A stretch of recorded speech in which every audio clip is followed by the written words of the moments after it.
Okay, let me have everyone's attention for a second, please. Every committee of which I'm a liaison. Shh. That always works as a tournament director. It works good here too, I guess. Right at the start of this, before we jump into the official delegates meeting and its proceedings, we're going to have about a 1-minute executive board open session to take our vote on an appeal that we heard over the weekend and that we had to get a little bit more information for it, and we voted last night. And so we're going to, in our final closed session, and we're going to do a quick open session for about a minute this morning that allows us to go ahead and publicly document that vote from that appeal. It'll be just a moment. Can I get the executive board members to take their seats, please?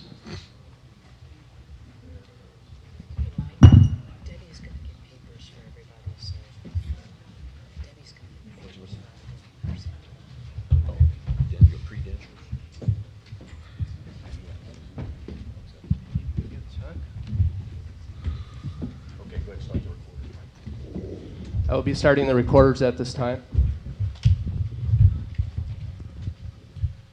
So, call order for this open session. US Chess Executive Board open session for Saturday, August 4th. Yes. August 4th, 2018, Middleton, Wisconsin. Mr. President. Mr. Secretary, can you call the roll right quick, please? President Hoffpower. President Hoffpower. Here. Vice President Priest. Here. Vice President of Finance Unruh. Here. Secretary Neatman is here. Executive Director Meyer. Here. Members at large, Hal Spreckman. Here. Angelina Belkovskaya. Here. And Vish. Here. Vish Vanava. Here. I'm going to get your name right sometime. You need more time.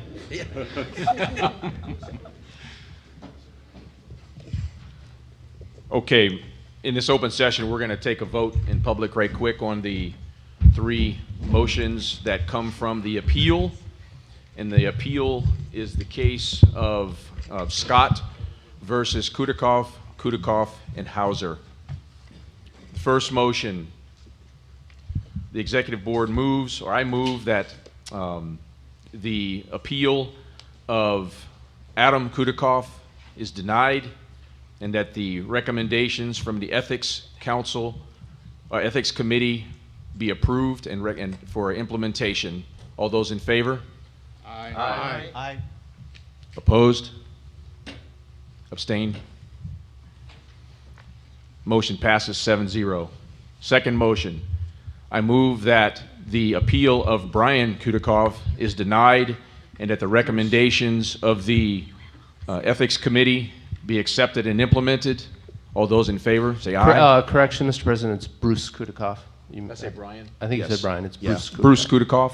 Thank you. So I move that the appeal of Bruce Kudikov be denied, and that the recommendations of the Ethics Committee be accepted. All those in favor? Aye. Aye. Aye. Opposed? Abstentions? Passes 7-0. Third motion is I move that the appeal of Christian Hauser be denied, and that the recommendations of the Ethics Committee be accepted and implemented. All those in favor? Aye. Aye. Opposed? No opposed. Abstentions? No abstentions. Motion passes 7-0. Move to adjourn. Second. We are adjourned.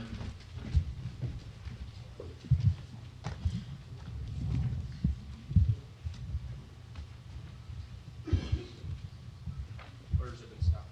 Okay. Thanks, Mike. So we ready to call this puppy to order? That's okay.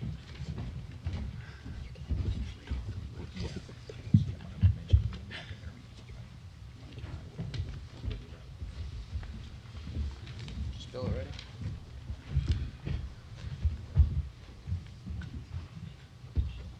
Harold, we ready? No, I know. Is we ready? No, I know.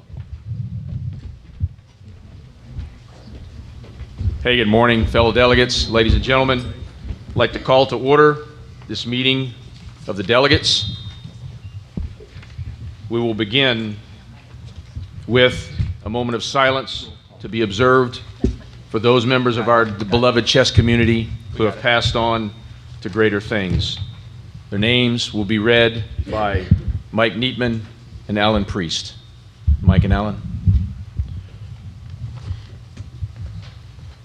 The list is rather long, so bear with us and apologize in advance for any mispronounced names.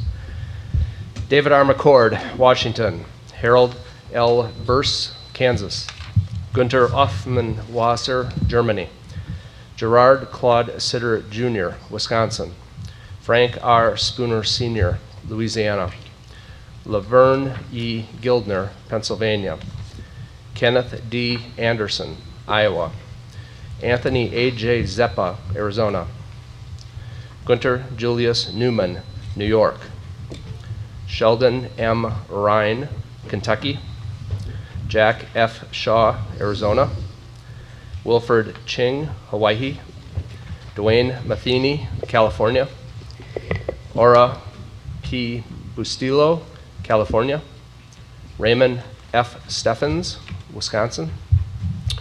David Lay, Virginia. Rebecca Grace Ruth, Illinois. Michael K. Johns, Georgia. Robert Ted Hauser, Oregon. Richard Anthony Tony Kayford of New Jersey. Robin R. Smith, Texas. Shazediji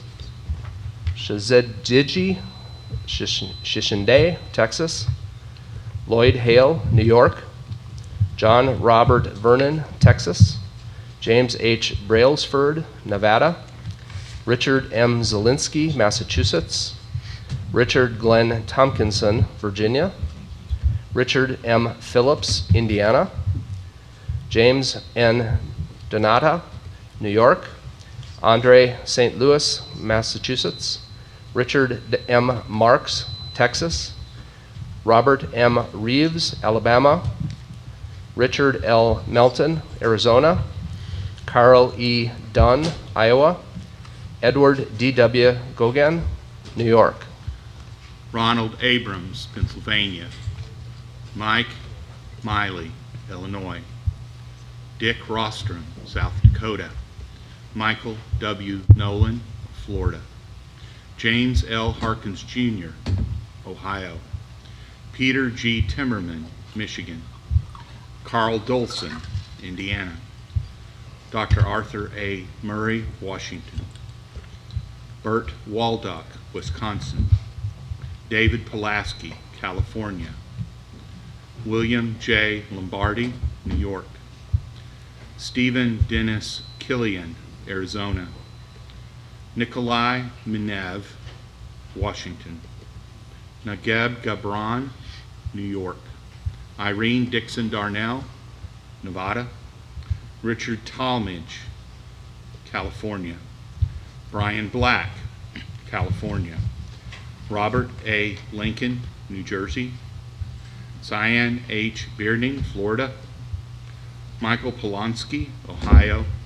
Edgar H. Clayton, Florida. Charles M. Aliff, Kentucky. Adam P. DeSantis, New York. Andrew J. Boykin, Pennsylvania. Samuel H. Reisinger, Jr., Indiana. Mikhail H. Belikovsky, Arizona. Marion Waxman, New York.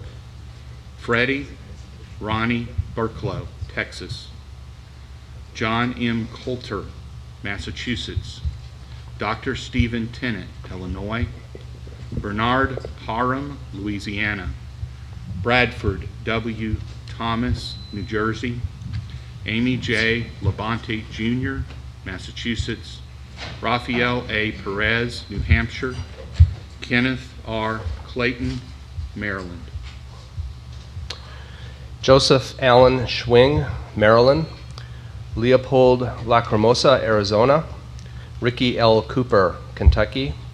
Walter A. Alberts, Illinois. Thomas Michael Reardon, Virginia. Charles J. Gibson, New York. David V. Van Sach of Wisconsin. Daniel J. Casey, Ohio. Joel J. Barnes, Washington. Ronald R. Ross, Florida. Ron V. Williams, California. James Waugh, Washington. William Fisher, New York. David N. Reifschneider, Florida. Michael Leufsky, New York. Benjamin Kemna, Texas. Gary H. Sperling, Georgia. Max E. Zavanelli, Florida. Clifford W. Cawood, New Jersey. Reginald Sear, Connecticut. Charles M. Snap, Oklahoma. Joseph D. Chiavaroli, Delaware. James W. Badu, North Carolina. John A. Seckman, New Jersey. William J. Scanlon, Maryland. Elliot Sanford Hurst, Arizona. John T. Campbell, Virginia. John G. Bolm, Arizona. John Brandt, Wisconsin. Ilya Figler, New York. John Robert Hine, Indiana. Alberto Artediello, Florida. Anatoly Line, Ohio. Steve A. Phillips, Kentucky. Carola Hortman Sprague, Kentucky. Thomas Cheslock, North Carolina. Howard J. Crick, Illinois. Roy Berg, Wisconsin. Ronald J. Day, Utah. Vernon Hilbert, Pennsylvania. Hal Schwartz, Michigan. D.W. Rystrom, Nebraska. George P. Hulberd, Oklahoma. Alfred Blake Carlin, Texas. Manuel Borbola, Puerto Rico. Jack A. Schrader, Washington. Douglas G. Whitman, Wisconsin. Mohammed Tabakovic, Minnesota. Michael Bukawicki, Nevada. Evan Post, Pennsylvania. Michelle D. Vesey, Maryland. Darrell O. Alayan, Maryland. Ronald W. Millard, Illinois. Randall C. Sin, Tennessee. Wayne L. Stedman, Massachusetts. Lewis W. Adams, Sr. of Ohio. Jerome E. Thomas, Illinois. Erwin Rothschild, Illinois. Charles W. Kramer, Illinois. Donald V. Hafner, California.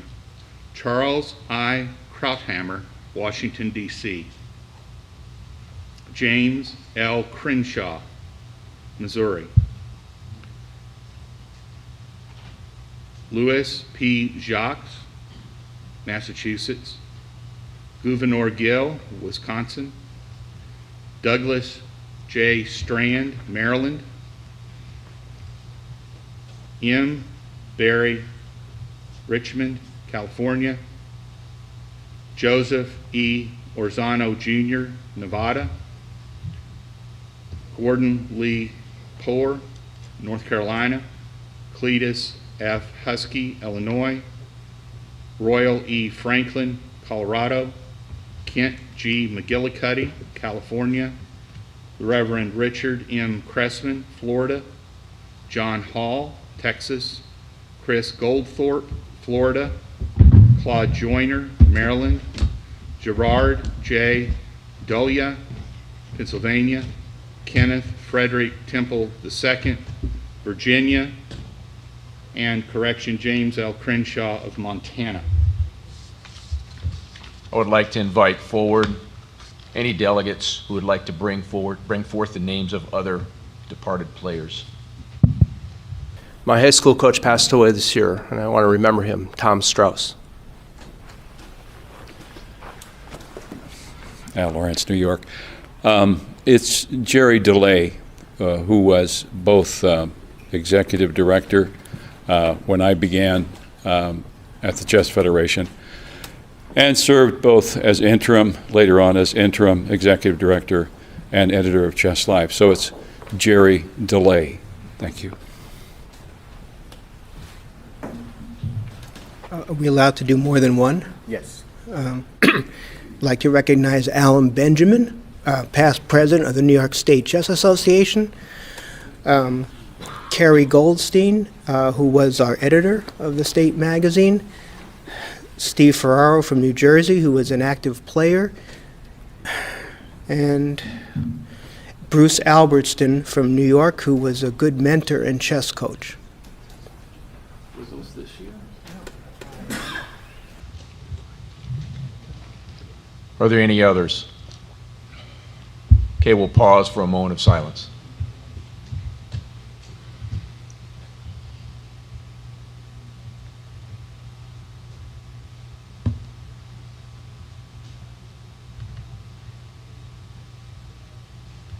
God bless our departed chessmates. We'll now have the roll call. Harry.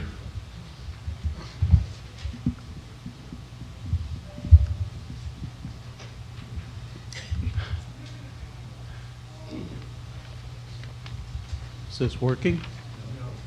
It is. Yeah, it was. It is. It is. It was. Be real close. It is working? Yes. Yes.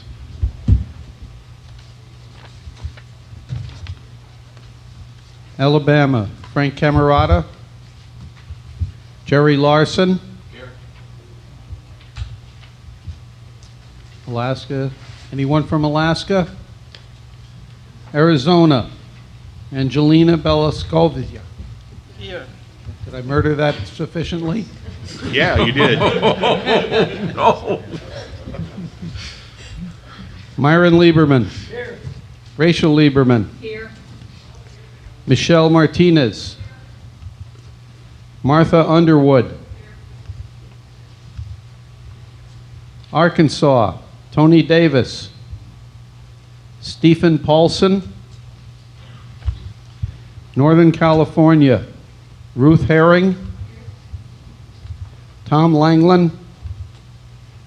Joe Lonsdale. Richard Kepke. Elizabeth Shaughnessy. Judith Starre. James Eade. John McCumsky. Abel Talamantes. Stephen Shaughnessy. John Donaldson. Mark Pinto. Jordan Langland. Eric Lay. Paul Whitehead. Southern California, Dwayne Barber. Philip Chase. Sean Manrose. James Manella. Steve Morford. Jennifer Valens. Randy Huff.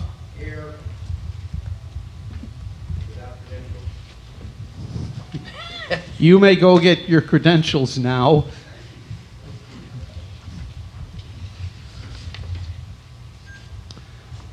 Richard Buchanan. Paul Covington. Connecticut, Jim Salone. Robert Millardo. Delaware, anyone? DC, Robin Floyd Ramson.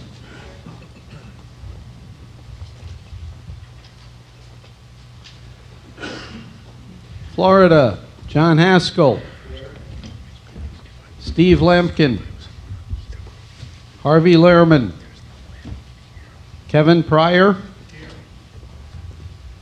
Peter Dyson. William Bowman. Robert Persante. Steve Vigil. Daim Shabazz. Larry Storch. Steve Chernobyl. Tony Cattell. Georgia, Thad Rogers. David Hayter. Frank Johnson. Amrita Kumar. Kevin Schmugaro. Hawaii, anyone? Idaho, Adam Porth. Illinois, Harold Winston. Steve Plotnick. Michael Lennox. Tim Just. Garrett Scott. Jeff Feeble.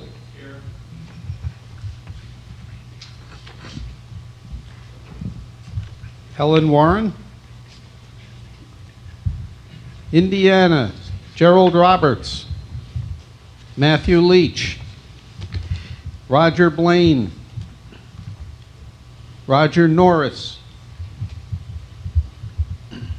Iowa, Christine Dennison. Eric Vigil. Pick up your credentials. Kansas, Brian Yang. Glad to see you woke up this morning.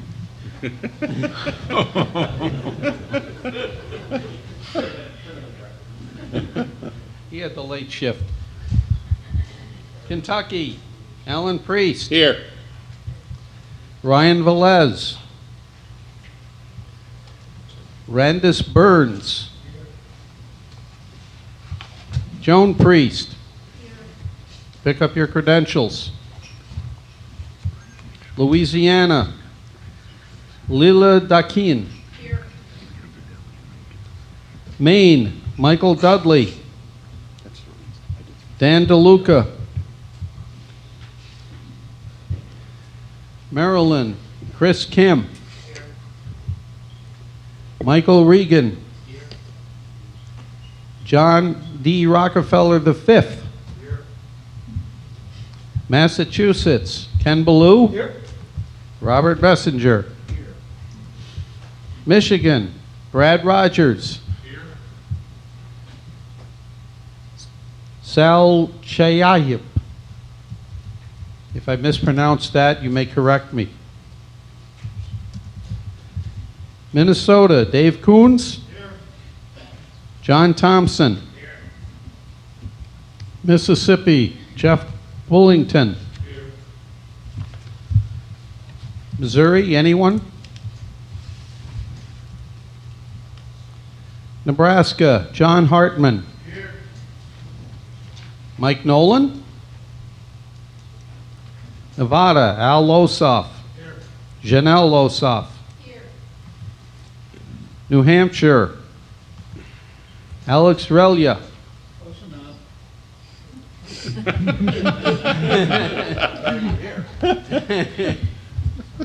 Well, he's close to me right now, that's for certain.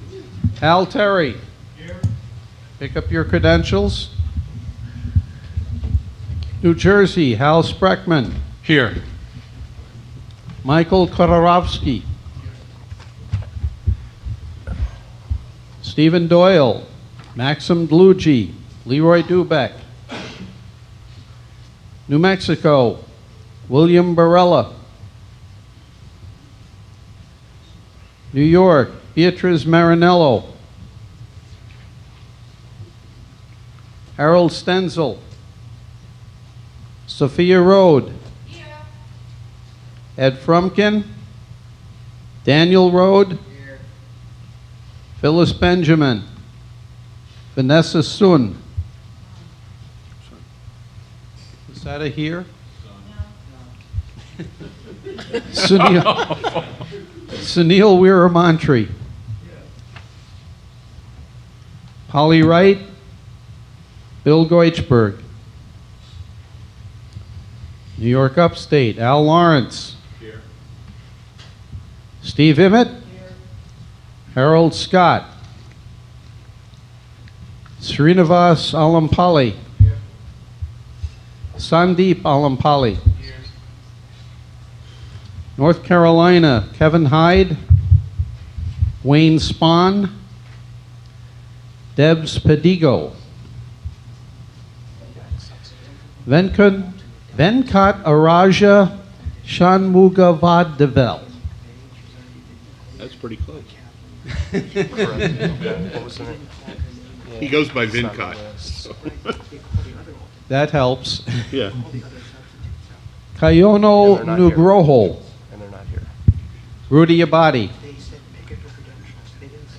North Dakota, Daryl Glenn Rothschild. Did you read his name? Her name? No, he did not read her name. Okay. Hang on a second. Ohio, Gary Walters. Is that downstate or upstate? Kelly Bloomfield. Okay. Yes. Kel Utendorf. But it got implanted, it wasn't even here. John Miller. No Bud Light for you. I will announce. Oklahoma, Charles D. Unruh. I will announce Charles M. Unruh. until I say the name. Jim Berry. Oregon, Carl Hasler. Pennsylvania, Steve Shutt. Stan Booz. Should have had it Tom Martinak. under the P. Daniel what? Heisman. Daniel Heisman. Is that a yes?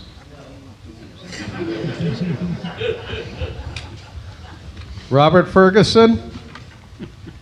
Lateef Street.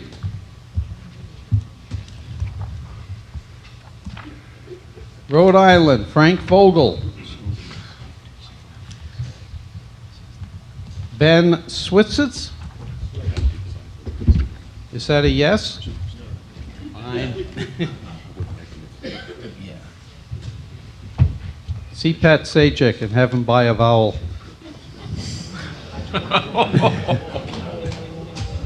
South Carolina, John McCrary. Dave Grimaud. Maureen Grimaud. Pick up your credentials. South Dakota, anyone? Tennessee, Corey Cormick. Chris Prosser. Angela McElrath Prosser. Harry Sabine.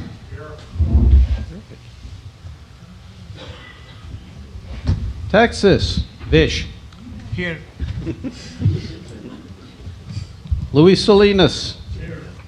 Jim Stallings. Forrest Marler. Barbara Swafford. Robert Jones. Eddie Rios. Victor Flores. Troy Gillespie.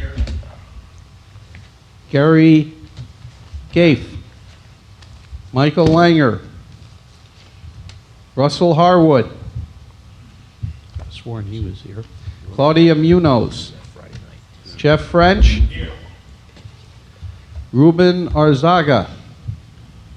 Augustine Valverde. Pick up your credentials. Tim Redmond. Utah, David Day. Vermont, David Carter. Parker Montgomery. Virginia, Mike Hoffpaw. Here. Woody Harris. Adam Chrisney. Ernie Schlick. Here. Anand Domalapati. Jack Scheibel. Washington, Fred Kleist. Here. Merton Varner. West Virginia, anyone?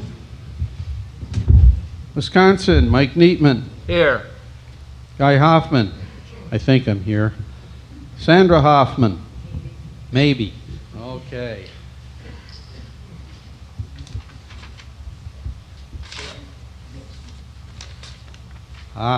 Back to Alabama. Ken Sloan.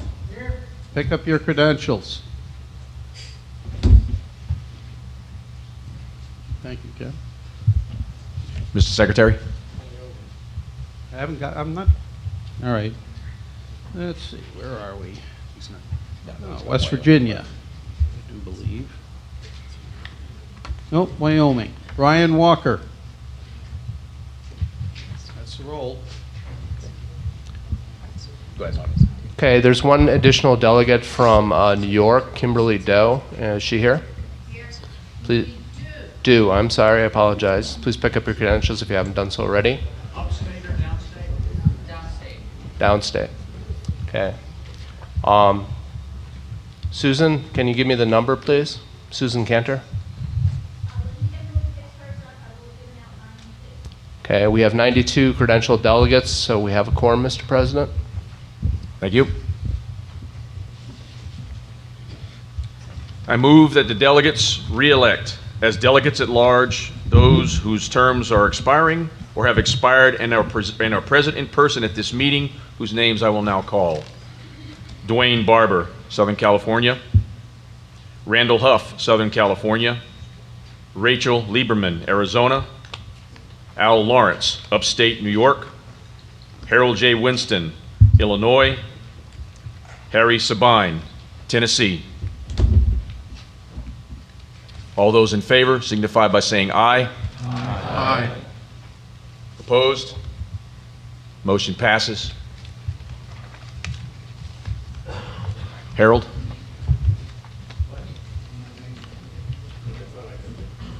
Excuse me, when you read the list of names, you have John McCrary.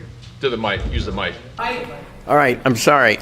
When that list of names was read, was John McCrary of South Carolina on it? No, it was not because you didn't put it on your list. All right, I You screwed added it up. to your list. Then I move to add John McCrary to be reelected a delegate at large from South Carolina who's present. All those in favor signify by saying aye. Aye. Opposed? Sorry. Motion passes. We tried. Mike, it's raise your credentials, not. You can do it however you want to. All right, I'm here for ADM 1802. I have some slight corrections, which are additions to the minutes that I've given to Mike Neatman, and I will read them out loud. We are missing votes on two motions on page 8, DM 1722. The vote was 21 yes, 48 no, 6 abstentions. Could we speak louder, please, at the front mic, or turn You'll the have to mic go on? right into that. Oh. That's a directional mic, you have to go directly into it. Sorry, is this better? That's much better. All right, I'm moving to accept the minutes with 3 slight addition corrections. First two are both on page 8. The vote is missing on DM 1722 and 1724. The vote on 1722 was 21 yes, 48 no, 6 abstentions. The vote on 1724 was 27 yes, 44 no, 6 abstentions. And the third correction is on page 14, DM 1728. It should say under Article 6, VI, and that's missing. So, Mike, are you all right with those corrections? I honestly haven't checked them, but I trust you. All right, then I move the acceptance of the minutes of the delegates meeting with those corrections. All those in favor, raise your credentials, say aye. Aye. Opposed? Motion passes. I move that Mr. Ken Ballou be appointed as our parliamentarian. All those in favor? A second? Yes. All those in favor, raise your credentials, say aye. Aye. Opposed? Ken's opposed, okay. We got a problem. In Houston, we have a problem. Abstentions? Motion passes. Mr. President, one additional delegate from Ohio. What is the name, Susan? Kel Uldendorf? Okay, you didn't pick up your credentials earlier. She doesn't have yet in there. Okay, thank you. Okay, thank you, Mike. I move that the delegates approve the advance agenda for the 2018 delegates meeting and approve the standing rules as printed in the delegates call. Mr. President, we have a need to amend the agenda There was an item that came out after the deadline for posting the agenda. There was been a challenge to the state affiliate for the great state of Connecticut, and the board is required under the bylaws to make a recommendation to the delegates. I would like to move that we add that to the agenda as the very first item of new business before the motions that came out of the membership meeting, and we'll do the motion at the time. We have a second? Second. Okay. Discussion? All those in favor, raise your credentials, say aye. Aye. Opposed? Abstentions? Motion passes. And now we got to vote on the agenda itself. Call the vote on the agenda itself now? As amended. Yeah, as amended. All those in favor of the agenda as amended, credentials and state aye. Aye. Opposed? Abstentions? Motion passes.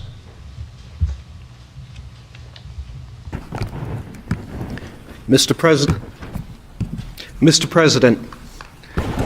for the 2018 Executive Board election, and let me say also, I have already sent this to the Secretary. He's nodding that he has it. I can give him a hard copy that I'm reading from also if he wants.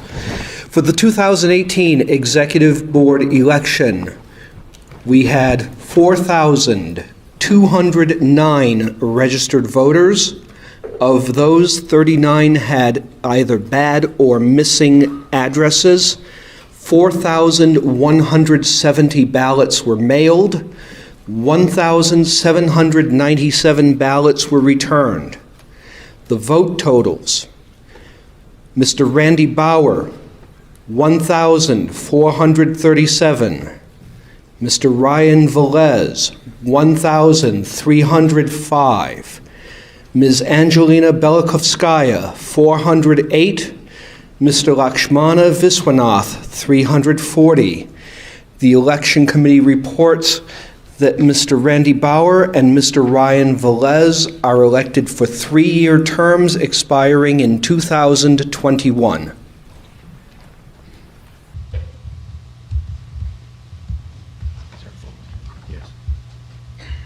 All those in favor of the election results as reported by our parliamentarian, state aye. Aye.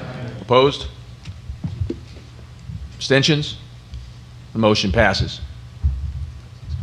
Those newly elected executive board members under the article of the bylaws who are not already delegates are now allowed to pick up credentials as delegates under the provision of the bylaws. So Mr. Bauer and Mr. Velez can go and collect delegates' credentials.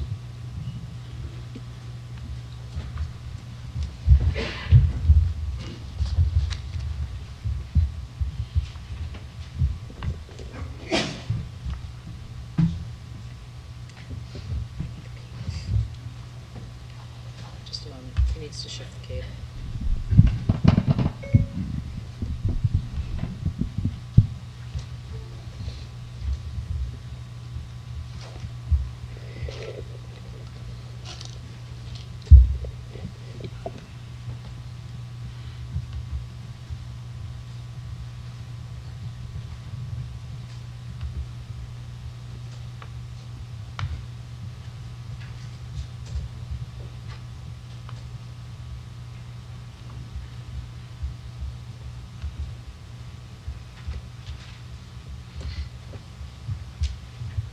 Okay, thanks. Well, of course, welcome everyone from all across the country, and thank you and hats off to you for coming here to represent the members of all your great states and areas. What I want to do for the next 2 hours or something, no, I'm just kidding. What I want to do for the next, see, seeing who's awake here. What I want to do for the next few minutes is just bring you up to date on some of the key activities in the executive board, especially some of those activities as they relate to our 501c3 mission. It works. So these are the 3 topics I'm going to focus on: who we are, where we're going, and how we're looking at getting there. And I'm going to focus the majority of what I talk about just on these 3 areas. And so I want to come on to first strategic planning. As you all know, and we have all experienced as a group, this organization has undergone lots of changes in the past several years. Some among you were architects of this change. All of us are seeing those changes unfold before us. So what we did was back in the winter at our executive board meeting in Florida, we decided, let's go back and take a look at where we are as an organization. And the process that we use, I just depict here very briefly for you. We started at the top with our vision and started walking our way down the pyramid. And I'll talk a little bit more about where we are today and how we're progressing in this development of our strategic objectives and goals, and finally some initiatives and how we're going to implement those. So this is a really high-level view of what we did for our strategic planning. So now, we didn't start from scratch. That just wouldn't make any sense. Instead, we began by acknowledging the great work of past executive boards. And of course, we did this by reviewing and we revalidated the US Chess vision and mission statements as you see here. Now, these are the same ones that are on our website today.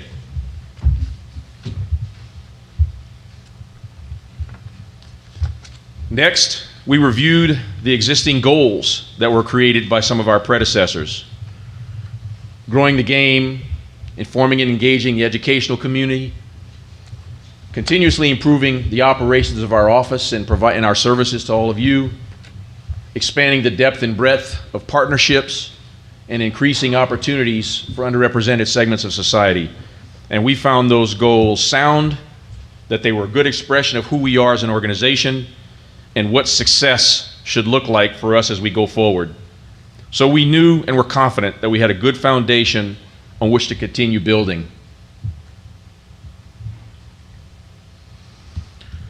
So as you recall on the pyramid, the next thing down was objectives.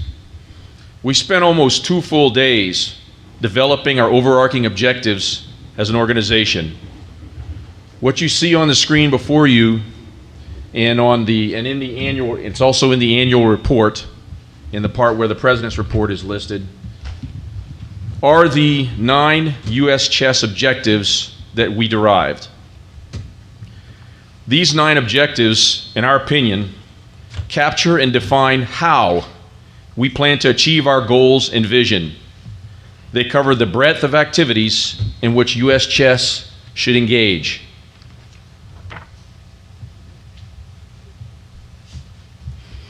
So putting a little more meat on that pyramid, for each of the goals, we defined objectives, and as you saw, we just had 9 objectives.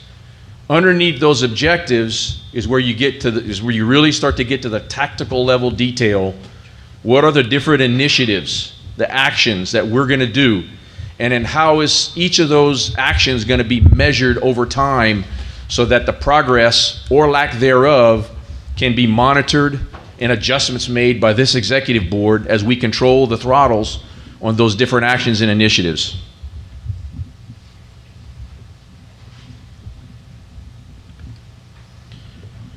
So we're at the point in our work now where the rubber meets the road, identifying and defining those actions or initiatives, the specific tactical level activities that we shall execute throughout the year. So to grow the game, inform and engage people on the benefits of chess, improve our office operations and services to the membership, to expand our partnerships, and to increase opportunities for underrepresented segments of society, we need to define and develop very specific initiatives. While it's somewhat of a land of opportunity, there are plenty of ideas. It's important that we all understand what characterizes an opportunity. So what is an opportunity? How do we know one when we see one? In my experience, the formula for success includes all 3 of the variables you see me defining in the boxes there in the center. We may find, for example, a company that likes to give. that has goals and objectives that are similar to our own, but without access to a key decision maker in that organization, our odds of getting what we are seeking are significantly reduced. In a similar way, one of you or many of you may know the CEO or chief financial officers of a corporation that has a good history of charitable giving. That's great. But if that company's goals and objectives don't map well with ours, then our chances of succeeding with that organization decrease. So as you can see from those two short examples, it's important that all three of those line up. An idea is one or two boxes by itself. An opportunity is when you can check the block in all three of those and do so in a rather confident manner. So what we're wanting to develop as an executive board is opportunities. There's no shortage of ideas, but they need to be opportunities, because that's when we have a strong chance for success. So that's where we need everyone's help. We need your help to find the right opportunities, the right places to ask for donations that support initiatives that advance our mission of empowering people through chess one move at a time. To do this, we're going to need to leverage two key parts of our organization: our committees, because they are filled with members who are active in the activities of chess, and our members, so that's you and those whom you represent.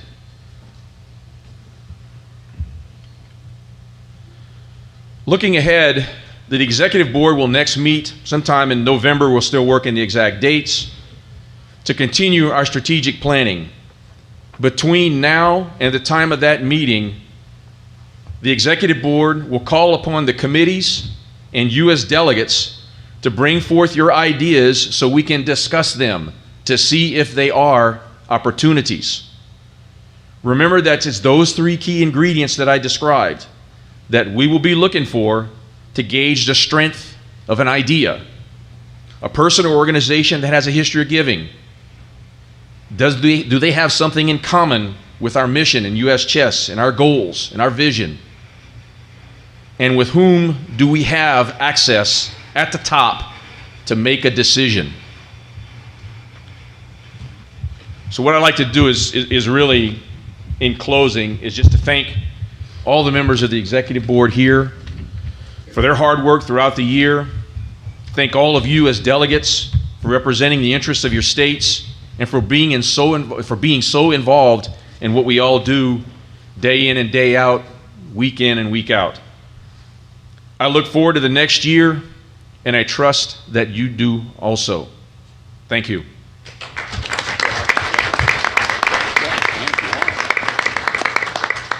Any questions? Hearing none. Thank you. Appreciate it.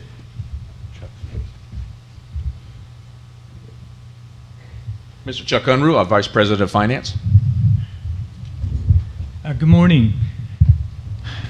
Oh, it is a wonderful year to have been the Vice President of Finance for the US Chess. We've had an outstanding year financially. It is amazed me.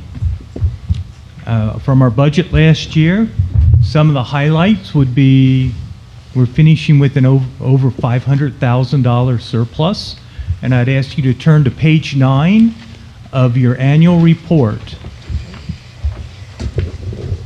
There's a graph on the bottom of the lower right-hand, page 9. This is an amazing graph. 5 years ago, US Chess had a net value a little over $40,000.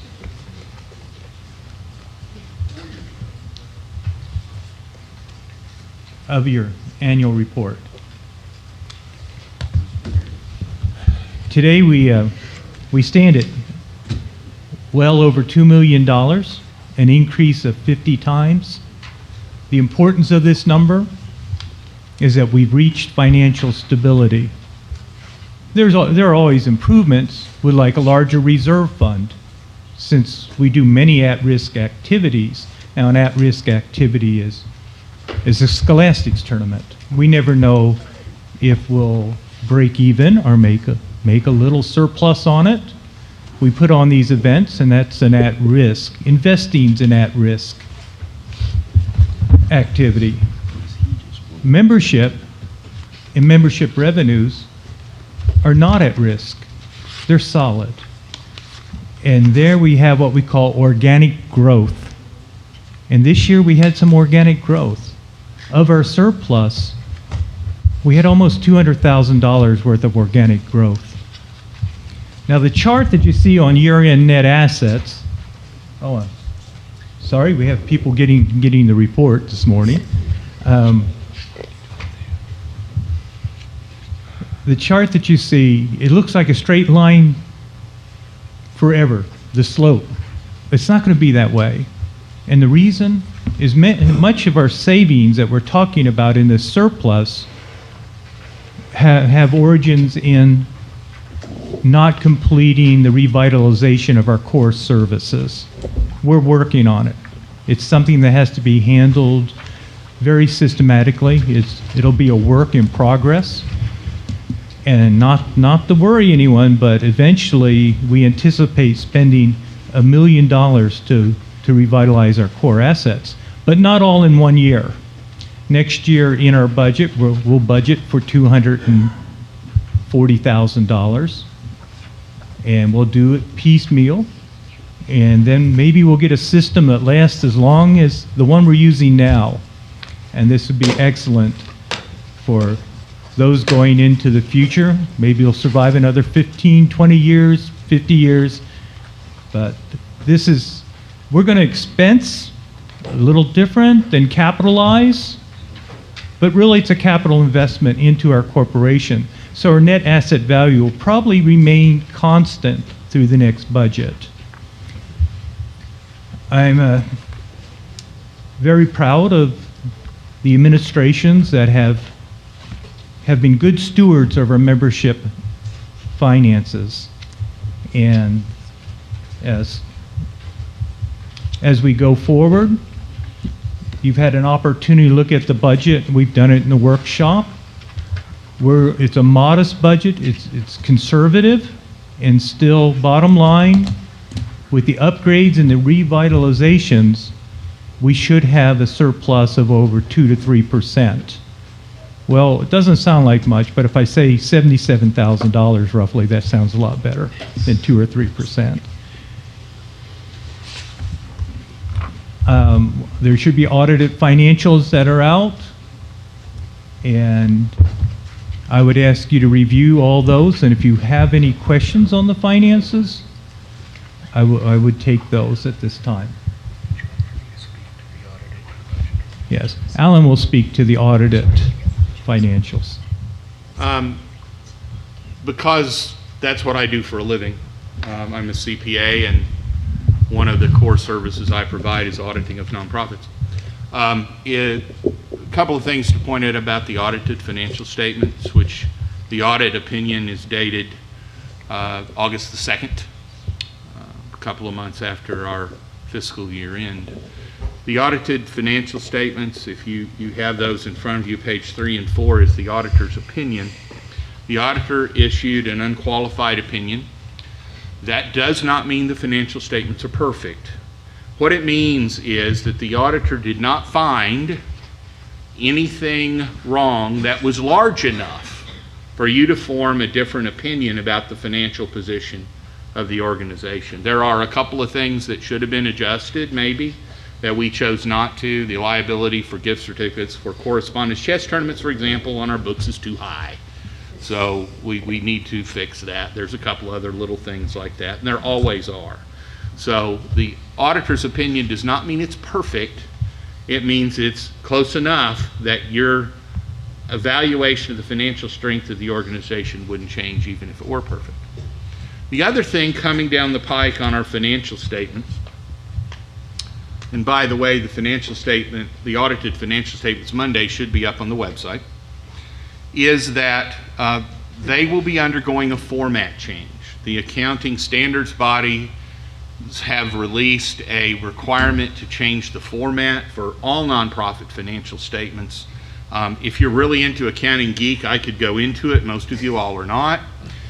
But they will look a little different. What we're doing to preparing for that is that the auditors are going to go ahead after we get the tax return for the organization done and recompile the financial statements in the new format. That'll give us the ability to work out any kinks in it. There will be some additional disclosures about asset restrictions and things that, for example, have to be in there.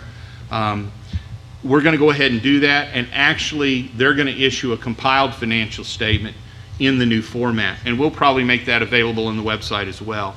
That'll give us a good springboard into next year so that we can make sure and get the financial statement done in time for this meeting, because if we have to do all this reformatting next summer, it's going to be a real challenge to get everything done in time. So we're anticipating that and getting ahead of it. One other thing administratively about that you may not realize, because we're a 501c3 and because we do things like allow for donations on our websites, we have to make filings in every state equivalent tax jurisdiction in the country.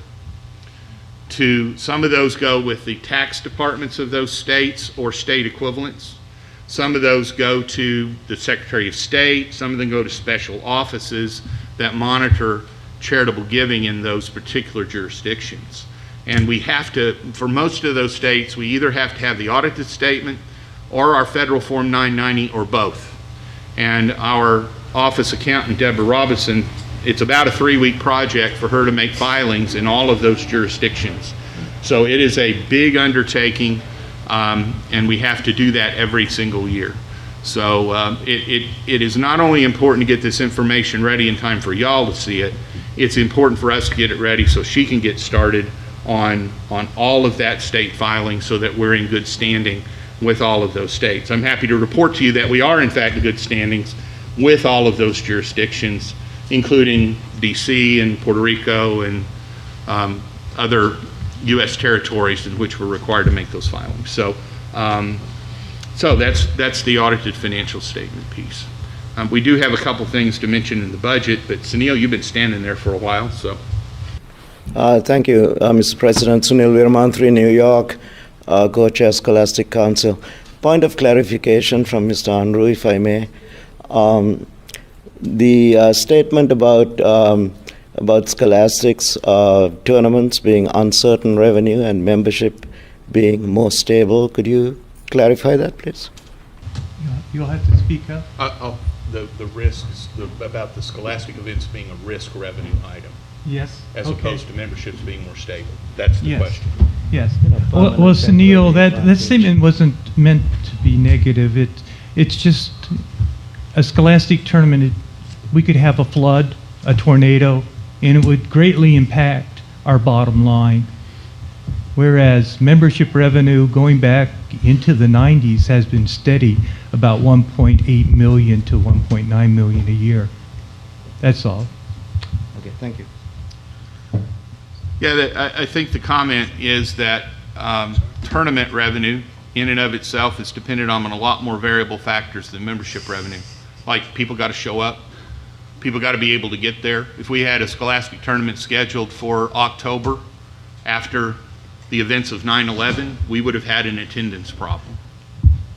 You know, so that becomes a risk factor. And some of those we insure away. We try to insure away some of that risk when we have a super national.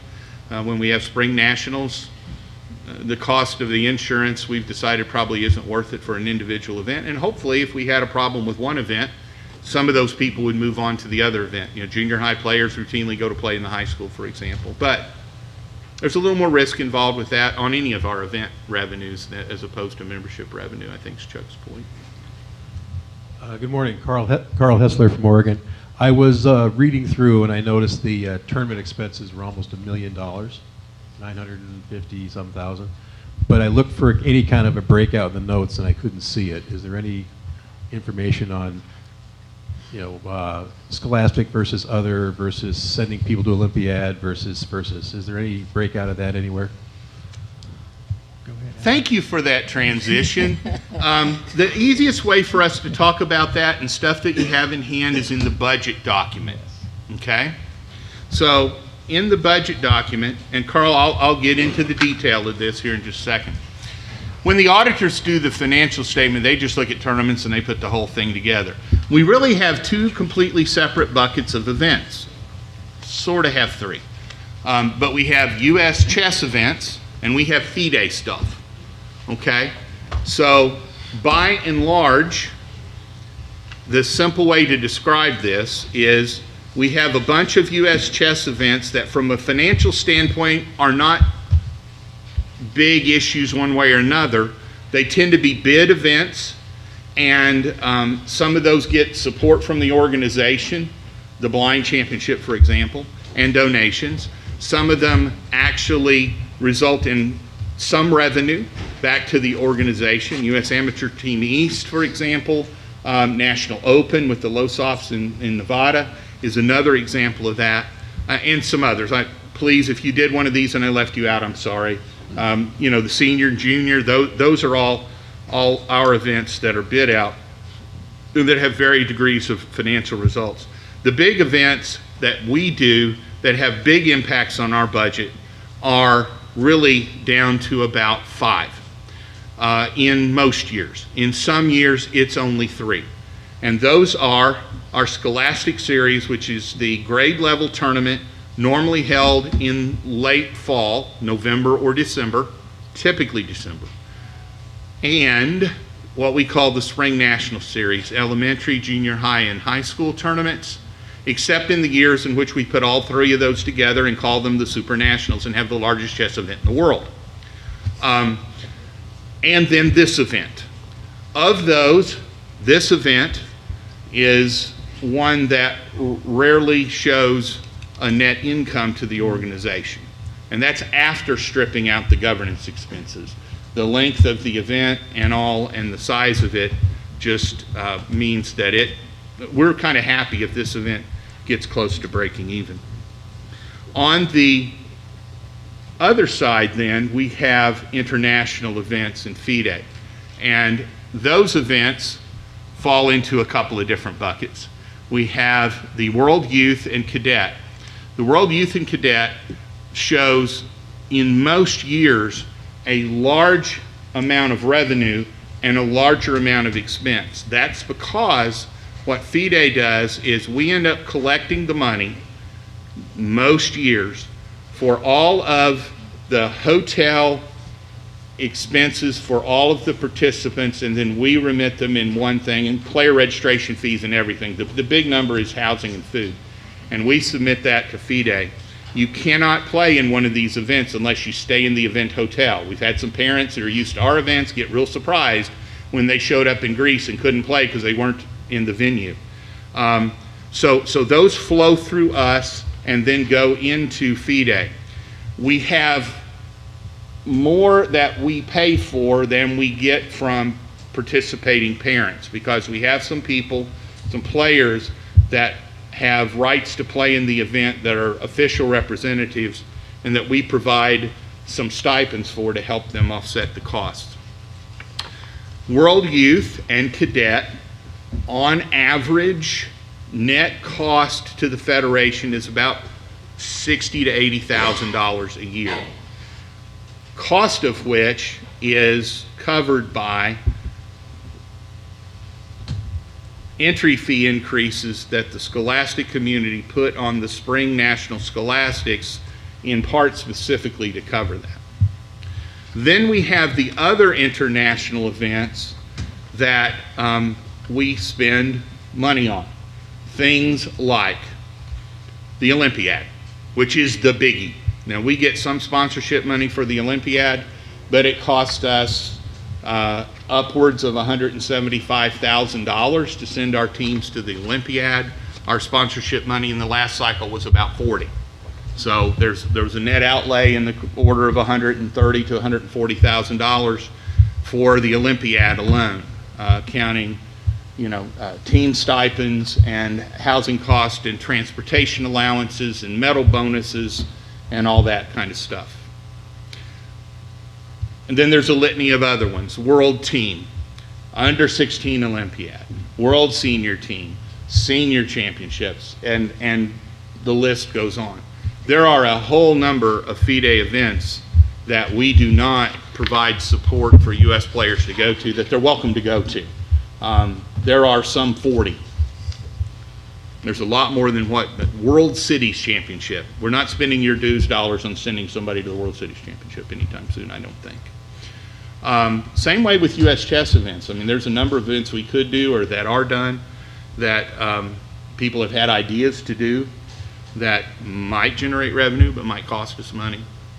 One thing we did on events was we went through and did a priority list and put all the events into 4 buckets and said, you know, priority 1 events are the things that define us as an organization, that if we can eke out the money to do it, even if things get bad, we're going to do that, you know. So one of the things at the top of the list is the 120th U.S. Open.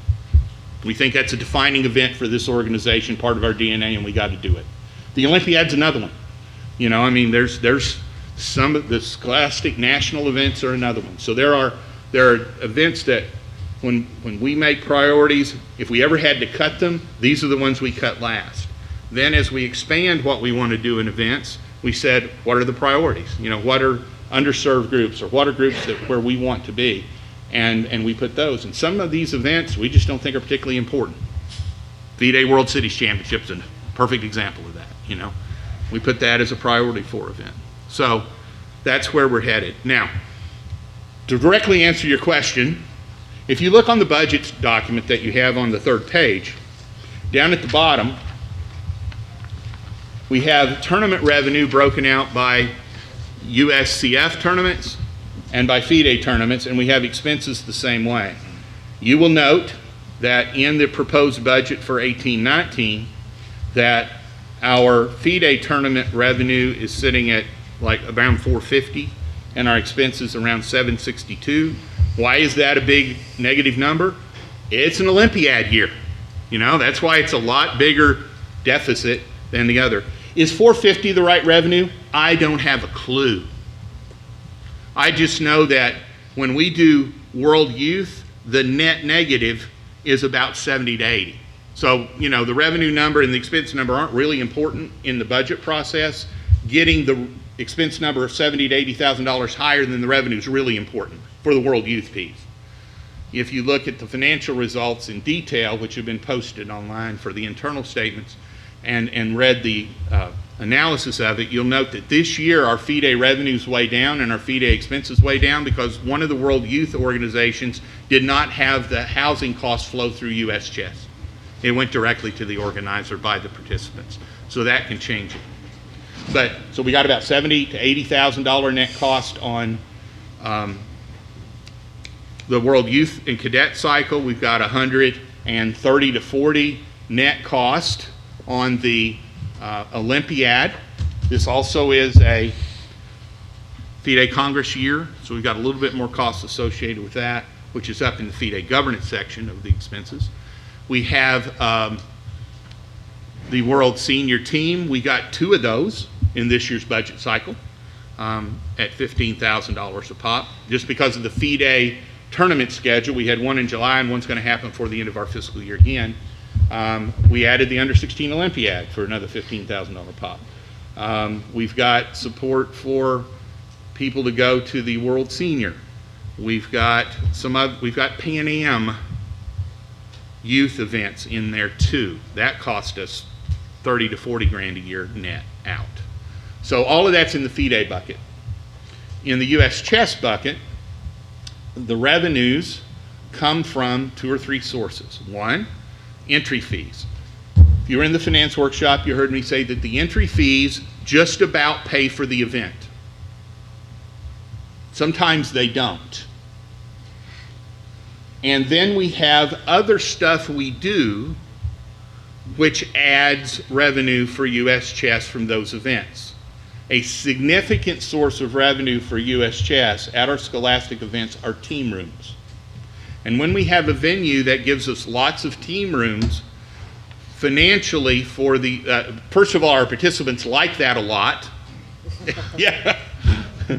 particularly from New York. Well, yeah. And it generates significant revenue for us. We pay the hotel for that space. We're essentially reselling it. The other thing that we have is we have the t-shirt vendor. And the t-shirt vendor pays us a commission to be able to vend there. And our t-shirt contracts do pretty well. Kids like to buy t-shirts at events. More importantly, mom and dad are happy to pay for t-shirts at events. And then we also have bookstores and bookstore revenue at those events as well. There's vending contracts and some other odd vending stuff, and sometimes some other, we have side events. There's friends and family, and there's simul's, and there's some other stuff that happens. Those aren't big numbers, but by and large, those will offset. Those will provide the revenue stream from the event. Sometimes we get money back from the hotel or from a convention center, convention bureau. A couple of years ago, the Nashville Convention Bureau, when we had the Super Nationals, provided some money to help pay for scholarships for winners for the event, for example. So those are all aspects of those tournaments. One thing that did happen in the current event cycle, y'all last year said that you wanted us to do more background checking of the people we hire to work at these events. And I think in the current times in which we live, that's a grand suggestion. No one thought that was a bad idea. The second order impact of that is we can't have people walk up to the event and volunteer anymore.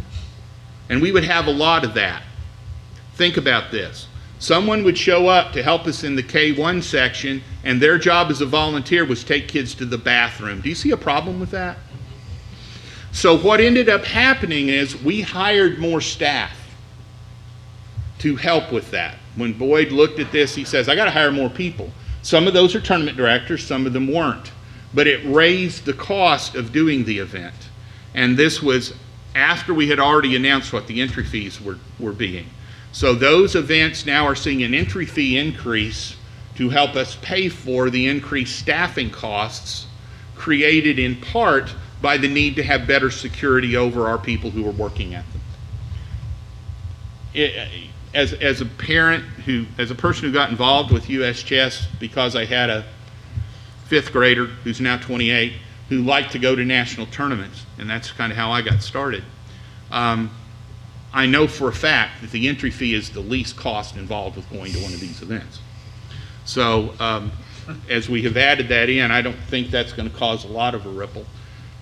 If we get the funding in place, we also may have the ability to help people who struggle with some of the costs. That would be an admirable goal for us as a 501c3 to aspire to.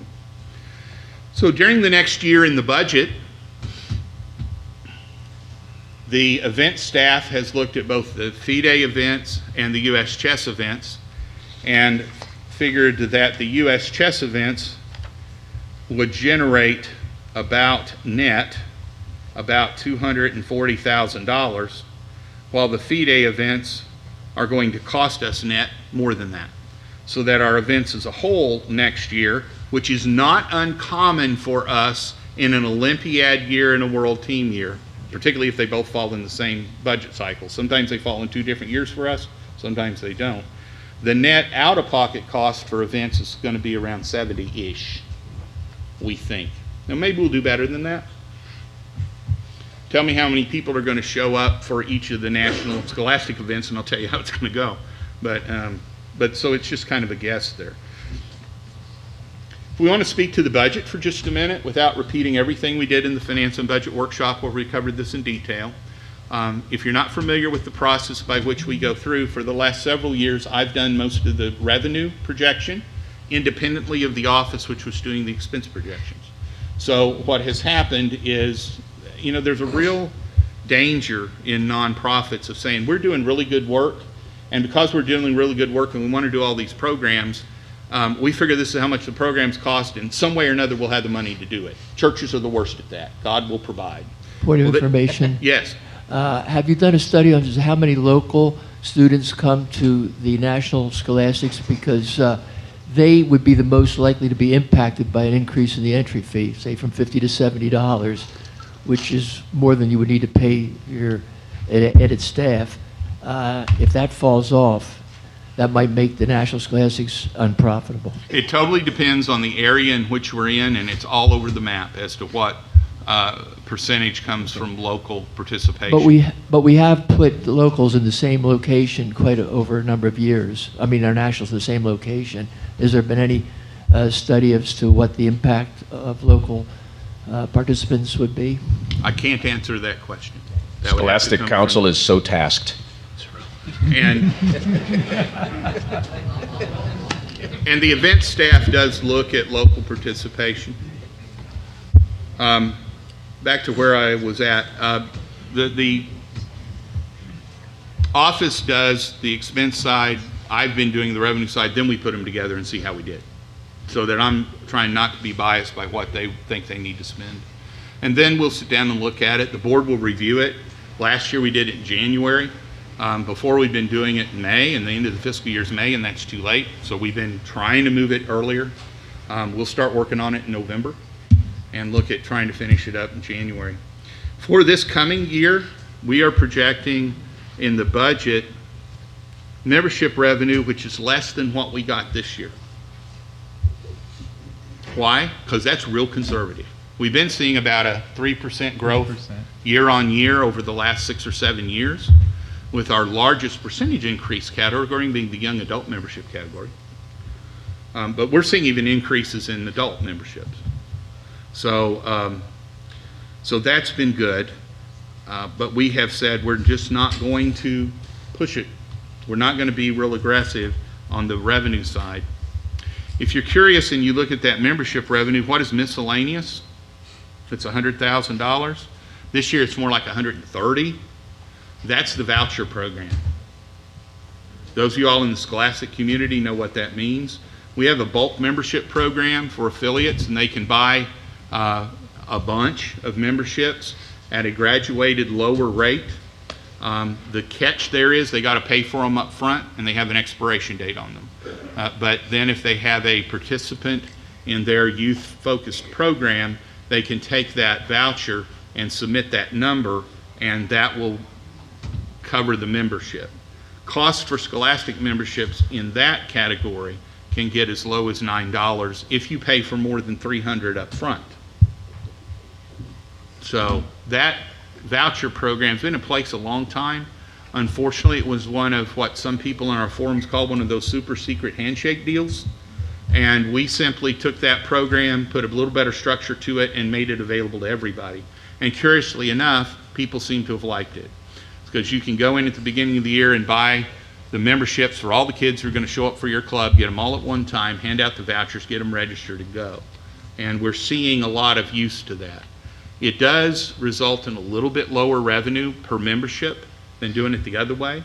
There may come a day we need to raise the cost in the voucher program as we raise other membership fees. That, cost is not sacrosanct forever, but that program has grown in popularity significantly as we've bothered to tell people we have it. Did you have a comment, Sunil? Yes, just a question. First, I would like to apologize for not having been at the finance workshop. I was at a different workshop. My understanding was that with the increase in entry fees, which is now part of the budget, that there would be definitely a provision for accommodating students in Title I schools, for example. That's not, I believe, what you said. Could you clarify, please? That's really a question for the event staff. Honestly, it is.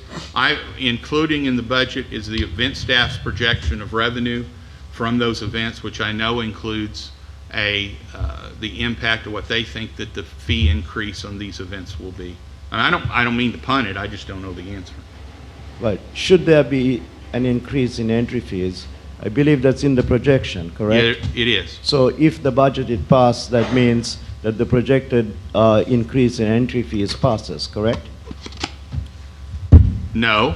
Okay. What it means is that the event staff has proposed changes in the entry fees. We figured that in. Remember, the budget is not legislation. The budget is advisory.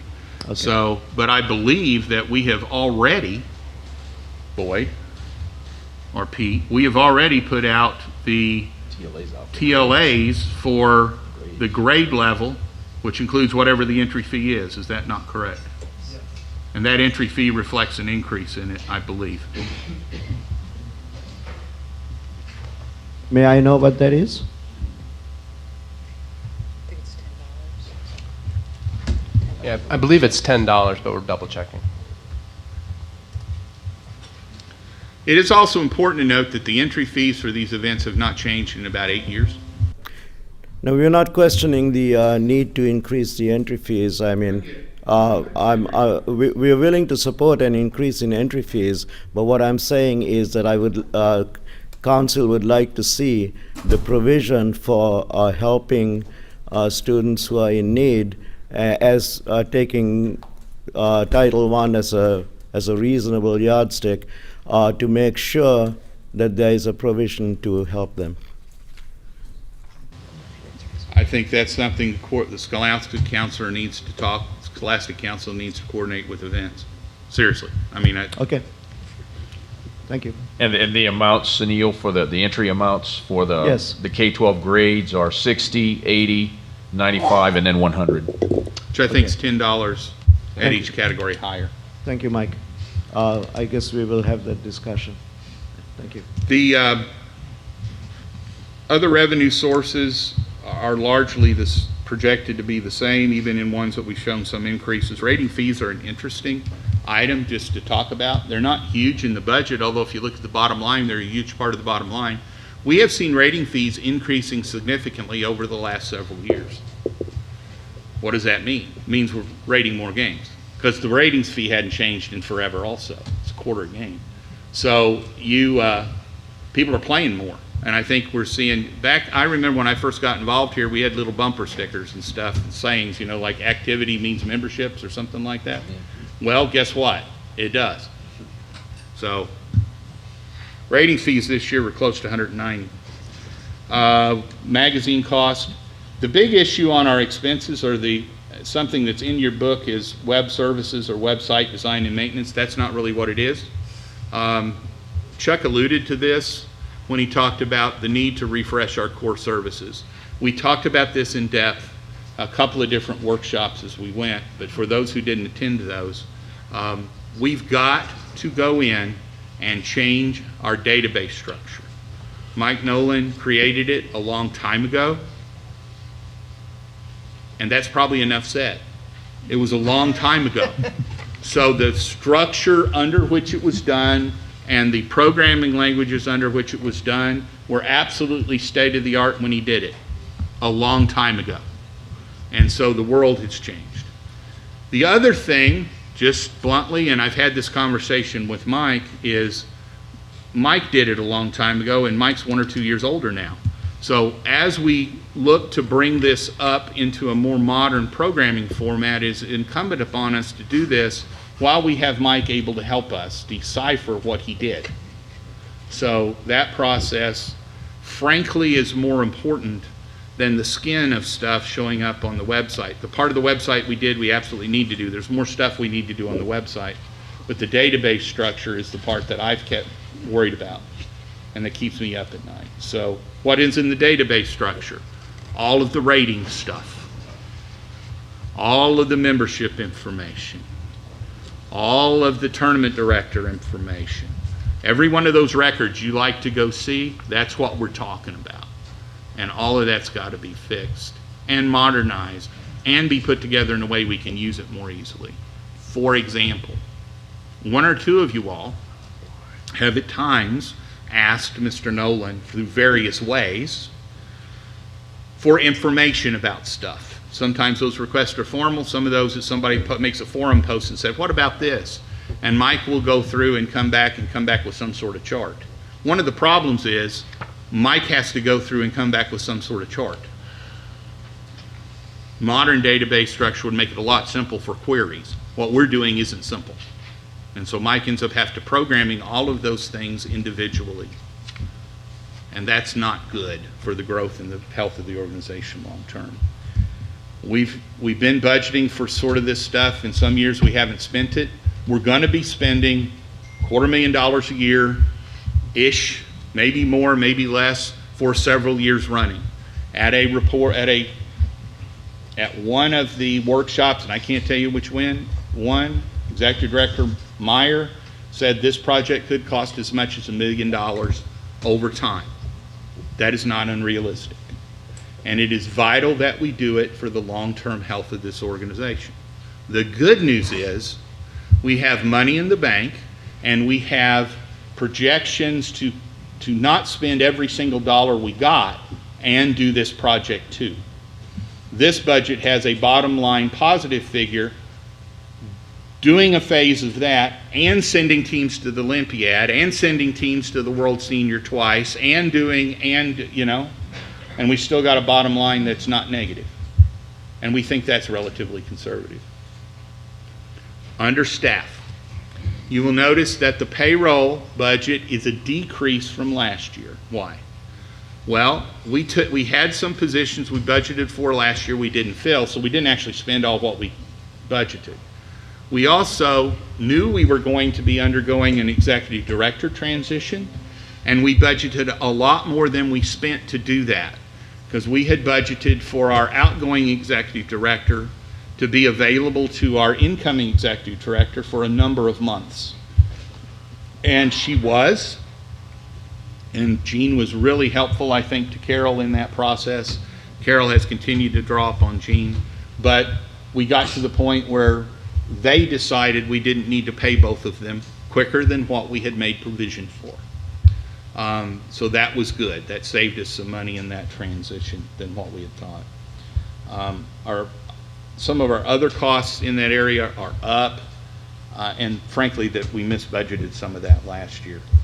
And we had some amounts in payroll that really were fringe benefits. We did a better job of breaking the pieces of those out. Everything else, general administrative costs, we've got about the same as last year. Some buckets are higher, some buckets are lower. The big change is less depreciation, because stuff's fully depreciated. Governance costs are going to be higher because it's a Congress year. It is what it is. We send a delegation to wherever that is. And we have not budgeted a whole lot of extra money, a whole lot of extra revenue in donations, because we don't know what that will be.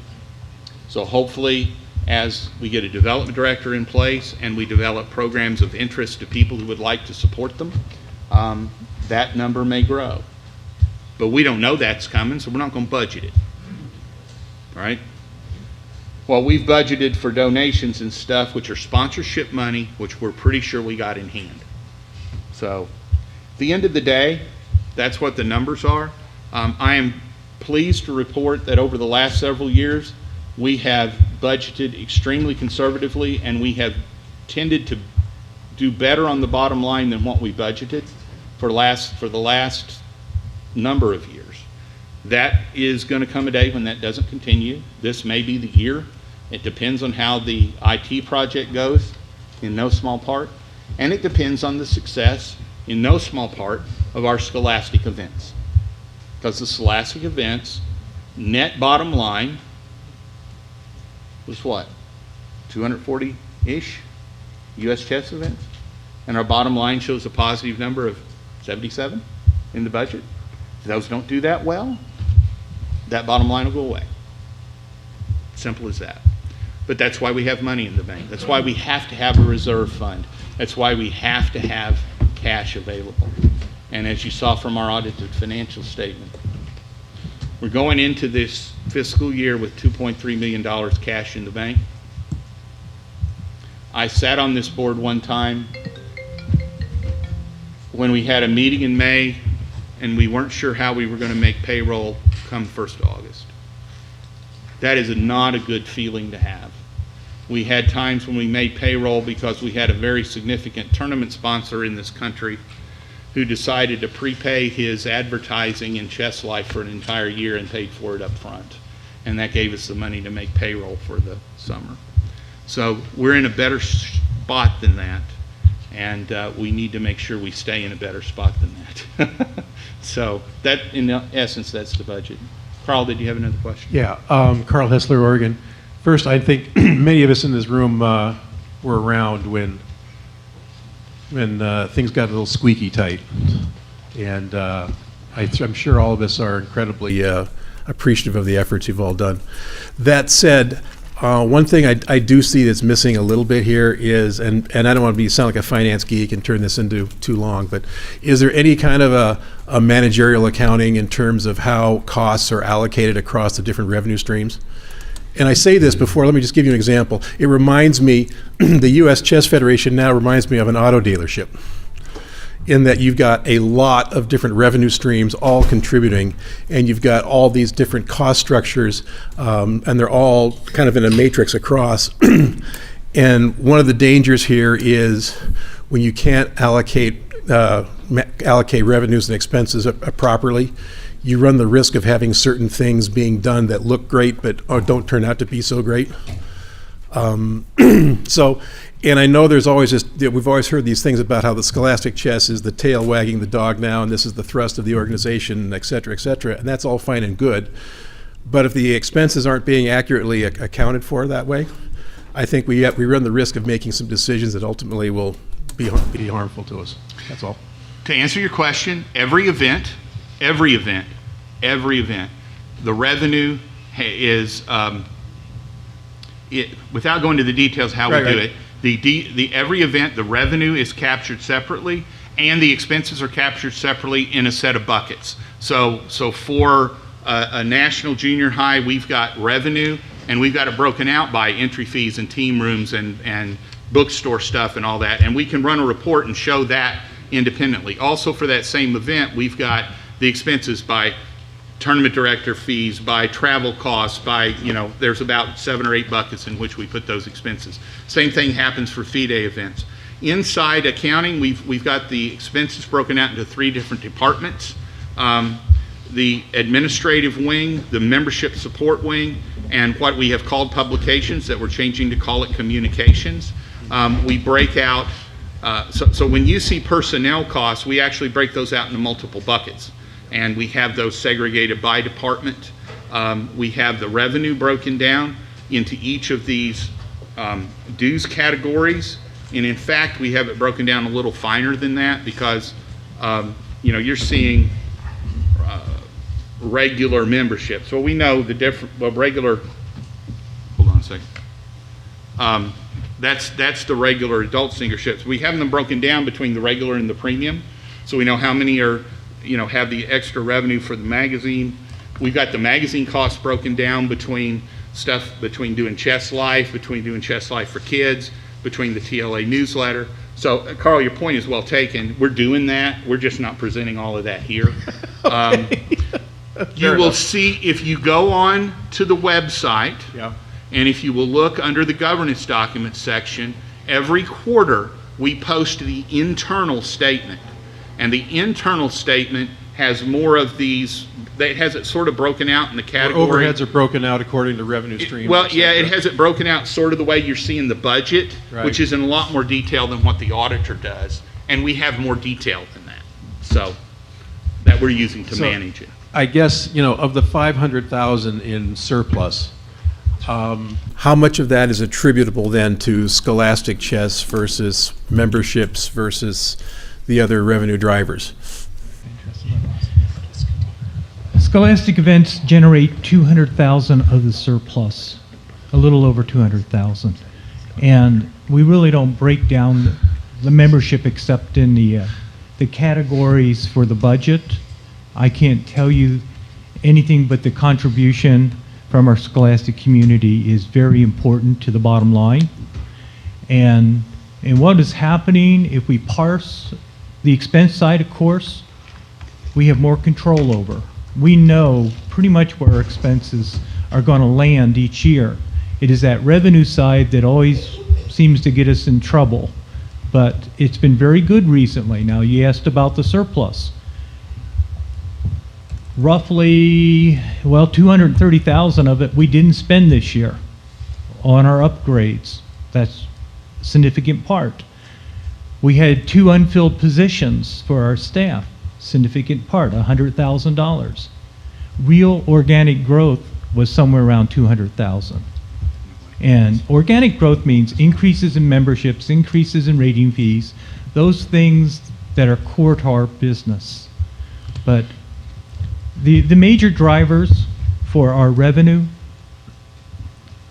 they're going to be, this, as I was talking earlier, the scholastics community, memberships in general, scholastics included. We can go back through history and we'll see that through history, the last 25 years or so, we haven't had an increase in our revenues for membership, but we have an increase for our membership numbers. Well, that's just telling us that the mix has changed. Our adults are half of what they were in 1996. And those were, you know, per unit, that was a much higher number.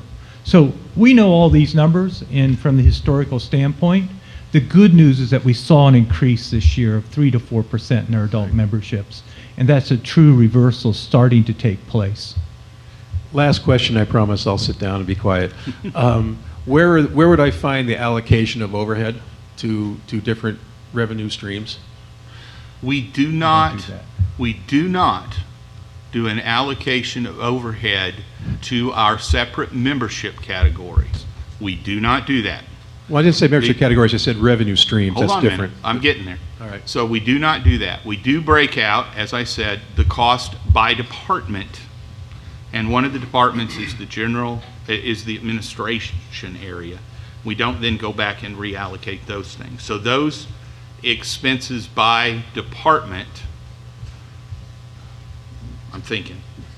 I don't think we present that in anything that folks see. It's not a big secret. It's just a whole lot of detail that we've not posted online.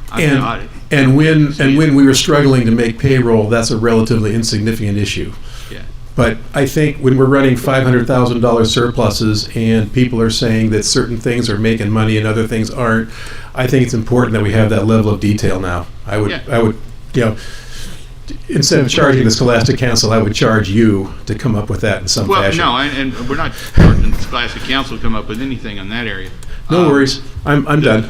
Yeah, but no, your point's well taken. I got it. And there's a lot of stuff we do that we don't really discuss regularly. It's not that it's a big secret. I understand. If you need a finance geek to go through that, let me know. Yeah, you know how to reach me. Thank you. Doing this presentation, it's hard to balance between the finance geeks and what they love, because I can talk about this all day and y'all die on me in about 5 minutes. John Thompson from Minnesota. I got a simple question here. How frequently do we rotate auditors, and do we have a policy for how frequently we rotate our auditor? Your question was, by the way, these are directional mics. You need to get the mic directly in your mouth. I have an Omni, but you all got directional, so you need to be kissing it for us to hear you. The question was, what is our policy about rotating auditors and how often we do that? We do not have a fixed policy about how often we rotate auditors. Our current auditors were on a 3-year engagement. This was the last year. They have been our auditors for 6. It is certainly not my desire to change auditors at this point. The auditor firm is Bible Harris down in Chattanooga. One of the interesting challenges of being in Crossville, Tennessee, is that the opportunities for those sorts of services are limited. Our prior auditors were in Chattanooga. We switched because we weren't real happy with their service.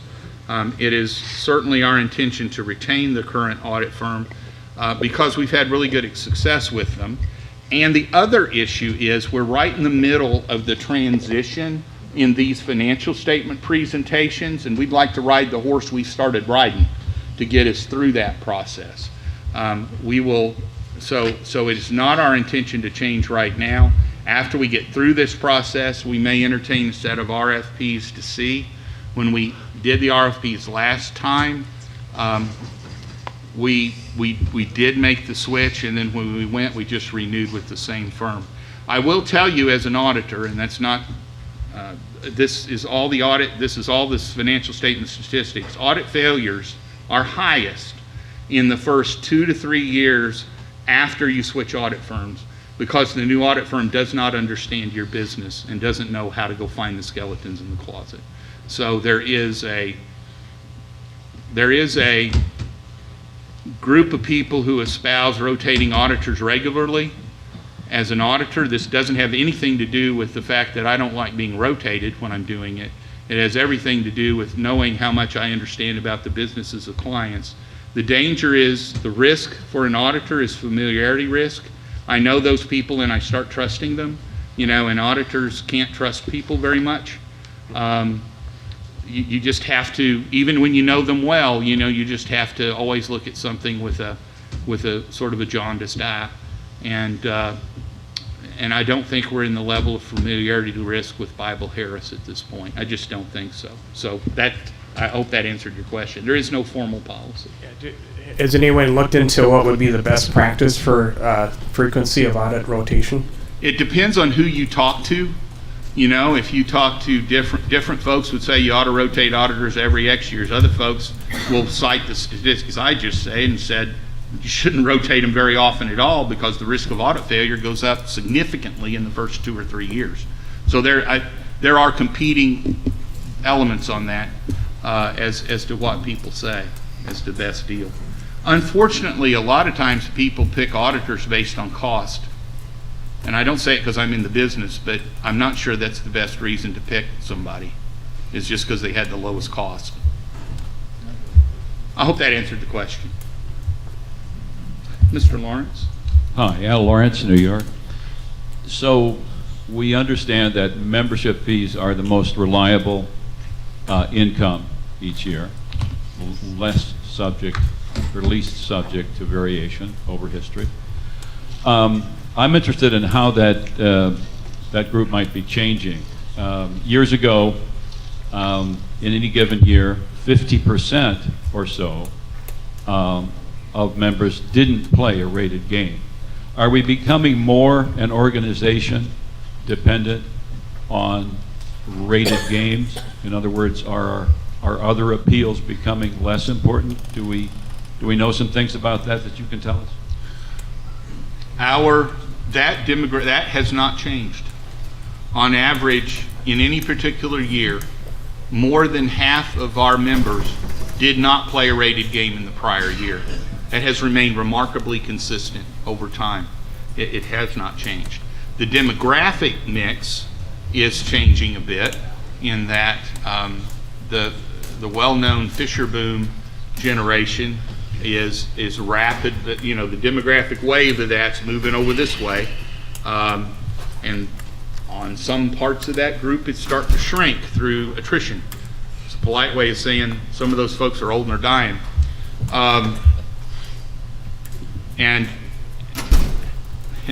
And with all due respect to some of y'all who consider yourselves part of the Fisher Boom, I'm sort of opposed to that. To our dying? No. Not opposed. I'm opposed to dying. Yeah, I don't like that thought. But at going to be 57 shortly, I was real young when all that was going on, and so you move back behind me 5 to 7 years, and they read about Bobby Fischer in the history book. Right?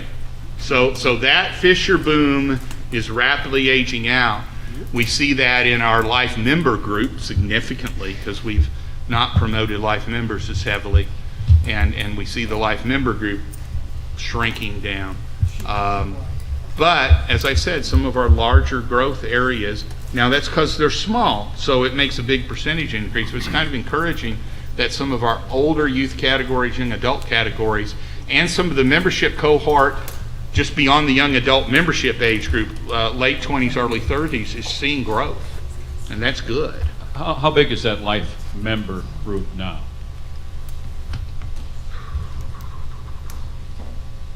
I'm sorry, I don't remember the numbers. I understand. And I presume that many of those from the Fisher boom are inactive. A higher percentage are inactive. Yes, and we've had a little problem because unfortunately some of these people have drifted away from the game, and their families don't know how to tell us that they aren't with us anymore. So we did a few years ago undertake a project to try to contact our life members and ask them how they would like to be served. Would they like to continue to get a magazine mailed to them? Would they like to switched that to an electronic version. We contacted them again over the last year and said, if we didn't hear from them in that first context, we didn't really do much, except move them to an electronic version of the magazine. This time, it was a little more positive interaction. So if we didn't get any feedback from our contact to our life members, and they had not interacted with us in any way over the last couple of years, meaning they hadn't played in a tournament, we hadn't heard from them, we didn't have a good mailing address or whatever, we moved their status to inactive. Now, anecdotally, I know we had one of these people show up and wanted to play in a tournament, and so we reactivated them.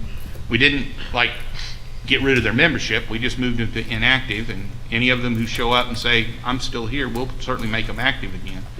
But we did remove, Carol, 2,000 or 3,000? Before my time, I don't know the answer. Okay, we did remove, it was not much before your time, it was around this time last year. We did remove 2,000 or 3,000 that we could not find, who could not contact us, with whom we've had no contact for a number of years. So to get a little more realistic amount of who we think we really do have. So that has changed that number. That's one reason it's hard for me I got too many of those numbers in my head. Our life membership was listed at a little over 10,600 members. We're now, after the survey, down to a little over 6,500 active members. There we go. Of those, possibly 5,300 are active in the magazine. Thanks, Chuck. You're welcome. In the back, Mike first. I think at the workshop yesterday, you indicated that we were losing about 200 life members a year. Is that correct? That was estimated? We are, I looked at the life insurance charts the other day, and we put one up during the finance committee. And since I'm turning 65, this was very important. And from 65 to 75, a quarter of us are anticipated not to be here. And our life membership currently has an average age around 66. But Mr. McCreary, that's I'm sorry I wasn't clearer about that. That's not really what I meant. What I meant was that we have a large liability on our books that we call deferred revenue from life and sustaining members. So we recognize as revenue the membership fees paid by life and sustaining members over a 20-year period. The 20-year period was established a long time ago. Part of the reason is because the life and member dues have historically been about 20 times an annual dues amount. Under the theory that we're serving life members for about 20 years on average, I think it's probably higher than that. But that's the convention. And so, given where we are at in that revenue recognition stream, there are about 200 or so that we have fully recognized the revenue from over the last couple of years that are dropping out of the revenue recognition. That's why the revenue recognition from that deferred revenue is going down. So going back to Chuck, Yes. based on your actuarial table, how many people do you estimate are dying each year? Well, it would be I would estimate that in the next 10 years, we'll lose a quarter of our life membership. Yeah. As new memberships are coming in at somewhere less than 50 a year. The new life members are averaging 20 or 30 a year over the last 4 or 5 years. That's less than 50. Yeah, Thank it is you. less than 50. Question and then. Yes, I have one question. I'm Jim Eade from Northern California, and I'm rooting for you, Chuck, to hang in there. So, and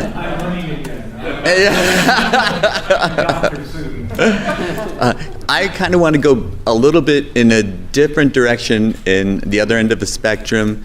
I have always been curious about our retention. I don't know what the knowledge is of our retention from the scholastic community who's done such a wonderful job.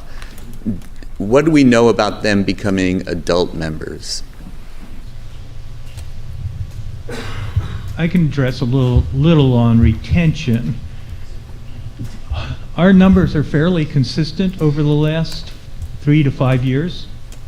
that 37% drop out after their first tournament, 54% out of the second tournament.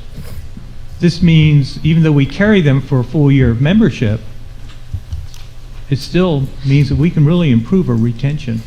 There's a lot of room for improvement there. Now, how many come back? I could get with Mike Nolan and find out. But thankfully, around age 31, we have quite a few people come back. Yeah, one of the issues, as we talk about scholastic retention, and everybody says it ought to be a whole lot higher, I'm not one who says it's going to be a whole lot higher, because I work with kids a lot. I'm a scout master. I've been a baseball coach, and I don't know anything about soccer, but I got dragged into being a soccer coach for a while. And, there's a lot of kids who go out and they try something, and it's good that they tried it and they said, well, I don't want to do that. Then we have some who go out and try it and said, that was fun, but I want to go do this instead. And then later on, when they can't do that other instead, they say, that was fun, let me try that again. We also have people who tried something and thought it was fun and then went on to do other stuff, and then when they have kids, they said, that was fun, let me get my kid to do that and see if they like it. And they may or they may not. So there is kind of a rebound advantage there too. The more kids we get exposed to it, even if we keep the same retention rate, we have a growth in members over time with the same retention rate. If we improve it just a little, we have a lot bigger growth. The other thing that I think we're seeing from having a whole lot more kids involved is the bench of our very top players is getting deeper. And that just makes sense. The more you expose kids to something, you find that Jim who didn't know he was good or she was good, So the more they get an opportunity to do it, then you find that one who just loves it and really has an aptitude for it. And I think that's one thing we've seen. There's other stuff. Coaching is simpler to get today with the rise of electronic communications, et cetera, et cetera, et cetera. I get all that. But one of the things that's happened is there's just more kids being thrown into the mix, and every once in a while, a good one rises to the top. Alan, I appreciate your detail. Could we take these last two questions and then vote on the budget? Michael was back there first. Yes, Yeah. yes. Michael Khodorkovsky from New Jersey. I have a question. A few years ago, US Chess became 501c3 organization, and I didn't see here in numerification what contribution, what the percentage of contribution, what the total contributions for the year were made, and what is percentage of it compared to other revenues? Compared to what, Michael? To other revenues, like membership, etc. That's a good question, but it's the compared to other entities is a really, really broad question, and I. What information do you have compared to other revenues? Yes. Oh, I'm Yes, the sorry. I revenues. misunderstood. Yeah. No, that. what the percentage of charity contributions to other items on the revenues? Because I'm sorry, I misunderstood. Yeah, you. yeah. Less than 5%? Less than 5%? Yeah, less than 5% is contributions. And how it would lie with the IRS test to meet percentage? Membership dues count as public support. Our public support contribution, if you go and look at our 990, which is a public document, and every single one of them that we could find, we have put up on our website, including the ones before we were a 501c3. You can also get them through GuideStar and some other areas. Has a page for public support. Our public support number is something around 97%, because membership dues and event costs count. So we are in nowhere close to a problem with our public support test for our 501c3, if that's the question. Great. And maybe in the future, if such report will have the item how much contributions were made, because it would be helpful to see. I think we have that number both in the audited statement. We certainly have that projection in the budget. The projected contributions for this year in the budget were just $68,000. And those, as I mentioned, are largely event support that we pretty much know we already have. It's possible, and I mean, it's no secret. Our big donors have been supporting the World Youth and Cadet have been 2 Sigma, and providing $30,000 or so for that. We hope that will stay in place. There's been some changes in 2 Sigma, and we've appreciated their support so much. We hope it continues. We've had support from the St. Louis group, or St. Louis Club, to help with our international competitions. We've had the Kasparov Chess Foundation that's helped us for different events in different ways. Those have been our 3 largest donors, but we've had some others. You know, the Sheffrin family stepped up to provide the scholarship money for the National Tournament of Girls, National Girls Tournament of Champions. I'm sorry, we've changed the name a couple times. One by Oklahoma. One by Oklahoma. So, you know, you push the ball a little bit and it starts gathering a little momentum. You just got to keep pushing the ball. President Hoffpower in his report was talking about how, you know, as we can marry up programs with our program ideas with groups who are interested in that as well, and then we can put stuff on the ground that may increase those numbers. I think over time we'll see it, but we're not going to, you know, people have thought that the 501c3 was just a measure for us to go out and get a bunch of charitable donations. It really isn't. It's about, you know, answering you all's change in the focus of the organization and shift the ocean liner a little bit. It takes a lot of time to do that, but it's more a shift in the focus of what we're trying to do rather than run out and ask a bunch of people to give us charitable contributions. So. Thank you. Just want to thank the board for its continuing the voucher program and the suggestion on streamlining it. It certainly helps large inner city populations. But one of the things I've noticed that is when you ask kids how many want to go to their first tournament, the number that actually show up isn't the same as the number that said they will. And if you're filling out the voucher ahead of time, you're going to lose a certain number. My suggestion is you make a 6-month voucher and have the kid sign up when he shows up at the tournament. It might take a little more work for the USCF office to process that, but a 6-month one and having the kids actually sign up would increase the numbers greatly, and that would certainly improve the numbers given your retention rates after a tournament. Thank you. Mr. President, can I respond to that? We did increase the length a couple of years ago to the voucher program. I want to say it was 10-month expiry date. I have to look. And at a number of the tournaments that Garrett's saying what? 9 months? Sorry, 9 months. All right. And at a number of tournaments I know I've run, we've got a gentleman who's got the vouchers, and he's there selling them the morning of, and we're getting them in on the day of. So you don't have to. I know it's a lot of work, but you don't have to do it on the day of. So the current program will work for what you're saying, Steve. Mr. President, can we remind delegates if I'm accurate? You need to get right into the mic, Harold, because unless you're kissing it, we can't hear you. Kissing it is a little extreme. Can we remind the delegates, if I'm not mistaken, that they still have 15 minutes to sign up for the awards luncheon today? And if they're interested in doing that, they should do that right now. I have a question about something that you just said, and I want to make sure I understood it right. That you're saying that membership dues count as a contributions? Is that what you said? Or their contributions and membership dues are not separated, so that they're not considered separate revenue sources? No, Steve, none of that, none of the above. In filing a Form 990 for a 501c3 organization, there is a specific schedule called the Public Support Test. And so a 501c3 organization must demonstrate certain levels of public support.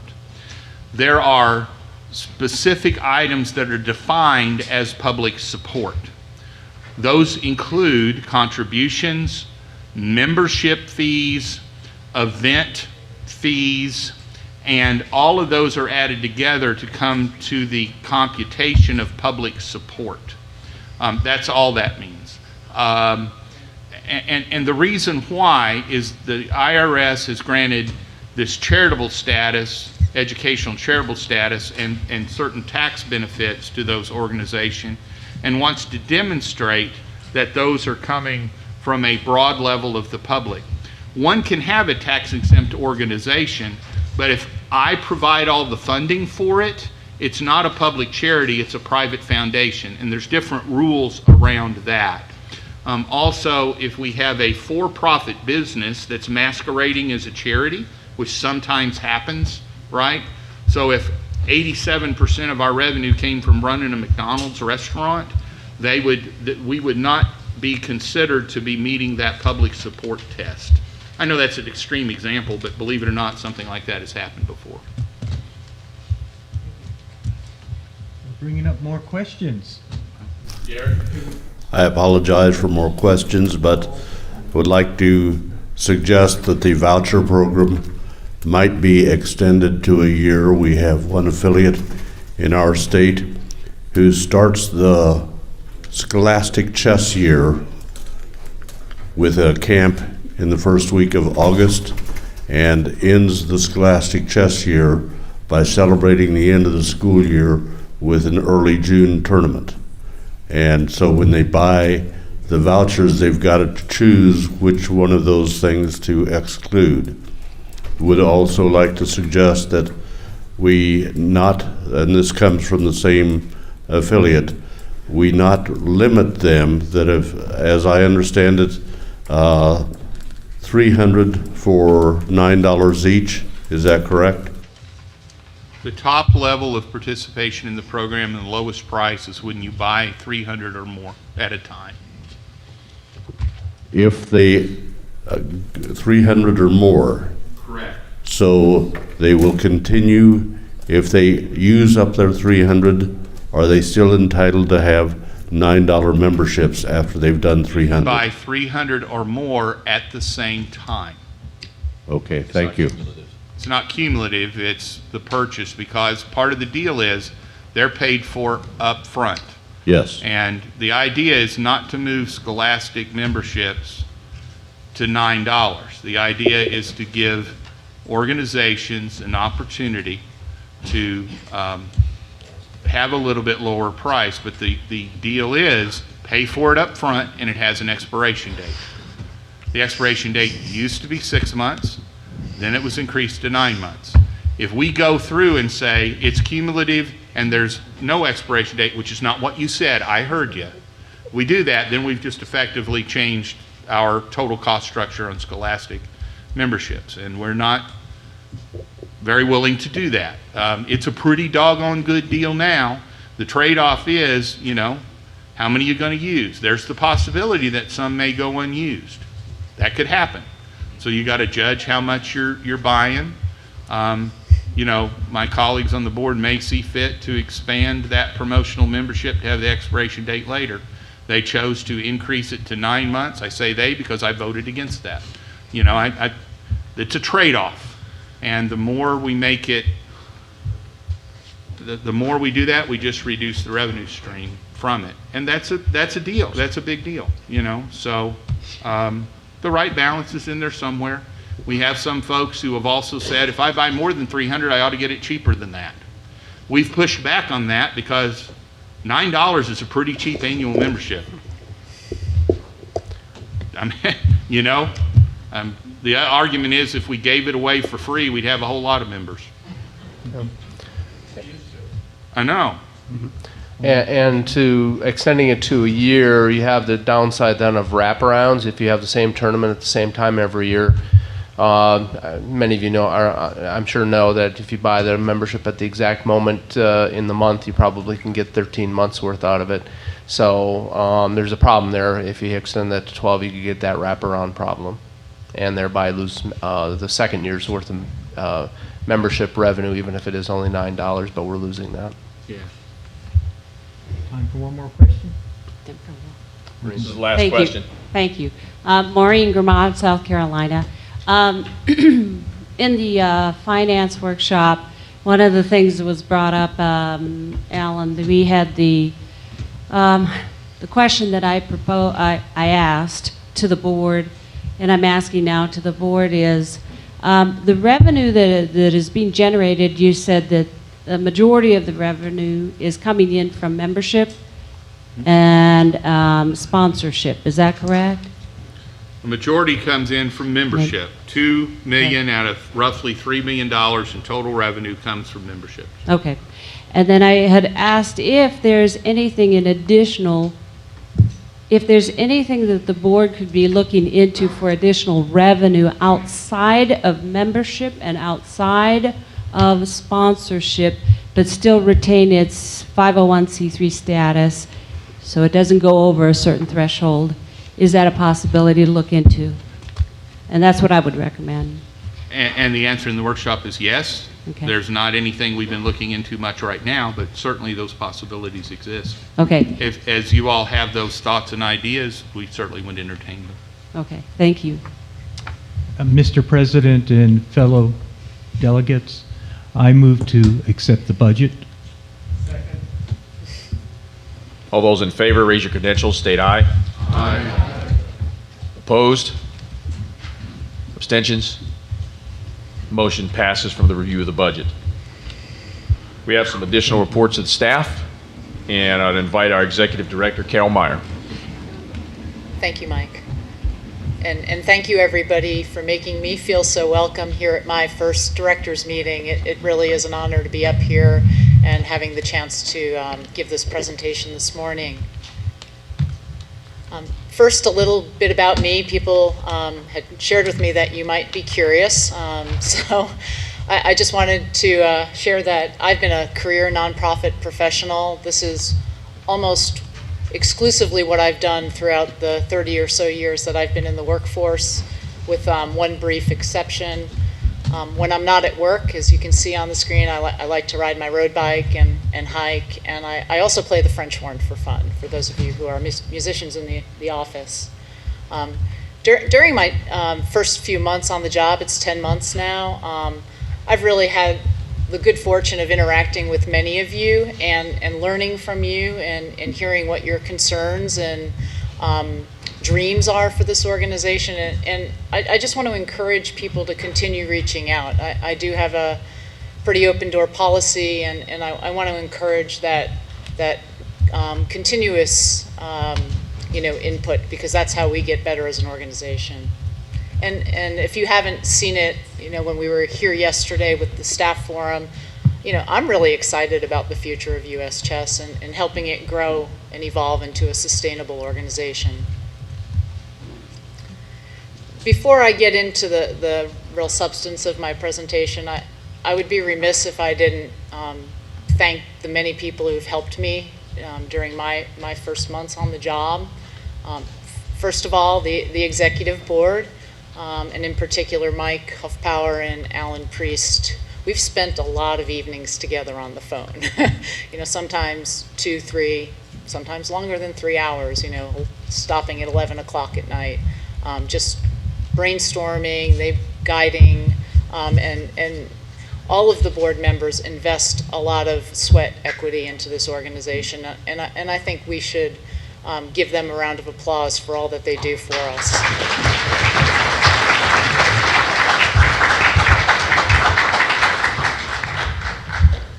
And for our staff, I think I made it really clear yesterday that we have really good synergy in the office, and I can't do what I do without the support of every single person on our team. So this was taken in celebration of Red Nose Day earlier this year, when we had a Administrative Professionals Appreciation Day, and we sometimes like to be silly with our red noses. For our sponsors, of which there are a pretty good number listed here on the screen, we can't do what we do without your support. So thank you for your continued generosity.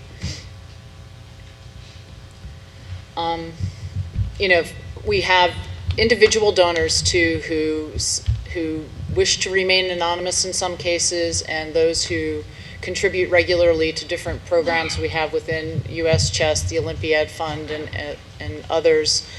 Just a thank you to each of you for believing in us to realize the mission of US Chess. So moving on to a snapshot of the past year, you can see that we have had a good year financially, as you just heard, but we continue to grow. Between 2010 and 2018, by event, we've seen pretty significant gains in attendance at our national scholastic events. I'll point out that the K-12, because it happens in December, the data for this particular chart is from 2017, not 2018, because the event hasn't happened yet.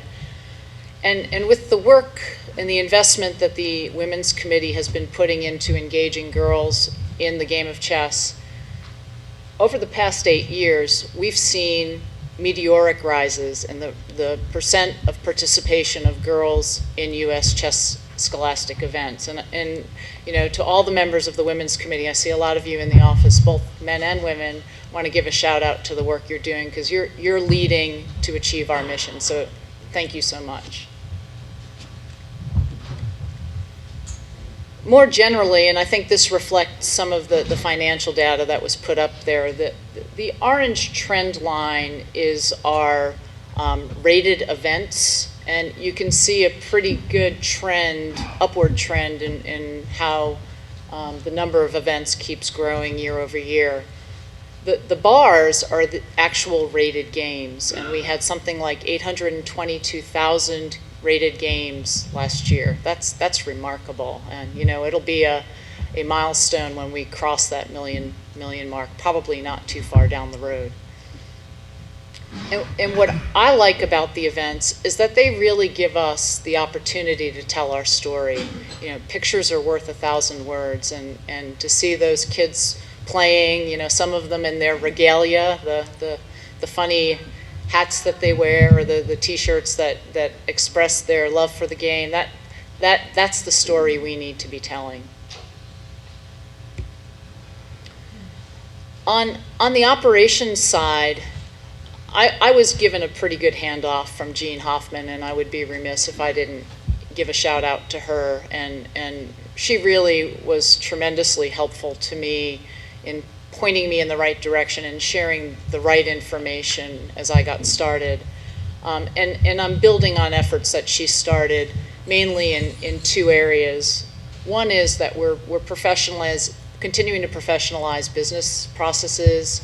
You know, we do competitive bidding now for contracts that we award. That's just a standard practice that's in our office. It's no more, you know, we've got a friend, we're going to give you a website contract. We're just not going to do business like that. And that really achieves 2 things. One is cost control, but 2, there's an accountability factor on delivering what's in the contract. And I think those are really important for the integrity of how we run our business.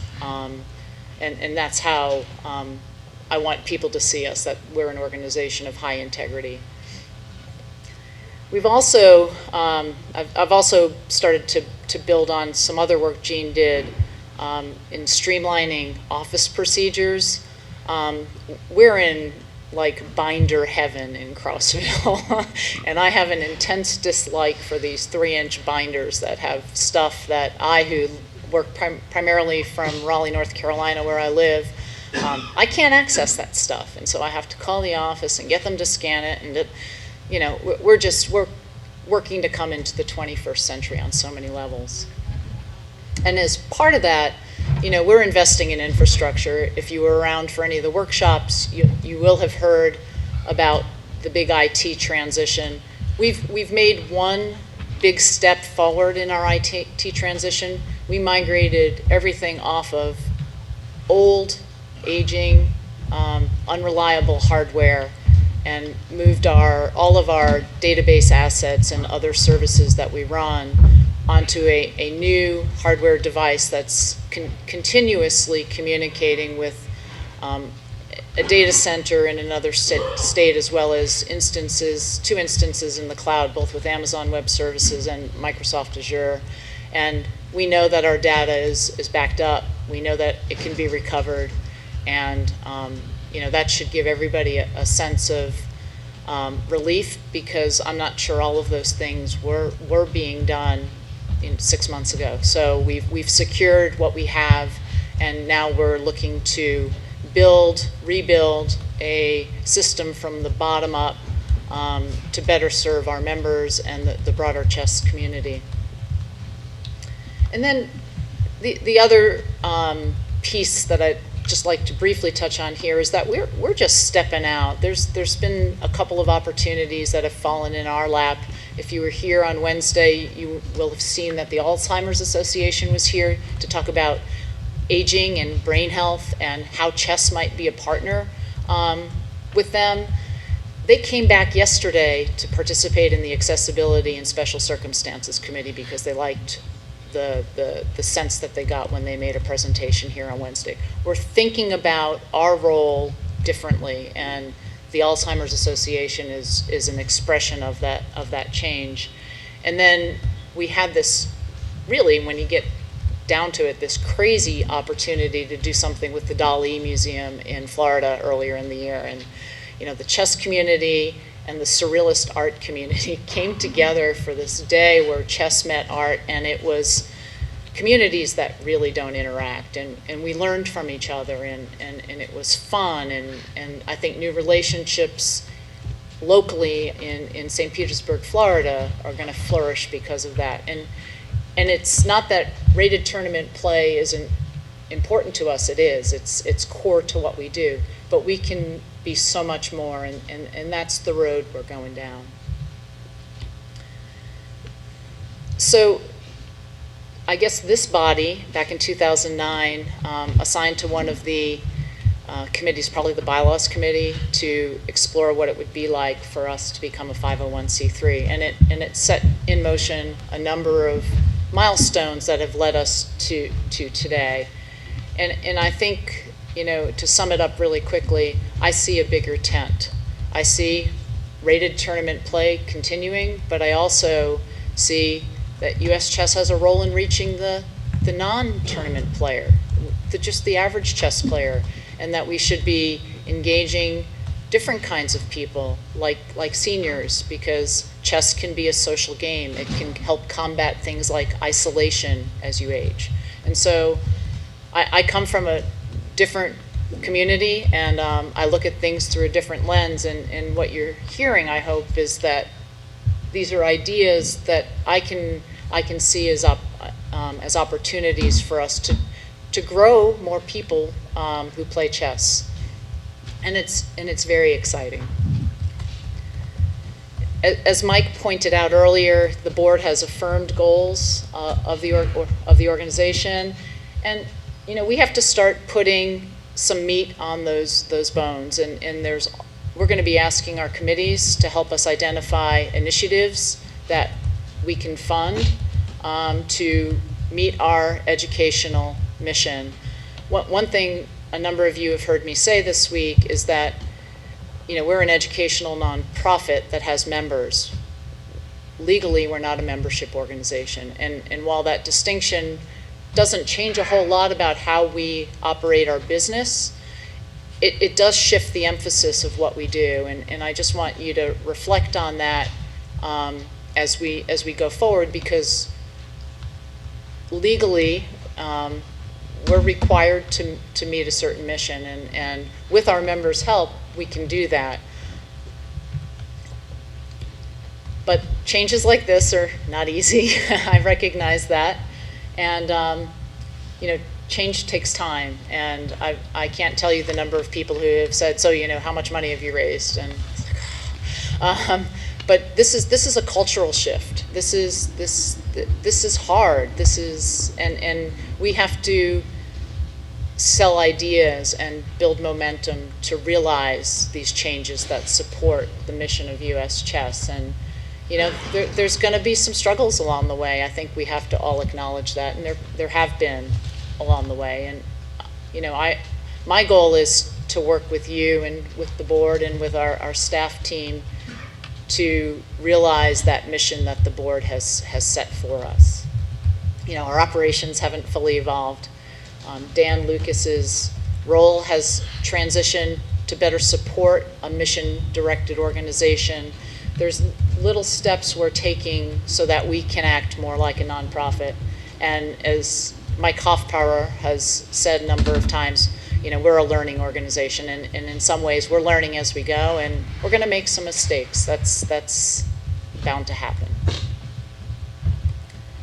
In terms of what we've done to date on the mission, as I mentioned earlier, the Women's Committee is our exemplar for living out that mission. They are growing the game in new and different ways, and by supporting a segment of our membership who, for whatever reason, we've had a hard time not just attracting, but keeping them when they get here. And Maureen, under your leadership, those activities are inspirational, and the girls, even if they don't articulate it, I know that they appreciate those opportunities that you're giving them, so thank you. Similarly, the Accessibility and Special Circumstances Committee, they don't want to, they want to promote access-enabled chess. They don't want people with disabilities to have to play in events that are not the events we play in. And so there's an inclusiveness agenda to what they're doing. And Janelle, under your leadership, and Sean, we would not have made the strides we've made in the past year. So your contributions are real, and we're grateful. Thank you. For those of you who were here last weekend, the new senior event was fabulous. We had over 40 people come out, first time. I mean, thank you, David. What a show it was. And yesterday, one of the participants said, "This is like a dream come true." I mean, we're doing something right. So what's next? We're going to be linking new initiatives with funding. We too are going to be having fundraising campaigns. That's what nonprofit organizations do. We'll be looking towards different types and sources of new revenue. It could be foundations, it could be corporate, it could be individual donors, but that's one of the big changes, I think, that you'll begin to see from US Chess. And our development committee had an informal meeting over lunch yesterday, and I think we've got a lot of good people on there to help us succeed. Like I mentioned earlier, our committees will be engaged in some of these new initiatives and actually helping us identify them. The new information system will help us better support our mission. We're going to be hiring some new staff. We have 2 openings right now. Some other things may get shifted around, but if you know people, we'd love to talk to them. A director of development and a governance coordinator are both currently open. And I think the one message, if there's nothing else you take away today, is that we just need to be prepared for the unexpected. You just don't know what's going to happen. I'm glad there's so many of you here that you're going to go along on this journey with us, and just want to thank you and see if there's any questions.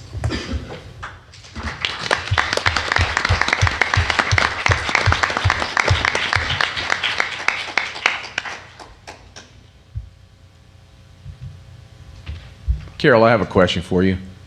What have you found has been the greatest challenge for you as you stepped into the job beyond learning how to horsey moves?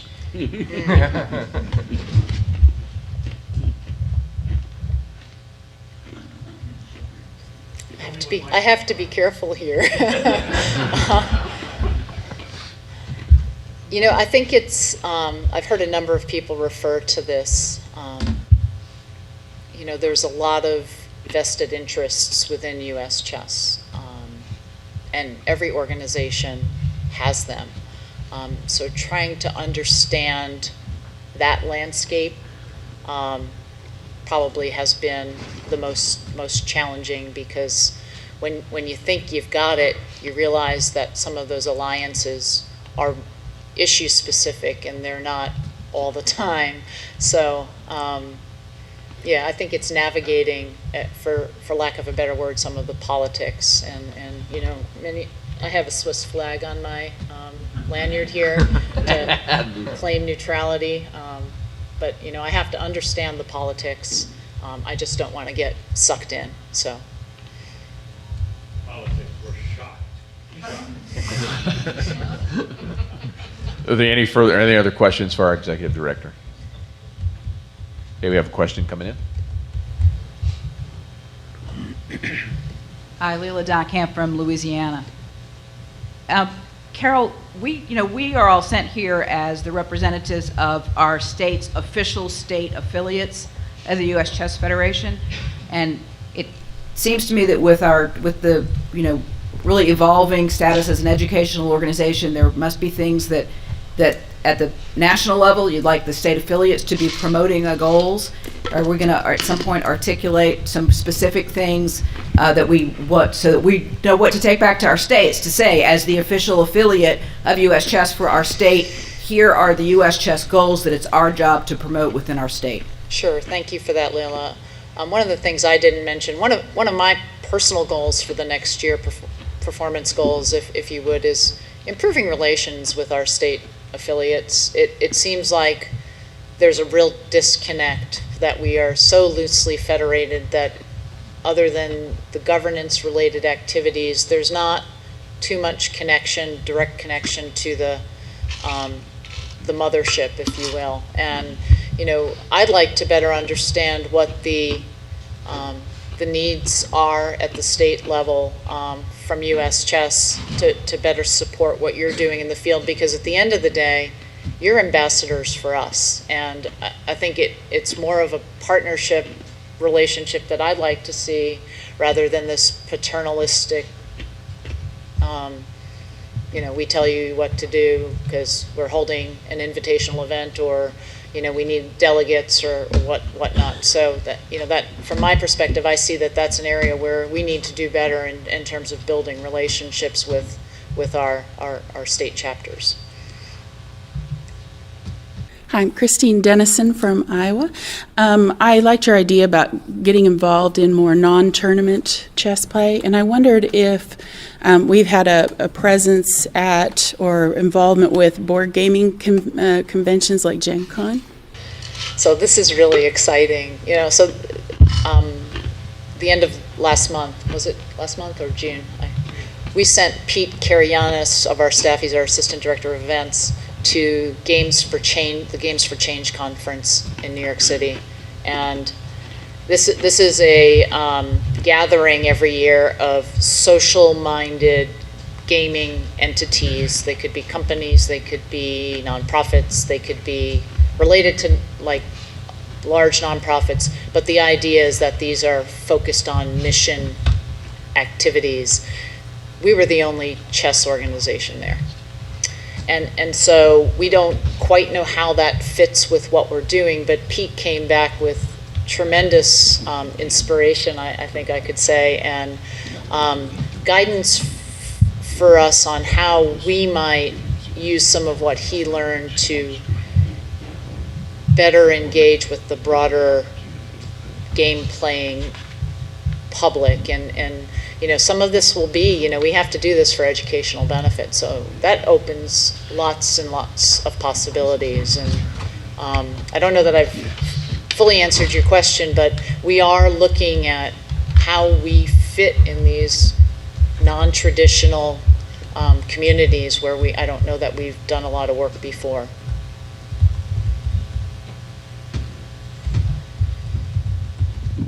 Okay, we have a question in the back. Yes, Michael Lennox from Illinois. I'm the new kid on the block, so I apologize for saying or asking any questions that are already addressed.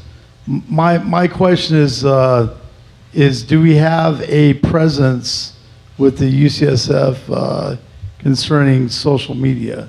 I'm finding it's a good tool. Absolutely. So Jen Shahadi, our digital editor, beyond being our website guru, she maintains a very, very active presence on Twitter and Facebook and Instagram. Everything's US Chess or US_chess. US Chess Women has a handle on both Instagram and Twitter. Yeah, we're very active on social media, and I would expect you'll see that only grow.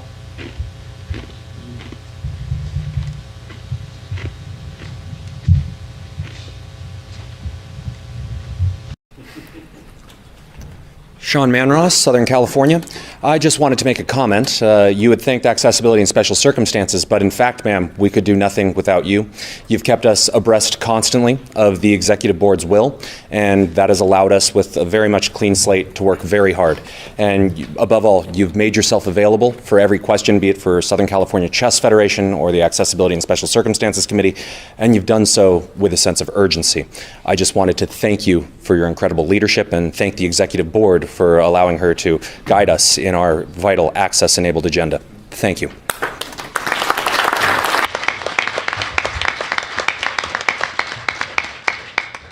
Okay, I'd like to invite forward Dan Lucas. Carol, thank you for your report, and we all look forward to working with you.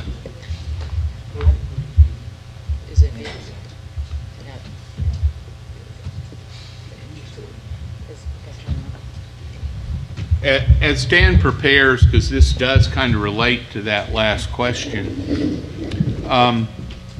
you'll notice that Dan is stepping to the podium as the Senior Director of Strategic Communication rather than the Publications Director. And that is absolutely by design, because I'm sure Dan's going to talk about, because I've already heard him do it, about kind of the shift in focus to expand the thought process of the unified communication strategy of the organization. So without further ado, Dan. Thank you, Alan. And now I have to skip forward 5 slides. Just teeing up the ball. You take a swing. Right. Thank you very much. Can you hear me okay from this direction? Okay, great. So earlier this year, in support of our mission-directed organization, US Chess created the new position of Senior Director of Strategic Communication, and I started on this role on June 1st after more than 12 years as Director of Publications. That's just up there for reference. My job now encompasses print, web, social media, all types of external and internal communications. This includes things such as marketing and press releases and employee documents even.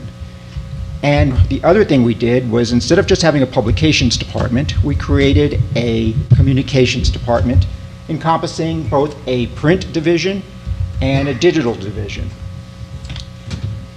But what does the job title really mean? When I was Chess Life editor, that was pretty self-explanatory. Strategic communication, as I've talked to many of you this week, and you've all been very supportive, and I appreciate that. There was the little look in your eyes about what does this job title mean? What is that strategic part? Well, we have many chess teachers, coaches, historians, and such in this room, so I'm sure you're familiar with Savelli Tartakower's quote that tactics is knowing what to do when there's something to do. Strategy is what you do when there's nothing to do. That kind of sounds like my job only involves doing things when there's not really anything to do. But of course, in the business world, strategic communication is the marriage of tactics and strategy.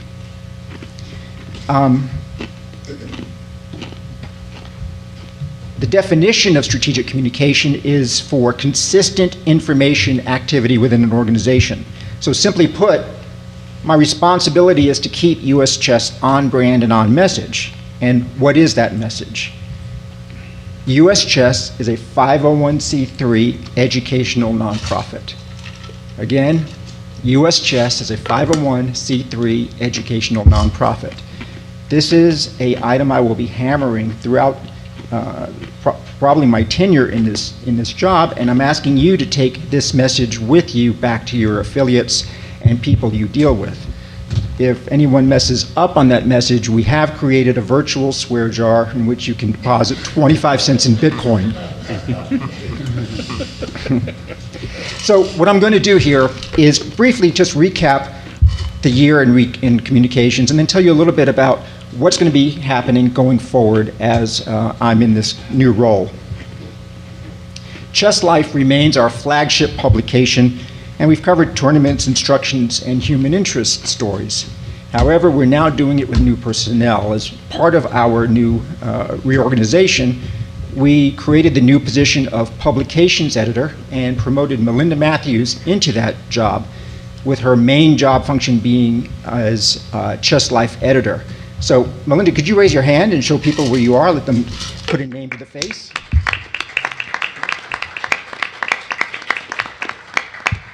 The applause is well deserved. Melinda has stepped into the role both capably and enthusiastically.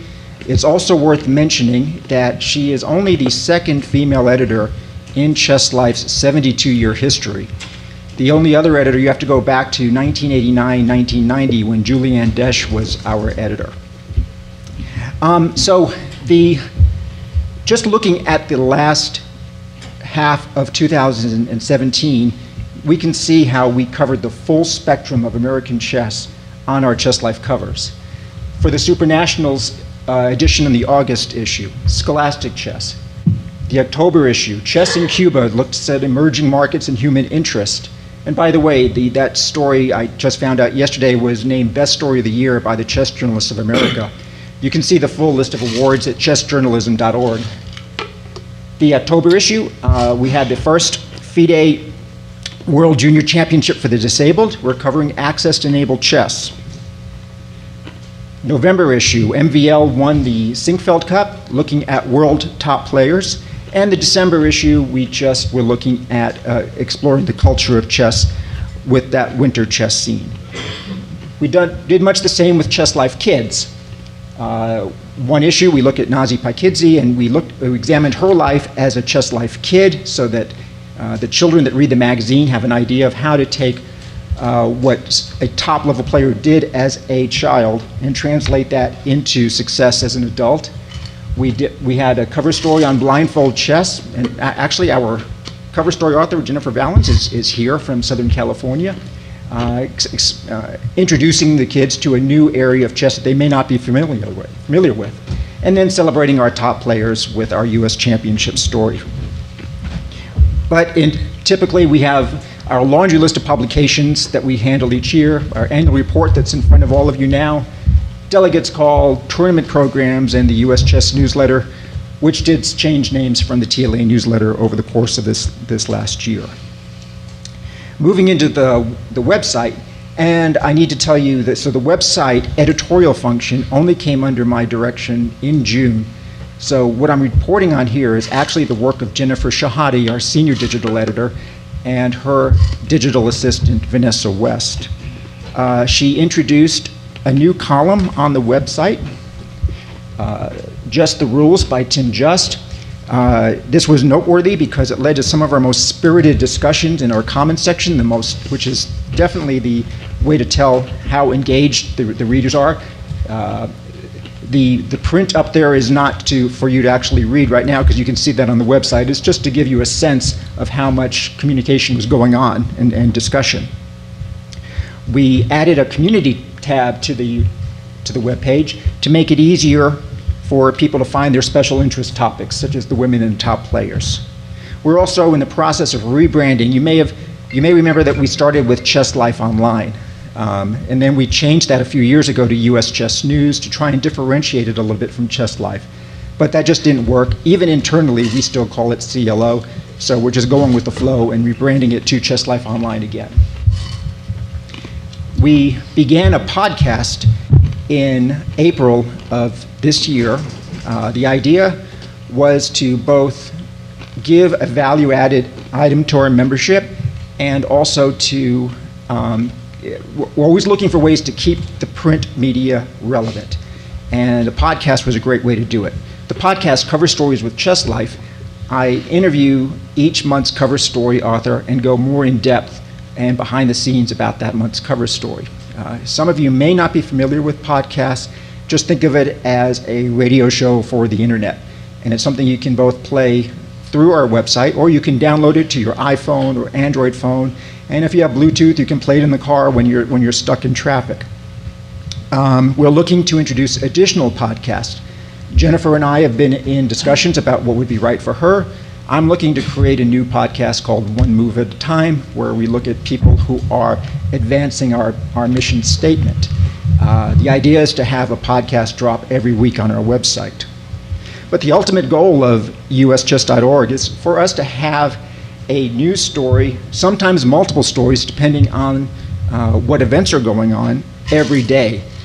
We need to. It would be great for the chess world to think of going to uschess.org first thing every morning whenever they boot up their machine.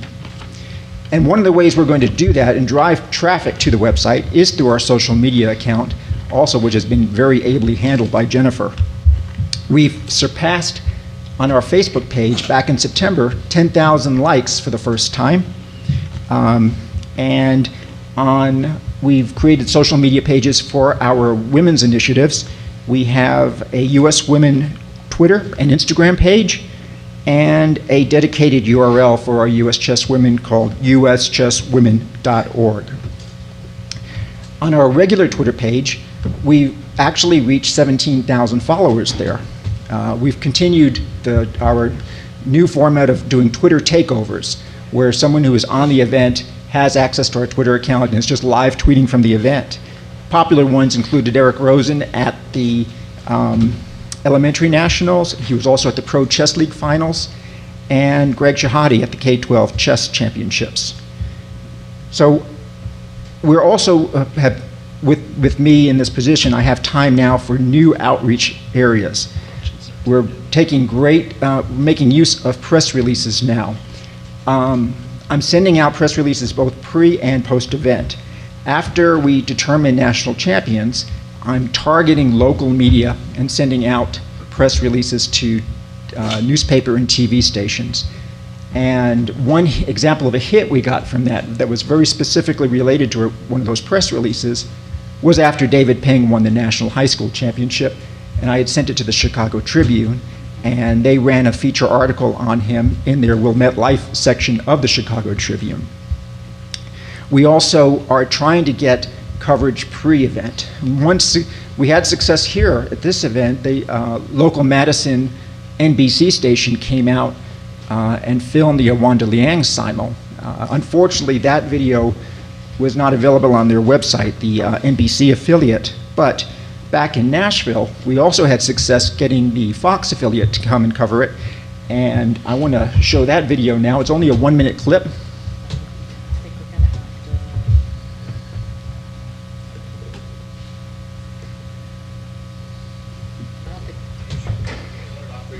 More than 2,000 elementary school students from all over the country competed for the Chess National Championship. Hundreds of kids are trying out for competitive chess for the very first time, in fact. A lot of concentration there. The folks running the tournament know it's more than just a game. It teaches decision-making at an early age, and it also teaches you about the consequences of the decisions you make, because if you make a bad move, and your opponent sees it, you can get punished pretty heavily for it. A lot to learn in chess. The tournament wrapped up today. More than 650 different teams took part in the event at Gaylord. So obviously very positive press for us. We still have some challenges there. It'd be great for them to call us the US Chess Federation and not the folks running the event, but we will get there.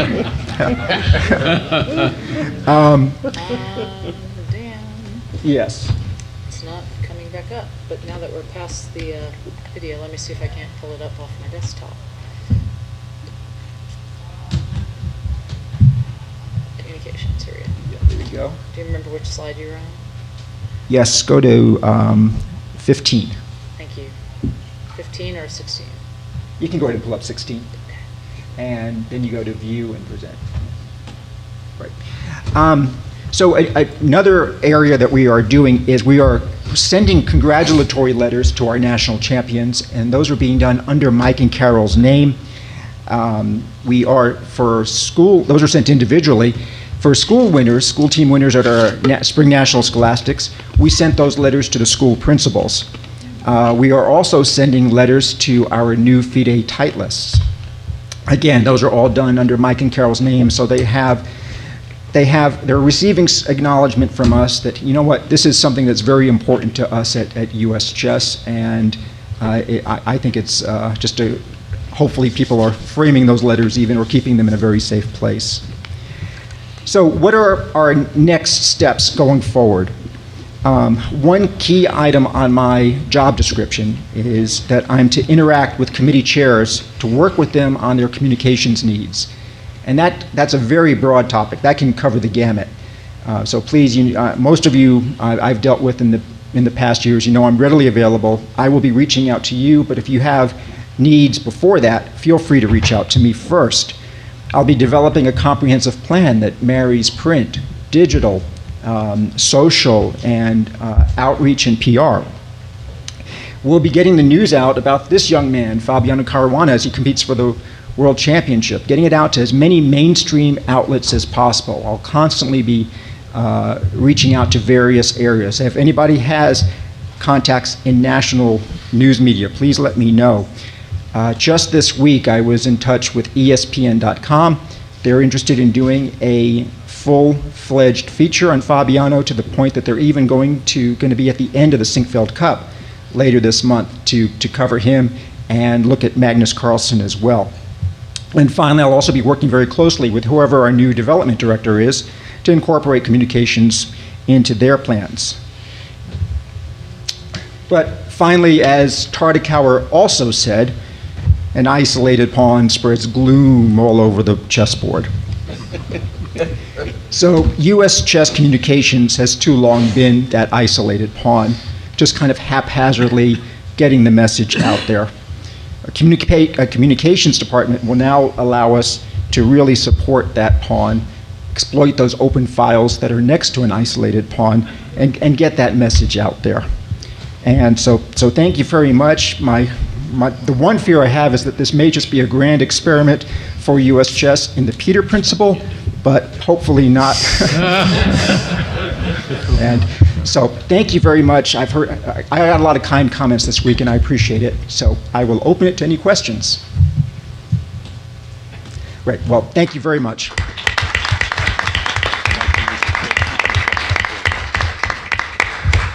One thing that I think you heard in the finance presentation, you heard from Executive Director Meyer, you heard from Communications Director Lucas, that it's important to note 501c3 educational organization.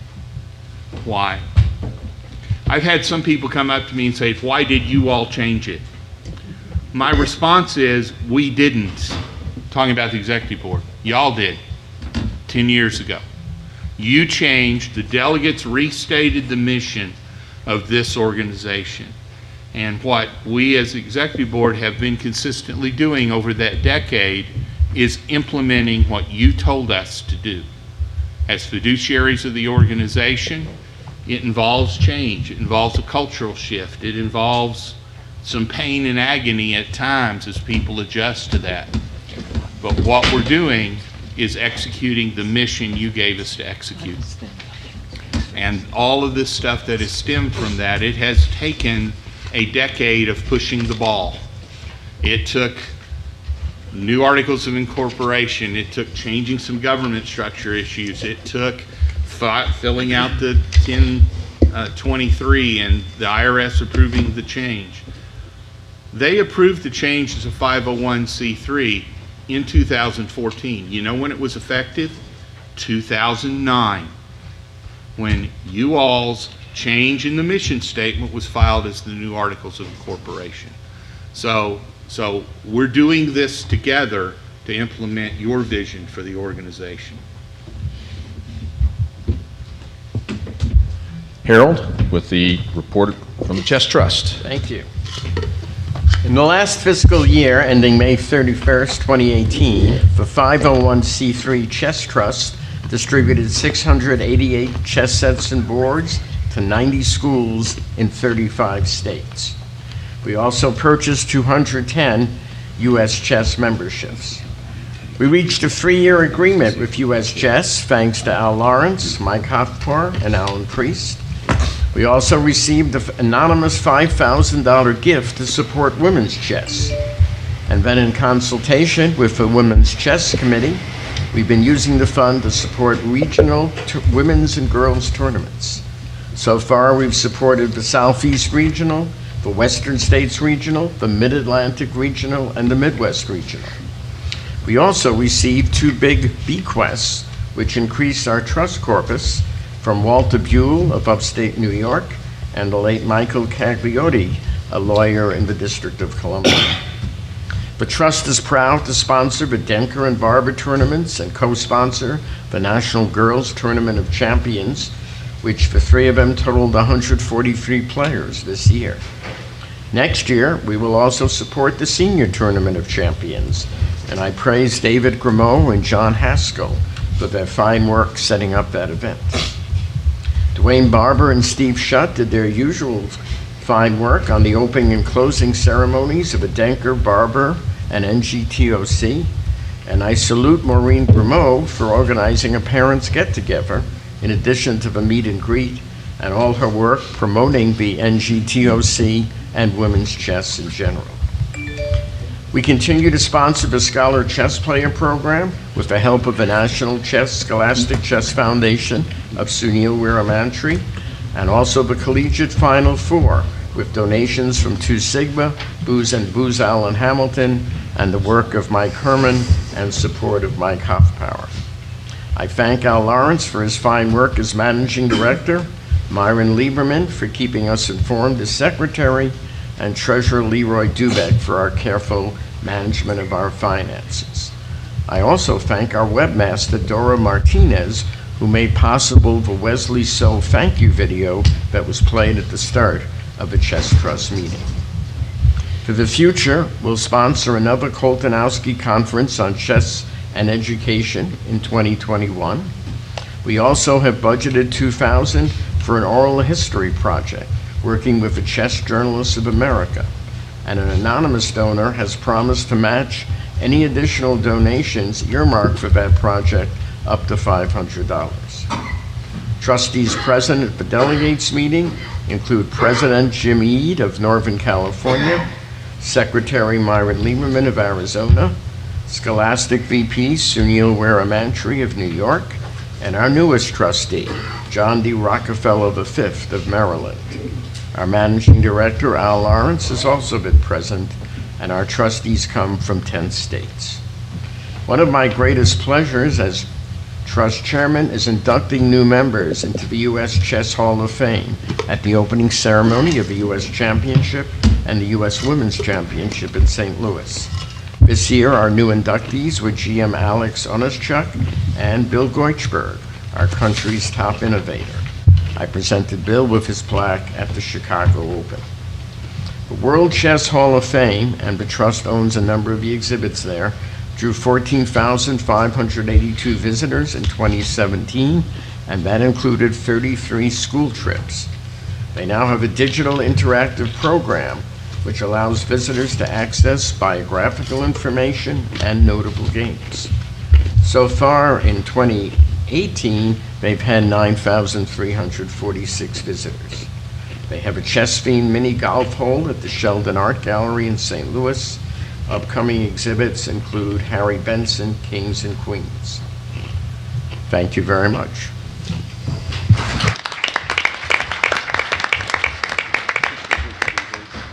Ruth, we'll now have our report of the FIDE Zonal President, Ms. Ruth Herring.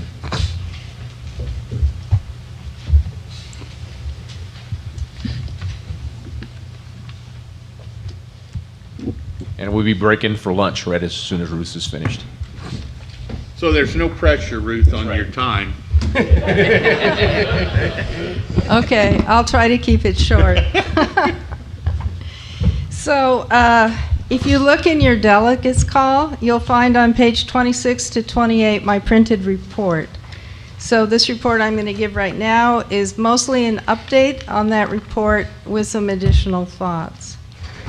To start with, I'd like to congratulate our senior team who emerged victorious at the over 50 World Team Championship in Germany. And they won the gold medal, so that's congratulations to Grandmasters Shabalov, Benjamin, Elvis, Yermolinsky, and Sergei Kudrin.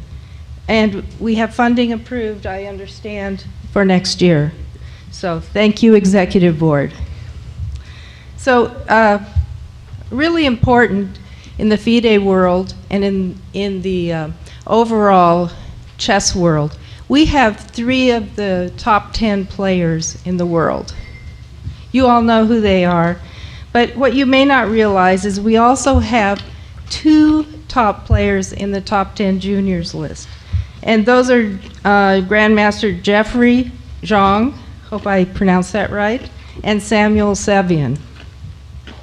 So I also wanted to mention that Grandmaster Sam Shankland, who grew up in our area in Northern California, just had a phenomenal winning streak, and he broke through the 2,700 barrier. So that was 62 wins in a row. He's going to be our 4th board at the Olympic team. So we're looking really good at the Batumi Olympiad. Our women's team will consist of Irina Krush, Anna Zatonsky, Tatev Abrahamian, Jennifer Yu, and Sabina Feuser, with coaching by GMs Melik Kachian and Robert Hess. So we really have some great competitors going to those events. In addition, after some delays, we're finally going to be having the women's knockout tournament with our qualifiers from 2017 zonal. So Sabina Feuser and Nazi Pakidze will be going in November to Khanty-Mansiysk. That's in Siberia. And I've been in Siberia. I've been there for an Olympiad, and it wasn't that bad. We're having a flood here. I actually grew up in Alaska, and it reminded me of my childhood. So, as you know, Fabiana Caruana is going to be challenging for the World Championship, and it's scheduled for November in London. And we're all rooting for Fabiano and hoping for a Caruana boom.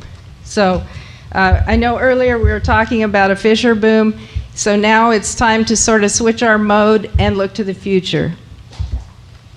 So on to second quarter presidential board meeting at FIDE. We had a number of titles approved. And I really want to thank the board here for sending out certificates and acknowledging the titles.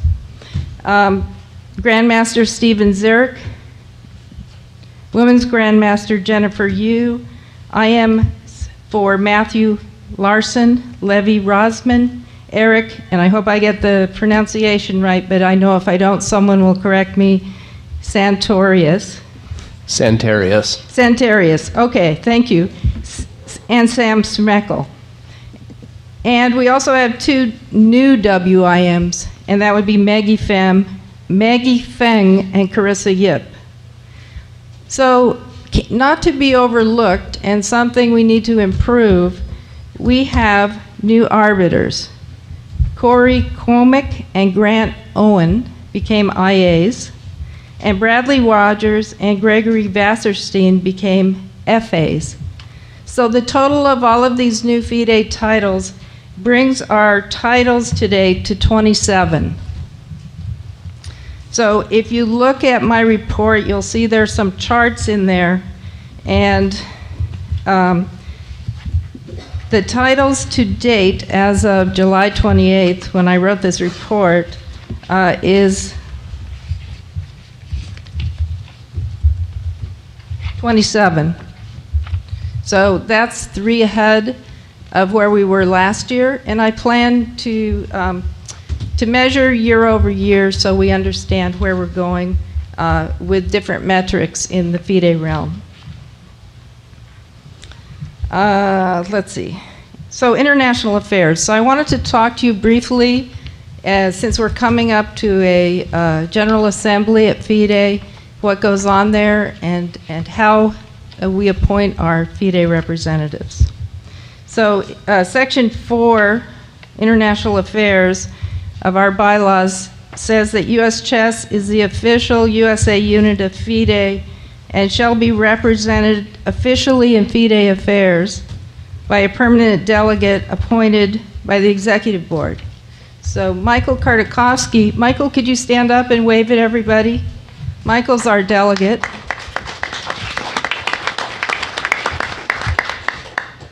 He chairs the International Affairs Committee and makes recommendations to the executive board and also follows their guidance. So when he votes on something important, he's voting at the direction of the board. He votes in the General Assembly, which meets every 2 years. On alternate years, the executive board meets, and I vote in that body. So I also take my guidance from the US board. Michael and I are often on the phone together and talk about what we need to inform the board of, what reaches the level of something that needs to be paid attention to, and we also ask for their advice. And we follow it. So on to the US Chess website. We do have a FIDE information page, and I'm going to be talking to some of the folks here, Carol and Grant, about how we can make that page more user-friendly and provide more information. It's called FIDE Information, and it has information about FIDE IDs, transfers, titles, registering for FIDE tournaments, and submitting tournaments. We're going to upgrade that with some more useful information, and as we found out in some of the meetings, the FIDE events meeting, and some other meetings, there's additional information that we could be pushing out to members. So I talked to Grant Owen. If you don't know him, he's our manager of FIDE ratings and titles and USCF and FIDE certifications. He's going to be pushing some information to you based on questions that we got in the workshops here. Let's see. So if you look at the charts that I published, there's one called FIDE events, and this is one of the metrics that I want to start tracking. And over last year, we just have 2 more than last year, and it was suggested in one of the workshops that we sort of map out by region where the events are being held, and then look at how we can spread FIDE events to other regions if it's appropriate. There were events held in 25 states, and I'm not going to read you a list of the states, but I can map that out also. One of the important things that we have to remember is in order to hold a FIDE event, you need to have FIDE arbiters, and we have a shortage of FIDE arbiters, so we need to solve that problem too. The top number of events was held in Northern California. Judith, thank you. And that was 9 events, and that's year to date, followed closely by Missouri, Texas, Washington, and New York. Though I must mention that the scheduled events, New York has 16 scheduled for the rest of the year. Yeah. I'm not going to list all of the states, but the number of players in the FIDE events is increasing.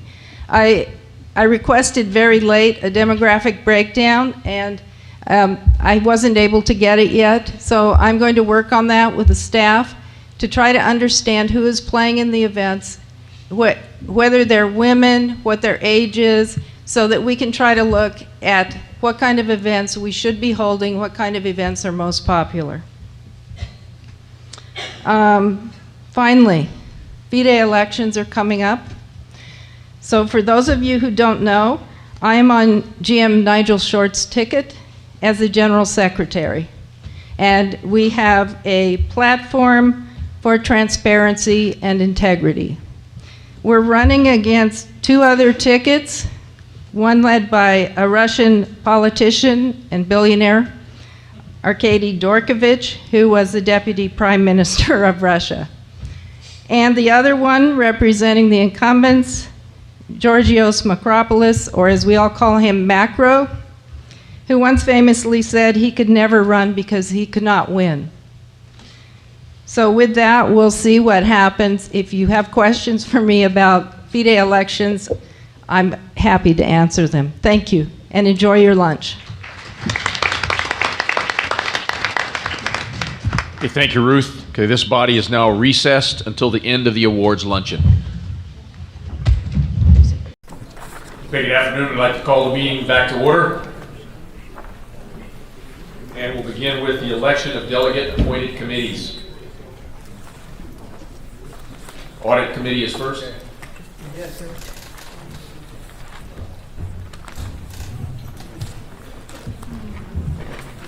Since this is the four mic, I would like to nominate Ruth Herring and John Haskell for the audit committee.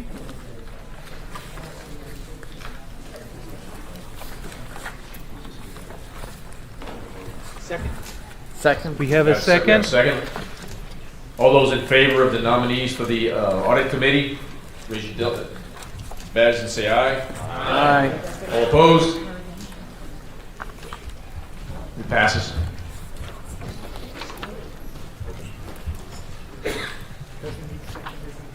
Next is bylaws committee. All right, for the Bylaws Committee, I nominate Guy Hoffman of Wisconsin, Richard Kepke of Northern California, Robert Messenger of Massachusetts, Gerald Larson of Alabama, James Manella of Southern California, Myron Lieberman of Arizona, Harold Winston of Illinois, Gary Kitts of Michigan, Gary Walters of Ohio, Steve Emmett of New York, John McCrary, South Carolina, Randy Huff, Southern California, David Mailer, Maryland, and Srinivas Alampali from upstate New York. All those in favor, raise your credentials. Aye. Aye. Opposed? Passes. Election committee.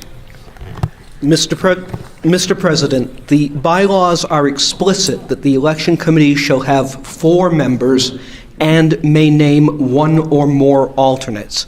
I therefore nominate Kenneth Ballou of Massachusetts, Myron Lieberman of Arizona, Kenneth Sloan of Alabama, Andrew Thal of Ohio, and as alternate, Alex Relier of New Hampshire. All in favor, raise your credentials. All opposed, raise credentials. Motion passes.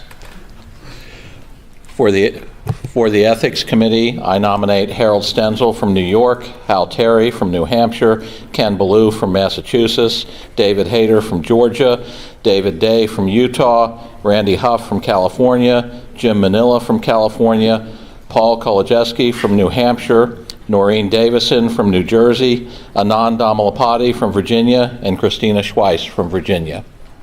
All in favor, raise your credentials. All opposed? Passes. LMA committee. The Life Member Asset Trust has a total of 11 trustees.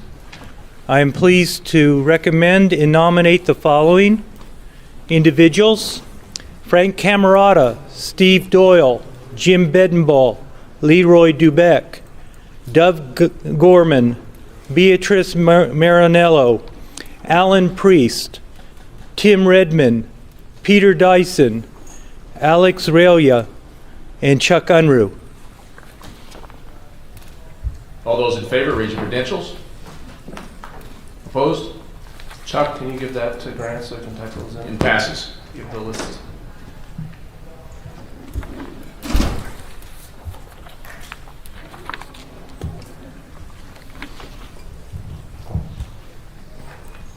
Before you, where's Walter? Walter, you wanted to mention one individual who was forgotten as we did the in passing. Yes.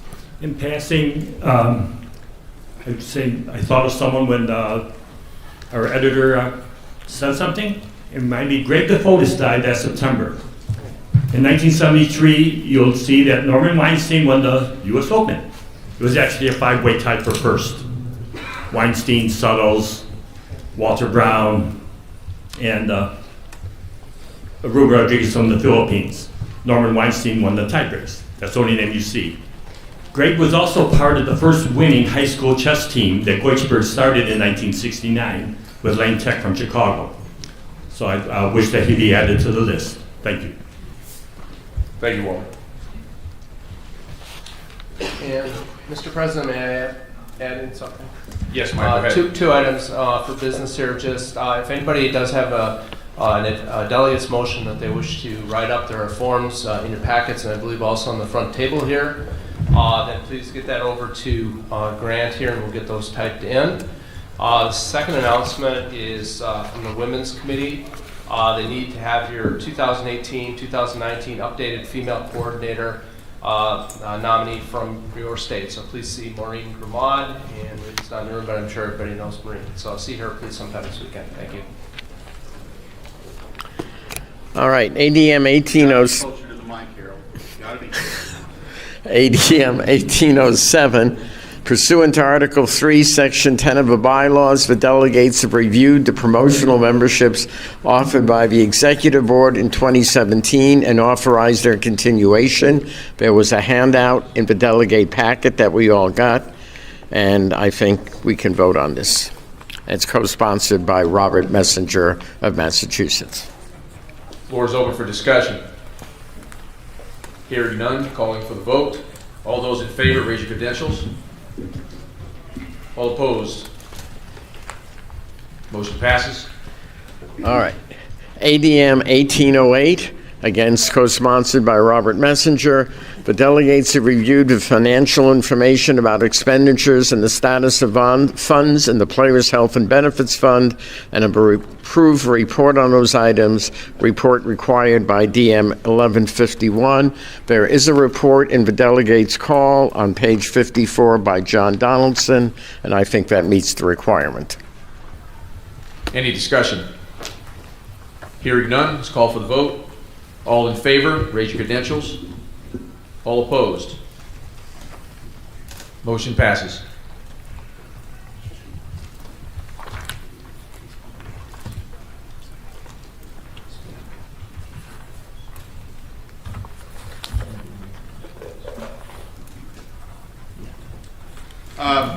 ADM 1809 was the referral of ADM 1659 that had been referred to rules in 2016. It was re-referred to the Executive Board in 2017 when it was considered here. The concept that organizers having their events rated by US Chess, as well as another rating service, are required to disclose all the players and all other rating services.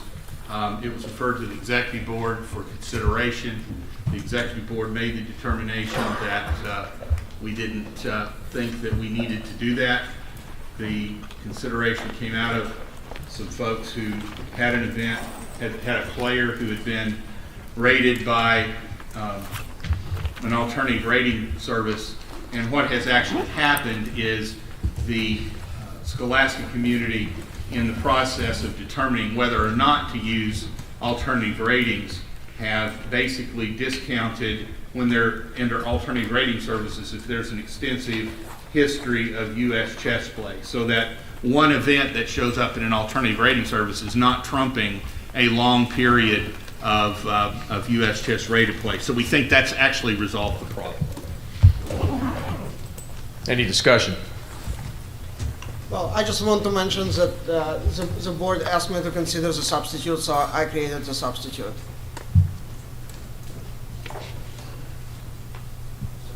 Any discussion? What substitute?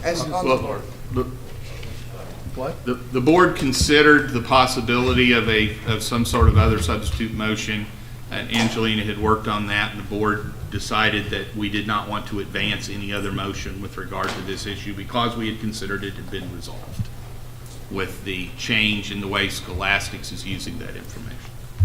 Point of order then. Parliamentary inquiry, actually. Is it the case that this motion is being presented by the Executive Board, or is it a single person amending the motion? The Executive Board's status of this motion is that we are simply reporting that we're taking no action on it because the Scholastic Council, in their consideration of how they use alternative rating systems, has resolved that. So this is a proposal by one delegate to amend the motion on the floor. Is that correct? That would appear to be the case.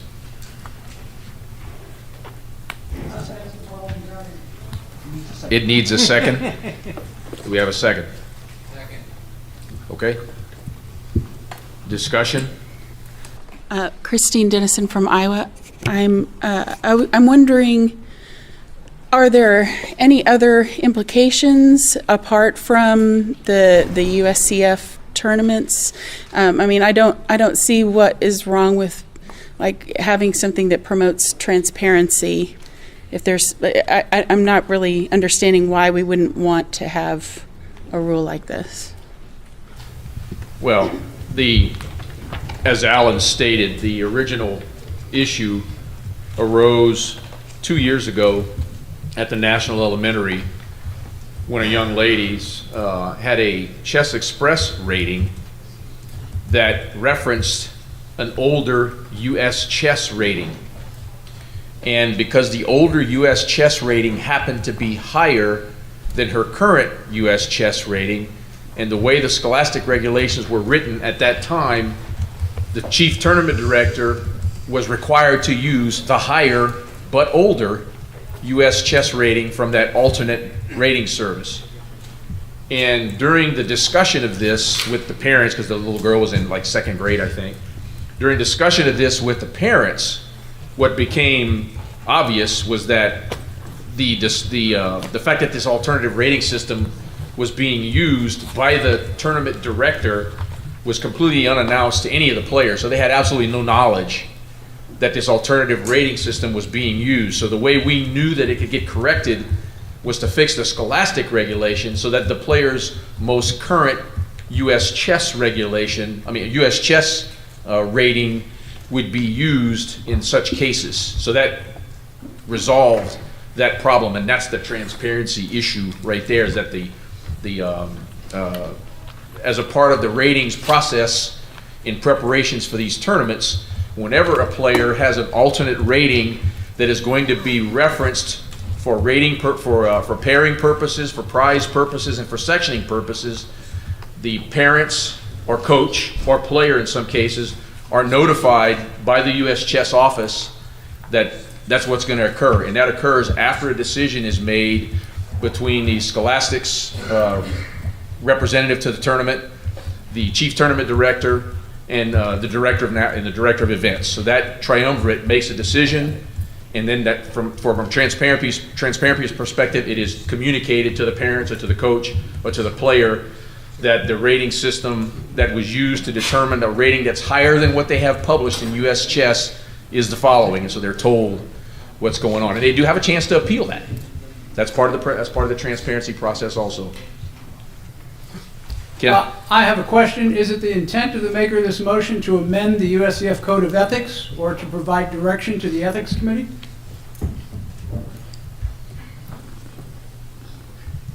Can you repeat the question? Do you intend to modify the USCF, the US Chess Code of Ethics, or provide direct direction to the Ethics Committee? Well, the idea was to use Steve's motion, and I think the main concern was what do we do if that advice is not followed by the organizers. So this is not completely changing the ethics. It's more just to provide the guidance and. Okay, I understand that, but as written, this appears to amend the US Chess Code of Ethics and also provide specific direction to the Ethics Committee on how they should proceed. Well, and as such, I object to that. Okay. I disagree that this motion appears to modify the Code of Ethics.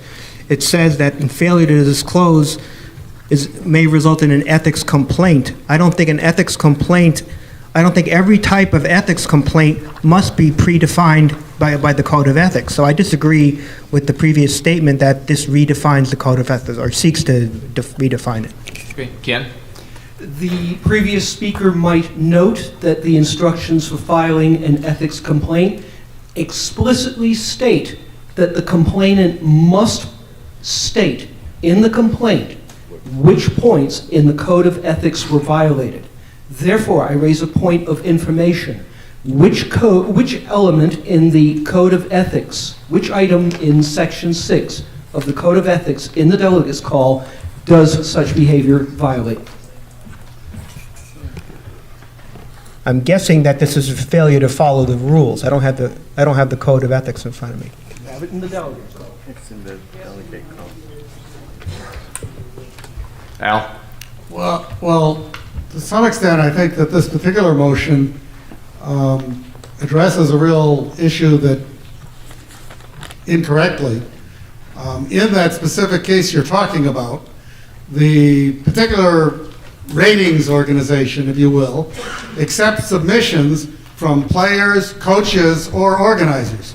So, in fact, we do not know that the organizers submitted that tournament to this rating service.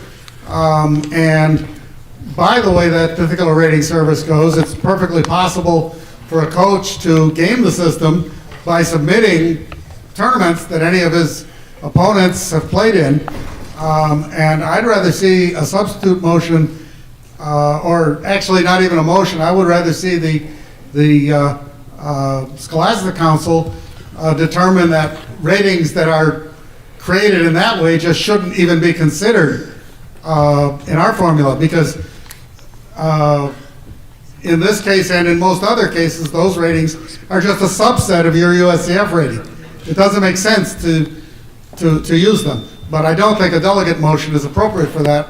So I think we should either defeat or table indefinitely this motion with the understanding that the Scholastic Council will reevaluate that. Okay, I want to remind everyone what we're discussing right now is the proposed substitute. And then once we finish the discussion on that, we will vote on that, yea or nay, and then we will return to the discussion of the original motion before voting on it. Steve? As an answer to a point of order previously raised, which specific point of the Code of Ethics would be violated by this and would be grounds for submitting an ethics complaint? Standards of conduct, 6A, intentional violations of tournament regulations or of any other regulations pertaining to USCF activities and goals, particularly after being warned. I would submit that would qualify as a grounds for submitting an ethics complaint in this case. This motion, proposed substitute, was brought to the executive board as an alternative. It was defeated by the executive board. Why the maker has chosen to go around the executive board presented as a delegate's motion it would be addressed to the maker. So therefore I urge it to be defeated. The executive board has already considered this and actually defeated this motion once.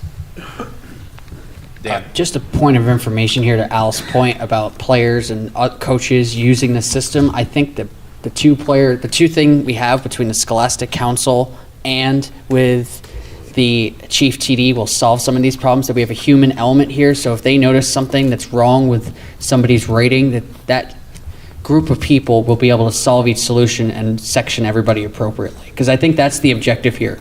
The objective is to get the right players in the right sections, regardless of using other rating systems or even US chess ratings. So that's the objective here. It's not for any other purpose. Okay. John Hartman, Nebraska. I call the question. Okay, the question has been called. All those, any objections to calling the question? I object. Okay, so now we'll vote on the objection. All those who favor the objection, all those who favor calling the question, raise your credentials. Opposed to calling the question? The question has been called. I call now for the vote on the substitute motion. All those in favor of the substitute motion, raise your credentials. All those opposed to the substitute motion? The substitute motion is defeated. With the period of discussion is now open for the original motion. I move to postpone indefinitely the main motion. Motion has been made and second to postpone indefinitely the original motion. Point of order. The word indefinitely seems to be an interminable word. Can we just say I wish to see it postponed The motion to and reviewed? The motion to postpone indefinitely is a subsidiary motion that may be applied to a main motion to basically make the motion go away. It's similar to withdrawing the motion. I make the motion to postpone indefinitely because, in my opinion, the Executive Board has actually solved the problem. There's no more action needed. This is the parliamentary way to dispose of the motion. And a motion to postpone indefinitely is actually a Robert's Rules of Order stated type of motion. I mean, that's why the language is being used, correct, Mr. Parliamentary? Mike, could I ask the chair's permission just to have a point of clarification? You may ask for a point of clarification. Thank you.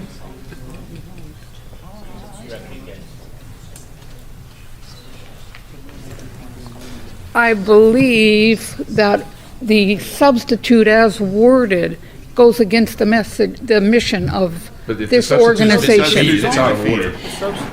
I know that, but let me just ask you, do we need to list sanctions in a motion, thou shalt, or you're going to get spanked by your mother? Anybody who's going to file a complaint is going to file a complaint. Would we have been more open to that without the punishment? It's out of order. That's the question. I know. So what's open to discussion right now is the motion to defer, postpone indefinitely. Which may go into the main motion. I'm speaking for Ken's side here on this one as one of the makers of the original motion. I think the Executive Board and the Scholastic Council have both have a unique policy set for situations like this, and I think it's been solved. So it's an ongoing issue, this whole thing. And I think it's been solved that year by year we're going to continue to look at players with alternate rating systems, with players with problems with US chess ratings or any rating before they enter National Scholastic. So I think the issue is moot, honestly. It's not our motion. It's the board's motion. No, it's his motion. No. To table, to postpone. Jim Manella, New York. I have to disagree with my colleague. Can you hear me? I have to disagree with my colleague from the Ethics Committee. I would much prefer to vote the motion up or down and dispose of it that way. Personally, I don't see any problem with requiring somebody to reveal some information. You're not requiring them to do anything else, but it seems like the will of the body is that they don't want to do that, so then let's just vote it up or down. I move the question on the motion to postpone indefinitely. Question's been called. Any objections to calling question? All in favor of postponing indefinitely, raise your hands. All those opposed? It passes.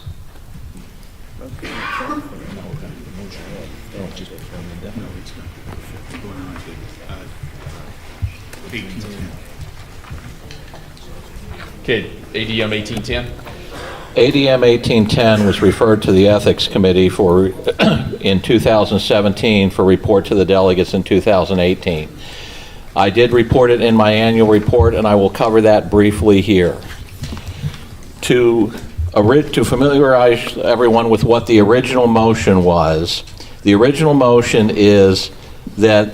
was to change the US Chess Code of Ethics so that any member who is under the age, originally the motion said, I believe 18, but then it became 13 as amended, would be handled by the Scholastic Committee.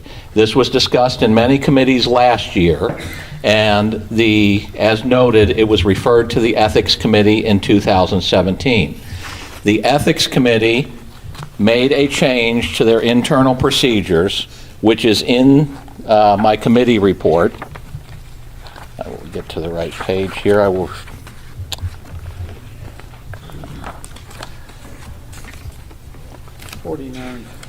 Thank you. Page 49, the report to the delegates on ADM 1731, the bolded column in the right-hand column of page 49, this is the procedure we adopted. The committee shall annually report an ombudsman from among its members who shall have responsibility for reviewing complaints in which the potential respondent is below 13 years of age. The ombudsman will examine the complaint and shall have authority to dismiss it outright, refer it to the full committee for a formal jurisdiction review, refer it to another committee, or to seek an informal negotiated settlement by communicating directly with the complainant and the respondent. The complainant shall have the right to appeal the ombudsman's decision to the full committee, in which case the normal jurisdiction procedures will apply. Now, I would like to make a couple of notes there. This is the procedure we are following right now. It is being presently used for the first time, so we are still trying to figure out what works, what doesn't work. There may need to be tweaking to our procedure, which we believe the Ethics Committee is capable of doing. We believe this addressed the need of the original motion, which was for very young members have a procedure in place prior to the accepting of jurisdiction of a formal ethics complaint that could resolve the matter informally if that was appropriate. We have put that procedure in place, but it involves just members of the Ethics Committee. We are not involving liaisons or anyone else. We believe this addressed the issue of the motion. In the ethics workshop, there was a straw poll, and the straw poll was 20-0 that we had, in fact, that this internal procedure addressed the original motion and no further action was necessary. Any discussion? Hearing none, call the vote. Hold on. We haven't proposed any resolution to the motion, so. I suppose, I will propose to, that 1810 be postponed indefinitely. Second. Thank you for Motion's been teaching. second to Ken. postpone indefinitely. Any discussion on postponing indefinitely? Hearing none. All those in favor of indefinite postponement, raise your credentials. Opposed? Postponing indefinitely passes.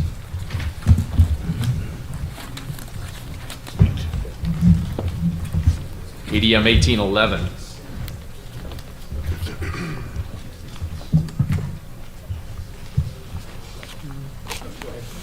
All right, 1811 last year was, 1811 last, kiss it.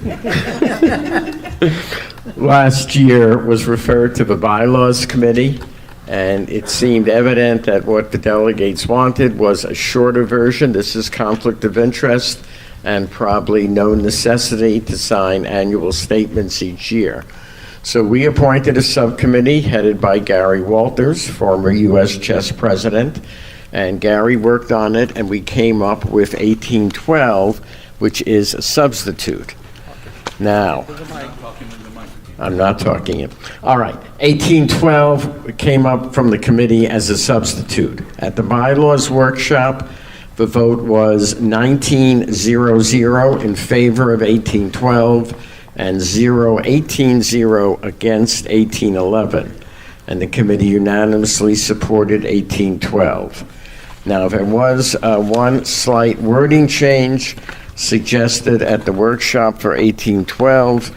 If you go down on page 7, where it says Article 4, then the idea was to assert a comma after, in the last sentence, last line of Article 4, after adopted children. And the workshop and the committee are fine with that. But we do think 12 is a lot simpler and clearer than 11, and are urging this body would do to vote in favor of ADM 1812. Alan?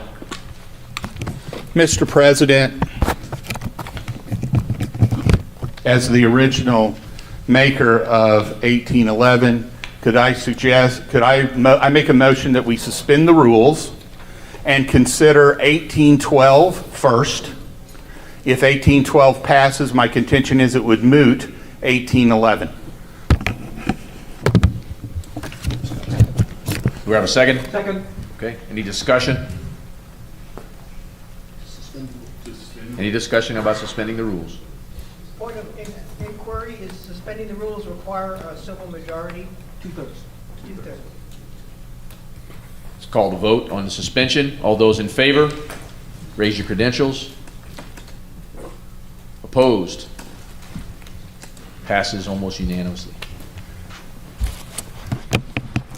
Now I'm at the mic to speak in favor of 1812. The purpose of 1811 had been to get something in place because the delegates have director powers in certain areas, and the Internal Revenue Service asks that all nonprofits have conflict of interest policies for its directors. The text of 1811 is the conflict of interest policy that the executive board follows, and it is way too complicated for the delegates. That was recognized. So I appreciate the opportunity of the Bylaws Committee taking it seriously and coming up with a much more workable alternative. It does not call for annual statements or anything. It's just if there's any delegate that looks at the agenda, sees something in which they think they may have a conflict of interest, they have a duty to disclose that. The delegates then will have a committee to consider if that requires, if they would recommend to that delegate that they recuse themselves from the consideration of that issue. It seems to solve the problem in a way that we can actually make it function, and I really appreciate the work of the Bylaws Committee to make that happen. I urge the delegates to vote in favor of this. Any other discussion? Ernest Schlick, Virginia. Alan, I do have one question. With the elimination of the annual signing by the delegates, have you investigated whether we need language elsewhere when somebody's appointed a delegate, say they agree to follow it? Can I answer that from here? And bylaws, this is your notion. Can I answer that question? Because I think I can. The delegates only really exercise anything when they come into meeting. So if the delegates aren't considering anything, it doesn't really become a problem until there's something for them to consider. So a delegate who might be appointed to fill a vacancy, let's say next week, then the next time if we had a special meeting and called everybody into session, if they had a conflict on that, that's when they would disclose it. So there is no requirement to do anything in writing. It would just happen at that meeting. Well, I was thinking, I guess the purpose of signing it is to say that you will abide by the policy. And I'm thinking of we're sitting here in the meeting and somebody comes up on some ADM where somebody might have a conflict of interest, and then it goes to court and they're arguing that that conflict of interest statement does not apply to them, whether we need it in writing somewhere that says by serving as a delegate at an annual meeting, you agree to abide by the conflict of interest. Well, I don't think that's necessary. My intention, if this passes, it would be in the delegate's action of continuing interest. It would be available at the delegate's call. Therefore, anybody coming to the meeting would see it and be aware of it. And Ernie, I appreciate your concern. That's certainly why it is a signature requirement of the executive board. Remember, the executive board is the only body that can actually contract on behalf of the Federation. So that's why this just didn't need to be as complicated, I think, because the delegates can exercise certain director powers, but they are very limited. And y'all are only here one weekend a year. We're dealing with stuff every week. So, Ernie, I appreciate the concern. I just think that the way they've dealt with it solves the problem. Thank you. Any further discussion? Seeing none, call the vote. All those in favor, raise your hand or raise your credentials. All those opposed, raise credentials. Motion passes. Mr. President, then I would request that you rule 1811 as being moot.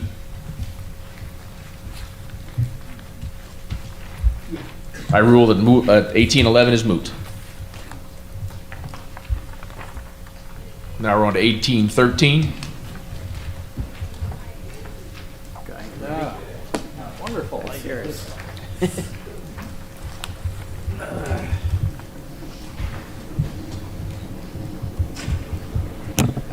The States Committee considered this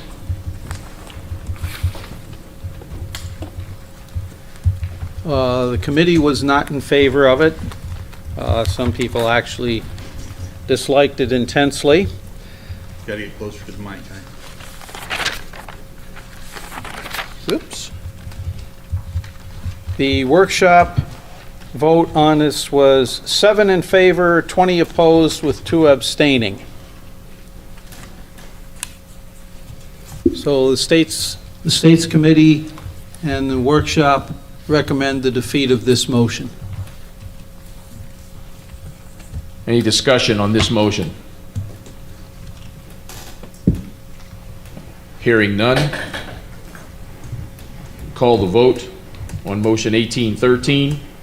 All those in favor of the changed language in 1813, raise your hands. Raise your credentials.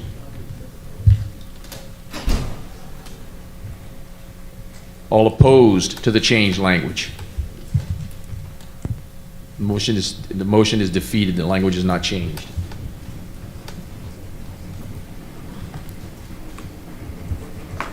That concludes the old business.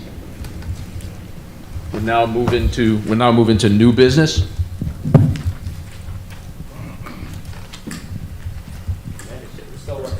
Okay. Yeah, that's what they're trying to get it up on the screen now.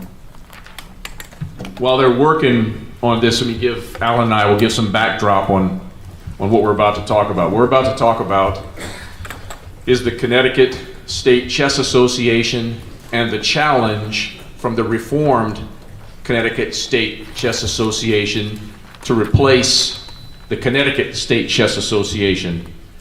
The reformed CSCA, under the terms of the specifications of the bylaws, submitted their credentials to US Chess right at the end of May, ahead of the required June 1st deadline. And according to the bylaws, the executive board is required to make a recommendation to this body no later than 30 days prior to the meeting, which is the email that all of you received that laid out what the RCSCA said in their claim with their credentials, CSCA's counter to what was said, and then the executive board recommendation. And what we're putting up now is a summary of the executive board recommendation.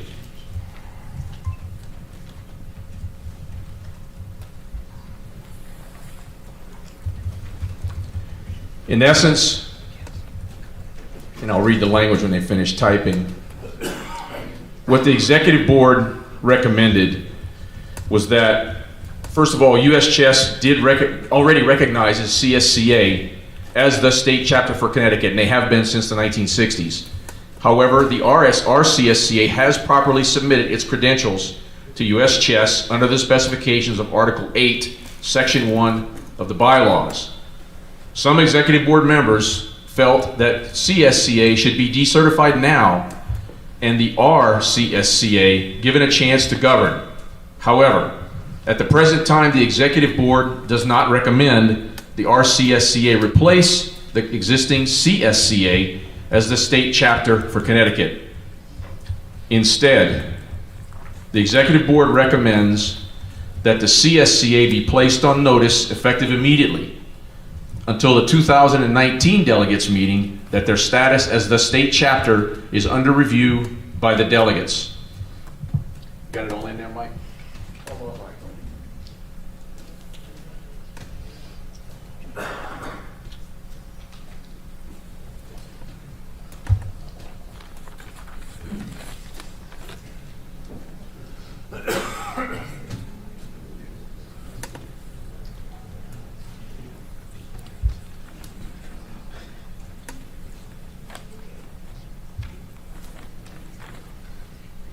Mike, do we need to assign an ADM number to this, or want to? It's not an ADM. Yeah. Oh, okay. That's why there's no ADM number. It would be an NDM.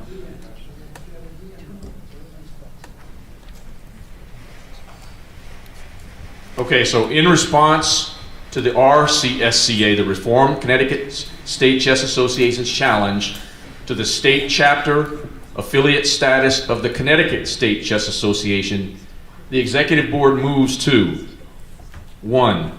place the CSCA on notice effective immediately until the 2019 delegates meeting that their status as the state chapter is under review by the delegates. That's the number 1 you see there.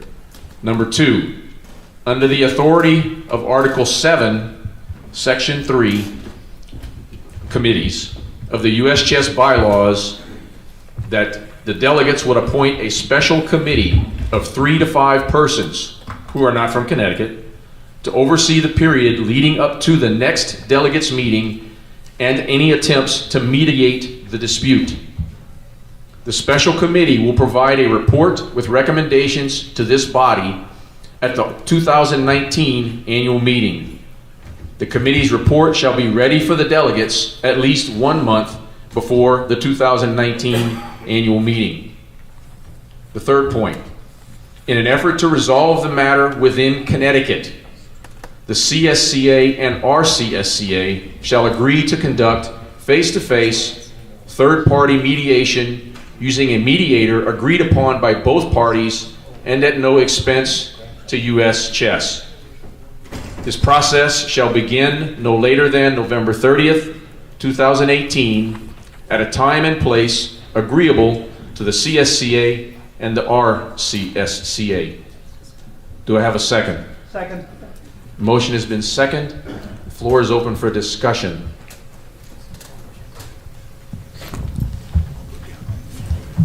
So on the third point of them agreeing to meet face-to-face and have arbitration, what happens if one of them does not agree? Then there is no arbitration. Mediation. Yeah, mediation. It's not arbitration, it's mediation. There is no mediation. And such failure to participate would be noted in the report of the committee. That's correct. In the absence of Mike on Wednesday because of a work conflict, he had asked me to present this to the workshop. And for those of you all who were at the workshop, you know, one of the primary thrusts for us as an executive board to sort of kick the can down the road a little bit was the constraints that we had in the bylaws. The bylaws allow this presentation to be made as late as the 1st of June, and that's about the time we got it. It requires us to make a recommendation to you all 30 days before this meeting. So we basically had a month. There are charges and counter charges in place between the two parties. There is an active ethics case between these parties that, depending on the resolution of that, could have a bearing on all of this stuff. That ethics case is nowhere close to being resolved. It will be, Dave, it'll be several months yet at best before it's resolved. Could be the end of the year or first quarter of 2019. And all of that will have an impact on this situation. Therefore, the executive board just did not think we could recommend one group or the other to you. And we also thought it was best that you all who have to make this decision have the ability to do some more research and have a lot more information about this before we go on. There are actions on the part of both parties that are admirable. There are actions on the part of both parties that would probably be considered by most reasonable people to be less than admirable. And so it's a very complex situation that we simply did not have time that we thought to be able to bring y'all a good proposal on it. So therefore, I'm encouraging you all to give us some support and vote in favor of this motion. Form a committee and let them work. I'll lower that because I know I'm too tall. Okay, in the rear. Chris Prosser from Tennessee. Well, this Okay. is a weak mic. A question first, and possibly an alternate motion. How many voting age members are there in Connecticut that are USCF members? Do we know off the top of our heads? About. That's actually irrelevant because there are probably Connecticut State Chess Association members who are not US Chess members. Well, I wouldn't think it would be irrelevant because this is the USCF body. We have no control or say over non-USCF members. If this happened in my state, what I would want is the USCF members in my state to decide who represented us to the US Chess Federation. Now, the non-USCF members can pick whoever they want to represent them, but as far as a representative to the US Chess Federation, I would want the US Chess Federation members in my state to decide that. and maybe an alternate motion or idea, for if it's not cost prohibitive, send a letter to each U.S. voting age U.S. Chess Federation member in Connecticut and say, who do you want to represent you to the U.S. Chess Federation? It would be a very simple process. You could do it done in 2 weeks, and it would solve the problem with those members. I brought that up on the call and was shot down for the reason I just said. But I was actually in favor of that proposal as well. That makes a lot more sense to let those members decide who's going to represent. I agree too. Would you address that issue from the state's workshop? Yes. Yes, Harold brought up this idea and wanted to have the Connecticut members vote. The idea being that 50% of them would have to pick one of the choice of none of the above wasn't considered for the ballot, but could be. But that motion failed. So the workshop decided to go with a board recommendation by a vote of 22 in favor, 0 against, and 2 abstaining.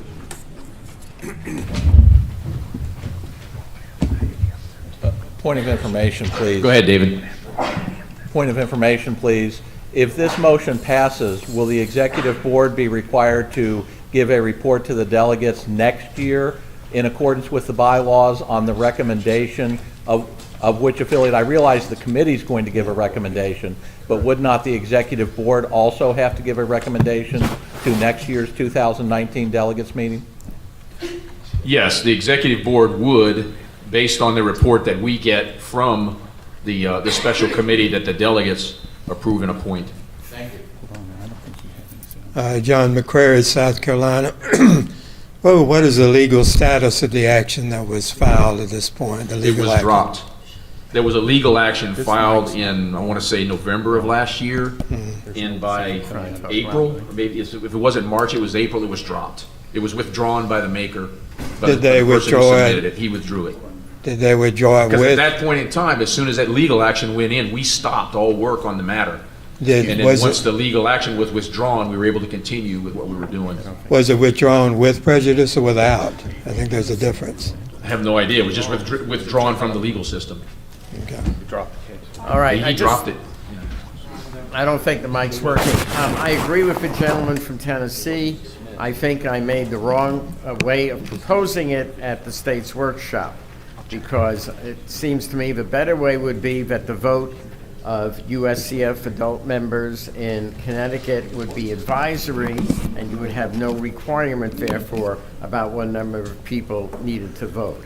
I mean, it just seems to me that the people who know best, who should be representing the state, are the people who live in Connecticut and are USCF members. Alan? One of the driving bylaw provisions that President Hoffpower kept bringing us back to on the executive board is contained on page 41 of your delegates' call under Article 8, Organizational Unit, Section 2, Functions, which follows the Section 1 describing what a state chapter is. It says, each state chapter shall guide the chess activity within the state in a manner that provides representation to all groups of chess players within its state. Yes. I would submit to you that focusing solely on U.S. chess members within a state and defining who the state affiliate is an abdication of our responsibility as a 501c3 organization and is against the bylaws of this organization, which calls for the affiliate to represent all chess players. I don't think just U.S. chess members can make that determination very effectively, and that is something this body has to consider as a whole. We got the back mic working.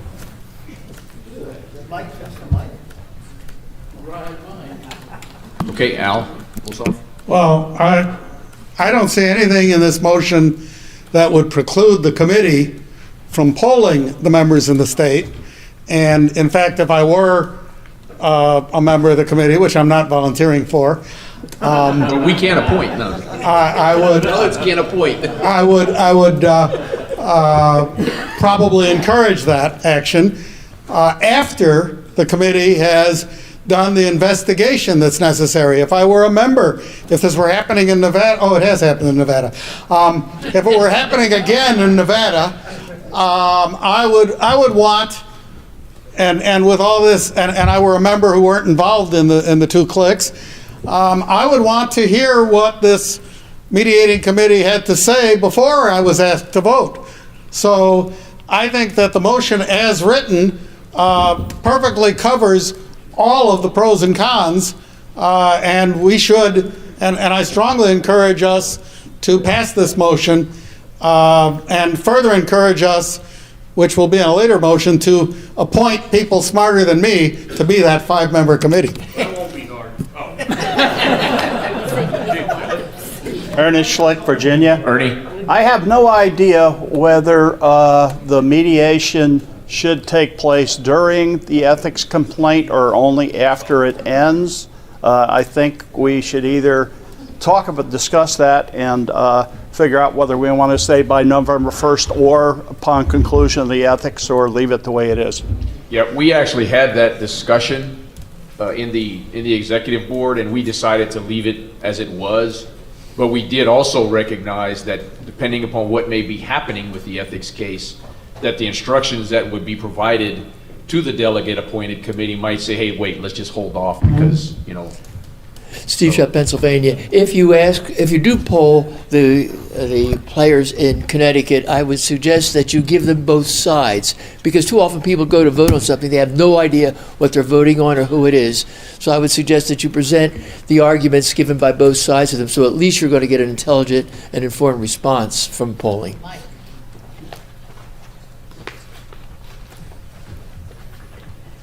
Without going into the specifics of the case that is before the Ethics Committee, I do want to point out that the matter that the Ethics Committee is considering is not who the state affiliate of the state of Connecticut is.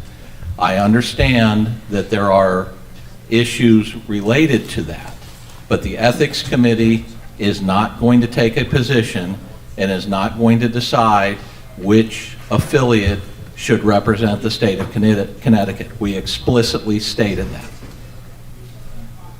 Steve?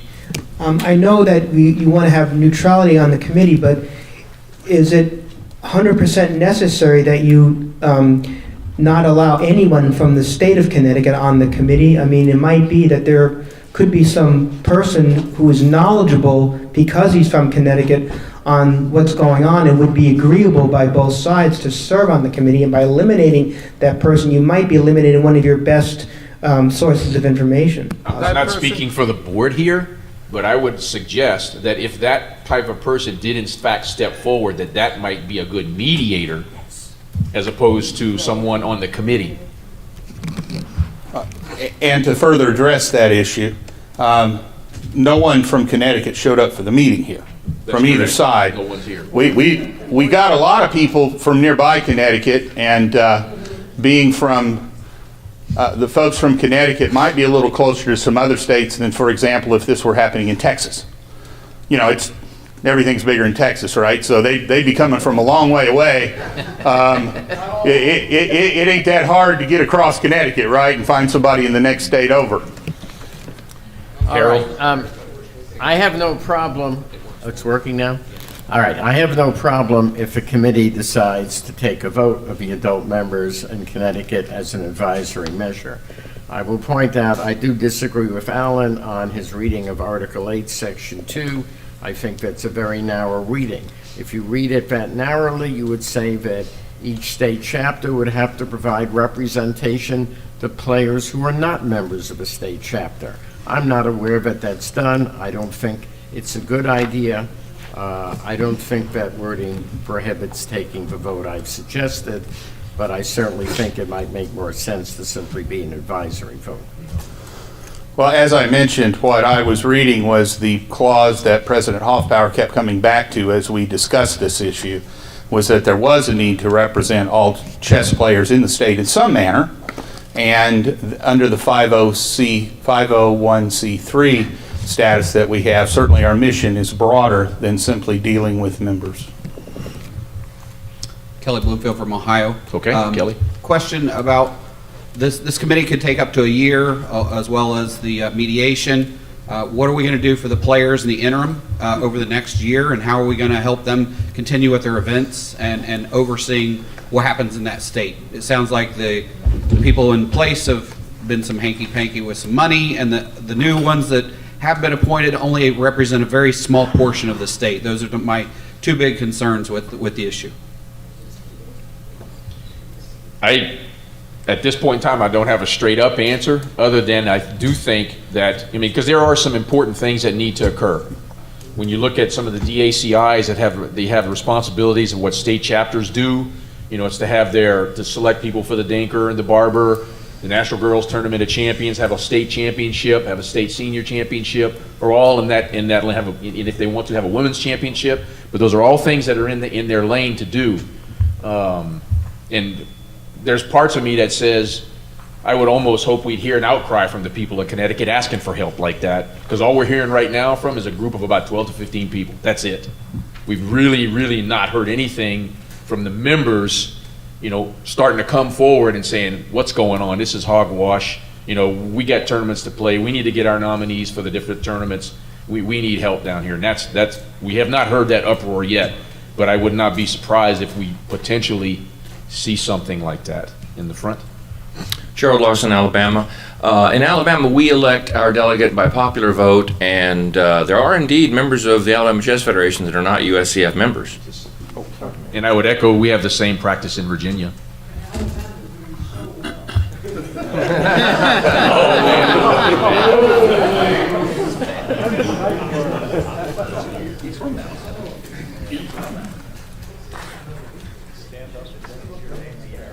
In the back, Dwayne. Dwayne Barber, Southern California. I have already had a difficult, challenging moment regarding the Barber tournament and its format with regard to Connecticut.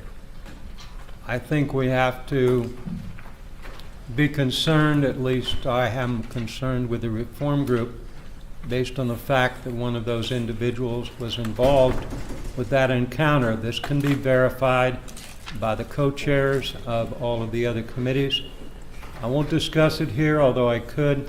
I think it's for your review group to take a look at, but I'm worried about those invitationals and how they will be managed, and whether or not we will get the, how do I say this, appropriate, recognized state champions for each of the event, the girls as well as the others. Thank you, Barbara. Thank you. Mr. Messenger. Bob Messenger, living in New Hampshire, representing Massachusetts. First, I wanted to address the question of what happens during the coming year for the players living in Connecticut. And I know in the States Committee, some people had discussed, well, because of some of the things we didn't like about the way the Connecticut Association was running, we should just suspend that, we should just decertify them. But the problem was, well, then what happens to all the players in that state? So the answer is, the Connecticut Chess Association is on notice, but they're still the state of, they're still the state chapter. It's still up to them to perform all the duties of a state chapter, and of course they'll be evaluated in how well they do that. The other thing I wanted to mention is I had offered my services as a possible mediator. I'm the president of the New England Chess Association, of which Connecticut is a member organization, and I know people on both sides. I'm sorry? Tiny portion there of... Oh, yes. And so the problem is that since I was in the States Committee, I was asked not to talk to anybody on either side of it. But if the delegates approved this motion, and if I were on the committee, then I think at that point I could begin conversations with both sides and see if there's any common ground.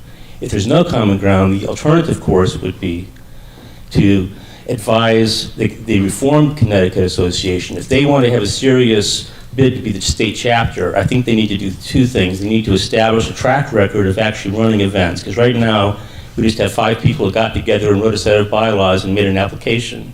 But they should prove that they're an organization that can actually represent Connecticut. And second, they need to demonstrate that they have the support of the players, the chess players of Connecticut. Like maybe a petition we could talk about, possibly like Harold's idea of having a survey. Maybe we could include people who weren't U.S. chess members, including in addition to the U.S. chess members. We have no idea how to contact. I have a point of information. Won't the CSCA continue to represent Connecticut and all the tournaments there until this body replaces them? That is correct. So we shouldn't have any concern then or question about this interim period of instability if they're going to continue to represent them. Well, I think the point was made was that they have the responsibility. Whether they choose to exercise that responsibility is a different matter. And I also wanted to point out, I mean, one of the criticisms of the Connecticut State Chess Association was they weren't following their own bylaws. They have a self-perpetuating board in effect because they only allowed board members to vote on the elections for board members. In closed session. In closed session. Well, so now that they have now had a meeting where they did allow other people, where there's some question about how fair that meeting was, given it was held the same weekend as a major tournament that some of the opposition was attending. But they're not going to try to start following their bylaws. They need to continue doing that. They need to continue. Start doing that. They need, well, right. They need to allow participation by all of the chess players in Connecticut and not just have a closed group of people who are running tournaments for their own benefit. Back of the room. Steve Morford, Southern California. I just want to get a sense of the current motion as it pertains to the question that's going to keep coming up about who's selected for the Barber and the Denker, et cetera. Should I assume, since you're not at the current time decertifying the current group that's running the state, that would be their responsibility, even though there's going to be heightened supervision? Am I correct? That's correct. That's the sense of the motion. Yes. Thank you. Jim Manella, Southern California. I think it's important that we all step back for just 1 second and remember that at this point in time, it is a he said, she said situation. All right, nothing has been proven. There are claims, there are counterclaims. I don't know who's telling the truth. I'm on the ethics committee. I have no idea at this point what was going on in Connecticut, what is going on in Connecticut. I just have claims in front of me. How do you resolve that? Well, the ethics committee is going to get statements from people and we're going to look at it. There's absolutely nothing wrong with the executive board appointing another committee to actually investigate and talk to people in Connecticut and find out what was going on. It makes perfect sense. All right? To do anything else would be to pass judgment without due process. And I don't think we want to do that. So you're contending that if the delegates appoint a committee, that's passing judgment? No. You said I'm to do saying anything else. To do anything else but appoint a committee to investigate would be passing And so judgment what you're saying without due is process. Go for it. He's saying go for it. Yeah. Okay? So they appoint the committee either from the delegates or Right. from the state's So committee. if we don't pass this motion and we pass some other motion to pass judgment, I think we're going to get ourselves into trouble. Yeah. Now, Steve Emmett, I believe, said, well, shouldn't somebody from Connecticut be on that committee? Because maybe they know more about it. I think it's absolutely imperative that nobody from Connecticut is on the committee. Or as a mediator. He could be a mediator. A mediator maybe, but not on the committee, because if this person that knows everything that's going on and is impartial exists, he would be somebody the committee would want to talk to and not necessarily have on the committee, because that would just look bad for no other reason. Appearance of conflict of interest? Appearance of conflicts of interest, even if none existed, it would look like one might. Okay, Maureen? All right? Thank you. A concern I have is with the 4 invitationals. If it's my understanding that this year, this proposal would be a period of mediation, during that period, because the 2 associations, they are allowed to continue. Is that my understanding? No, the Connecticut State Chess Association remains the state chapter and has all those responsibilities to exercise as the state chapter Okay. until they are removed by this body. Okay, understood. Now, during the year, while they are allowed to perform their obligations, my concern would be if we are involving the 4 invitationals and we do need to have their information by the end of the year for this US Open, if there should be any kind of entanglement during the process or in that process because of this feud going on, how would US Chess protect, what we're doing? Would be my question, I guess. In case there would be another potential lawsuit if we're trying to get invitationals. If there's a lawsuit, it stops. Everything that we are doing as a body would stop instantly. And Okay. we could go no further if a lawsuit occurs. Okay. And even the ethics, but if it impacts the ethics action, it would halt the ethics action as well. Okay. If there was not a lawsuit, but if there was potential litigation there, then would that be included in with this? It's I don't know. the responsibility to exercise all the chapter obligations remains with the existing state affiliate. To the extent that they fulfill those obligations or not, it's the same as any other state. Okay. Thank you very much. This is a point of information regarding Danker qualification in Connecticut. I was actually told a story by a player and their parent about the qualification for Danker in Connecticut, that they changed the process to a multitude of tournaments and not a state championship. It was very confusing to understand, and they said that somebody was trying to manipulate how to get somebody nominated for the Danker with this way. So the entire state and how they handle this is also can be called into question regarding how they nominate players for all 4 of these invitationals. So I just want to make that clear. Okay, I think it's irrelevant to the motion that we're It is, discussing. but I'm making it clear that that's regarding all the Danker participants. John? Yeah, point of information. This year, both sides to this agreed to the nominees for the events. But I want to call the motion. Tim's job. But guess who's next in line? I called the question.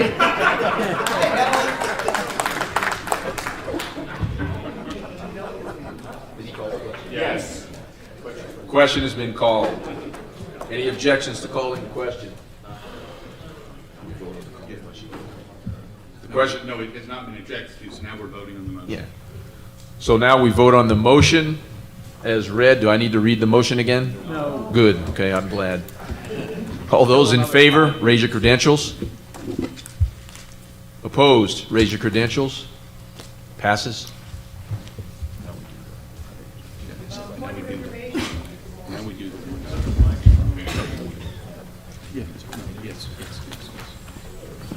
Mr. Chairman, I would like to move that the results of this election be reported back with the vote count. I don't know, I guess you didn't count the number of abstentions or no votes, but at least I think it would be important to report back to both parties that this motion passed unanimously.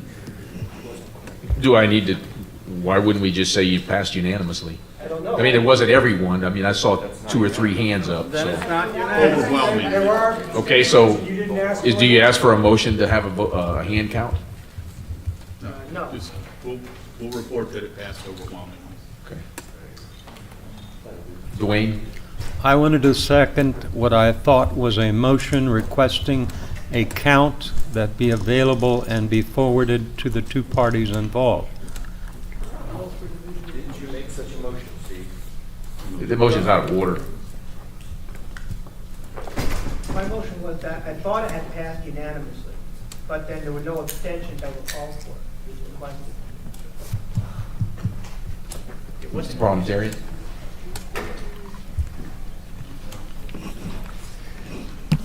Regrettably, this body regularly makes the mistake of referring to a vote to abstain.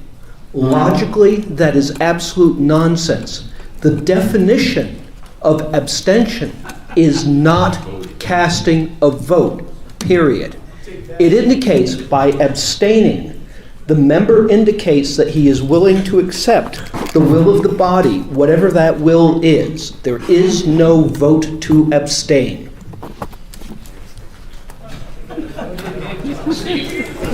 votes, if you vote to abstain, that still counts as a vote not cast in the affirmative for purposes of, for example, the 2/3 majority. These guys a pair of gloves and go outside. That is actually incorrect. If there were 3 members of the body to vote, 2 vote in favor of a motion, 1 votes against, everyone else abstains, then a 2/3 majority of the votes cast have passed the motion. You don't spit into the wind and you don't argue, Robert. Yep. Okay, so now that the motion has passed, what we would like to do as an executive board is to ask from this body if there are volunteers who would be willing to step forward to be part of the committee. Otherwise, we already know who we selected. No, I'm just kidding. But if there are people who would like to step forward, we would like to know that, and we will report later on back to the body who has stepped forward to be part of that body so that the delegates can then vote on those people forming that committee. Jump up and do it now, talk to us later. And we'll bring it back later, and then we'll bring it up as we get the team together. Is that cool?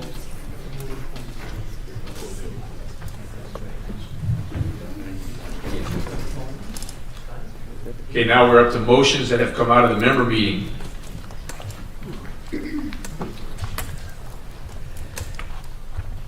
All right, I mean, the first motion already is self-enforcing.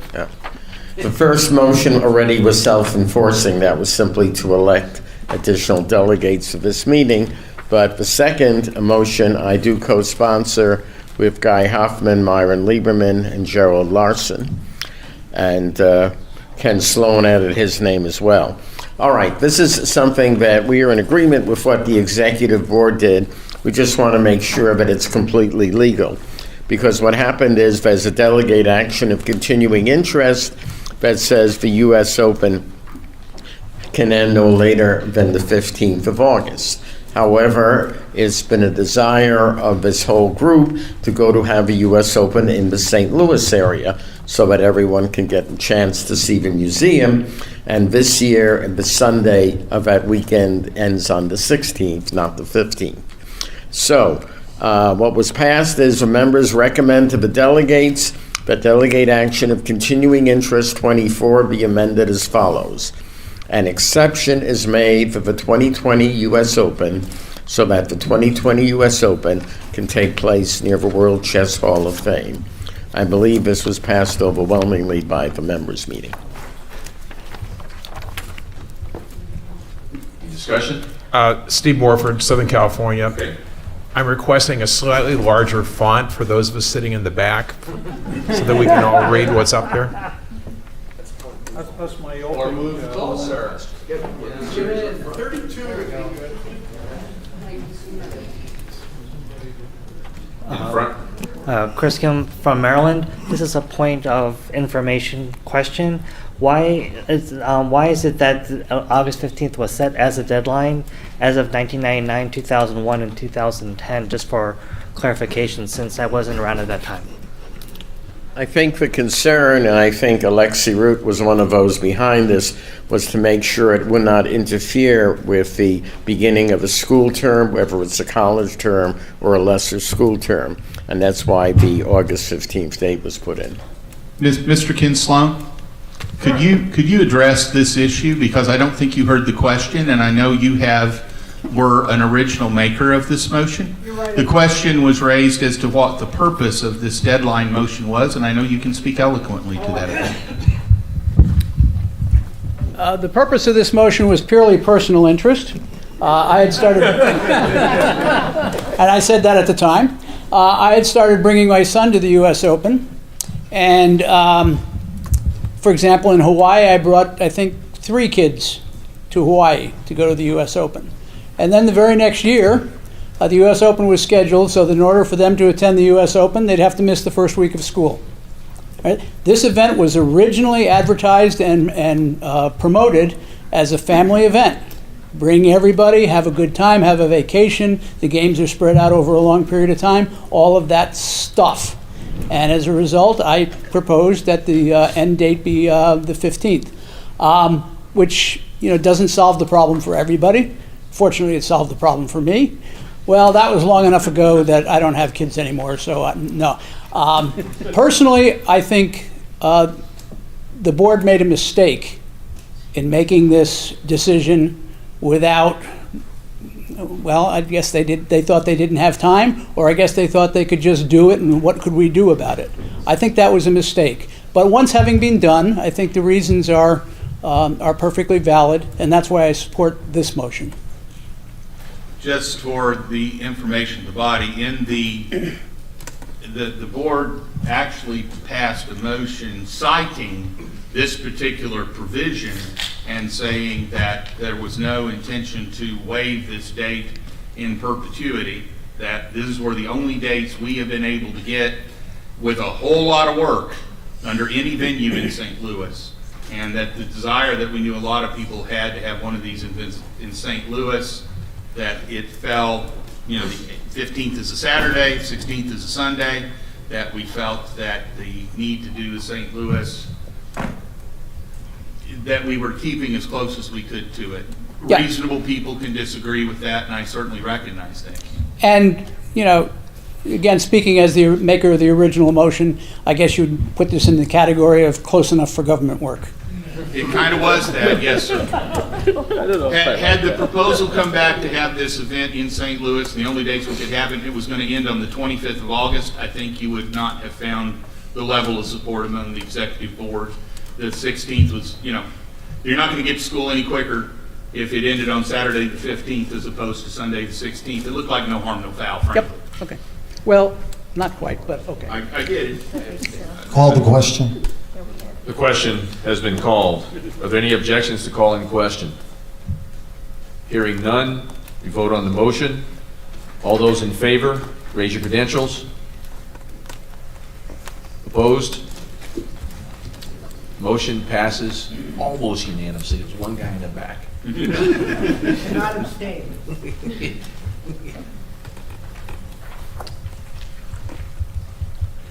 Okay, the next member meeting motion. Bob, is that you? Yes. Yeah. Okay, this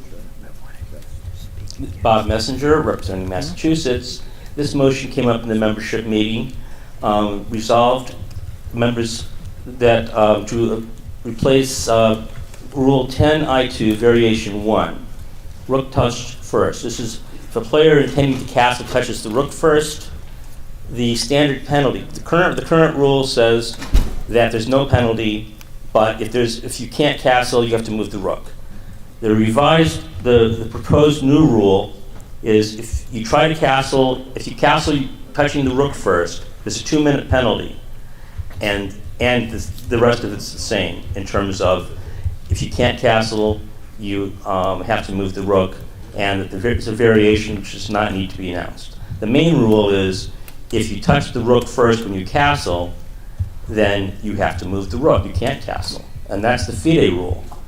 And the motivation for this motion is we have, especially, see our young kids, they play in US Chess Scholastics, and they can castle with the rook first, no penalty, no problem, and they think that's perfectly okay. Then they play in something like the Denker Barber, or they play in the World Youth, and guess what? When they castle touching their rook first, they have to move the rook, and they might lose the game, or at least have a very serious disadvantage. So this is, so the purpose of this is to push, the main rule imposes the same penalty FIDE does, which is you have to move the rook. The variation is less severe than that, but by imposing a penalty, we make it clear to the player that when you castle, you're supposed to move the king first. And the 2-minute penalty isn't going to make them lose the game or anything. It's just to make them aware that the proper way to do it is king first, not touch the rook first. Steve? Point of information, there is also a variation to the main rule currently in existence that says that you are not required to move the rook first if you touch the rook. So that's, the main rule is as what Bob said, And the variation that exists now is that the current variation says that you're not required to castle if you touch your rook first. For as far as the motion goes, I believe this is a potential source of a lot of disputes in tournaments. I know that there are some players who do play in FIDE tournaments, but there are many, many more players, especially young players, who do not play in FIDE-rated tournaments, and I believe this introduces a new source of disputes. For example, stopping the game when a player says he touched his rook first. No, I didn't. Yes, he did. Stopping the games next to them to see if if he did touch his rook first, didn't touch his rook first, and the whole process of a touch move violation, which interferes with the orderly progress of the games. I think that's necessary in some cases. I don't think it's necessary to introduce a new source of disputes in a game, especially in games where there may be young children involved. And I think this is, again, a sort of a slide down the road to using FIDE rules in situations. There are a lot of other FIDE rules that are different than USCF rules. There's rules about what happens when you lose the game by making 2 illegal moves under FIDE rules. There's other things that are different than US chess rules, and I don't think it's necessary. This is a necessary situation to accommodate players because there's a lot of other differences as well, and there are a lot of players who don't play in FIDE tournaments. They play in US chess tournaments, and I think there's many more of them than there are who play in FIDE tournaments. David? This came up in the workshop. The vote by the workshop was 17 in favor and 3 opposed. Tim? Yeah, Steve and I were opposed. We actually agreed on something. That tells you how strongly Steve and I feel about this. Oh, come on, So you're not folks. calling the question, is that right? No, I'm Okay, not. just wanna I make have a sure. substitute motion. Just want to make sure. Substitute motion to the makers of this motion. Let's just eliminate the replacement. Let's replace 10I2. Get rid of it. Get rid of the amendment which currently says what the old rule said. You can just castle, touch the rook first, blah, blah, blah, blah, blah. How about we just put the two together, the main rule and the amendment, and say touching the rook first requires a 2-minute penalty, thus satisfying the people making this particular motion, added to the opponent's clock, or a warning at the discretion of the tournament director, thus satisfying Steve's concerns. Castling is still allowed if legal. Second. We've had a substitution proposal. As a substitution, I guess the seconded. makers of the motion can accept it or not. Okay, I heard a not accepted in back of me. Right, that's actually not just able to be replaced because it's a motion that has been passed by the membership meeting and therefore belongs to the membership meeting, but I would not accept it anyway, so it's a motion to amend. Okay. I bow to the parliamentarian. So the motion to amend has been seconded. So now any discussion on the motion to amend? Question, we're on the amendment to the variation, not the main. And I believe he's trying to amend the main. Is that in order? Yes. Abel Telemontes, Northern California. Well, hold on a second. What I'd like to do is Finish to get the amended version somehow expressed so that all the members and all the delegates can see what this amendment that's proposed looks like. Tim? Hello, Tim? Tim? It's up there. Is it? Yeah. It's the bottom half of the screen. I believe. Never mind. Got it. Okay? Continue. Yes. Abel Telemontes, Northern California. Just for consideration in talking about some of the potential consequences of that, we deal with a lot of scholastic tournaments where we're at. A lot of those events involve players rated under 1,000. and a lot of them, we don't force them to use clocks. So I would just throw out there that there has to be some other consideration of a type of penalty if we're going to do that can't be a time penalty, because we just don't have that to do. David? I would submit that this is handled in any way, the same way as you have a time penalty specified in the rule book where the opponents aren't using a clock. If you are not using a clock, that doesn't mean that a time penalty shouldn't be part of the rule. It may limit your ability to enforce the rule, I understand that, but saying that we shouldn't have a rule just because Scholastic players don't use clocks, that doesn't quite make sense to me. Because if players aren't using clocks, the director's going to have to deal with that in the same way they'd have to deal with it in the rule book today for anything that specifies a penalty. Find an alternate penalty, find an alternate solution. You can't enforce a time penalty when there's no clock, I got it, but that doesn't mean we should throw out the entire penalty. Ernie? I am against merging the two. I prefer that our players follow the rules as how to move, how to castle, how to move the king is very clear on this. If the Scholastic community wants to have the variation, I'll live with it. That way each tournament director can make its own decision depending upon the type of event he's running, but I urge defeat of this amendment. Steve? Well, right now, the amendment, as worded, allows for the time penalty to be assessed, the direction. It doesn't force it to be assessed. In other words, the people who want the time penalty can have it. What it doesn't allow is the people who want the time penalty to force me to make the time penalty. In tournaments I direct, I would prefer to make that judgment call as organizer or director myself. I respect the other people's right to make a time penalty in games where they want to, but I don't think it's correct that they mandate that for tournaments, for all tournaments. Grant Owen. I feel like an idiot. There's and I made the mistake, not Grant. See where it says 10I1? I want to replace 10I2.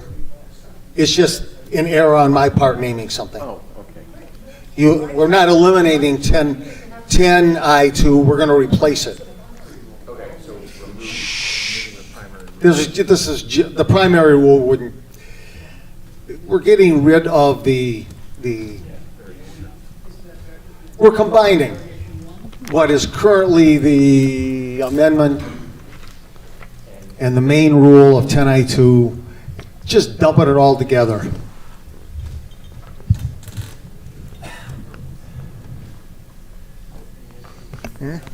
Bob?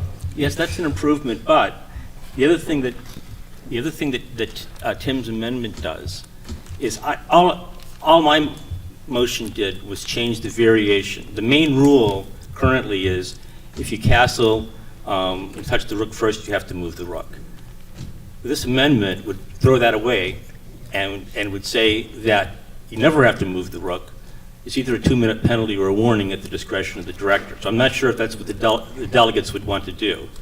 So I don't support that, because I think that's moving away from pushing the players to castle with the king first. It's actually making it more lenient. But it's certainly replacing 10I2 instead of 10I1 is certainly an improvement. Luis? As someone who runs over 50 tournaments a year without the variation, I prefer the original amendment than just the original motion over the amended motion. Okay, in the front. Charles Unruh, Oklahoma. Speak to the mic. Stop making it so short. All right.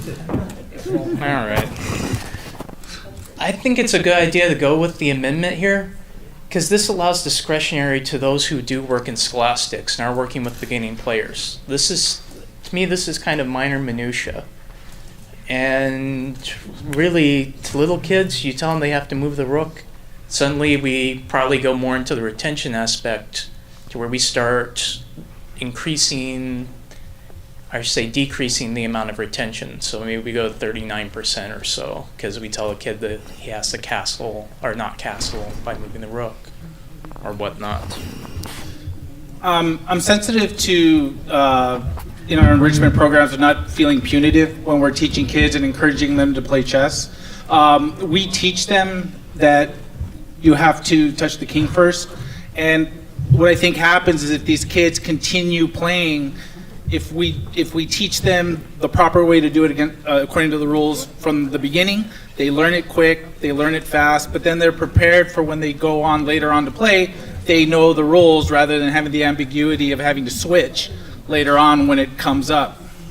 Steve? Well, I think that's exactly an argument in favor of the variation because it allows him, if he wants to teach them with the penalty, to do so.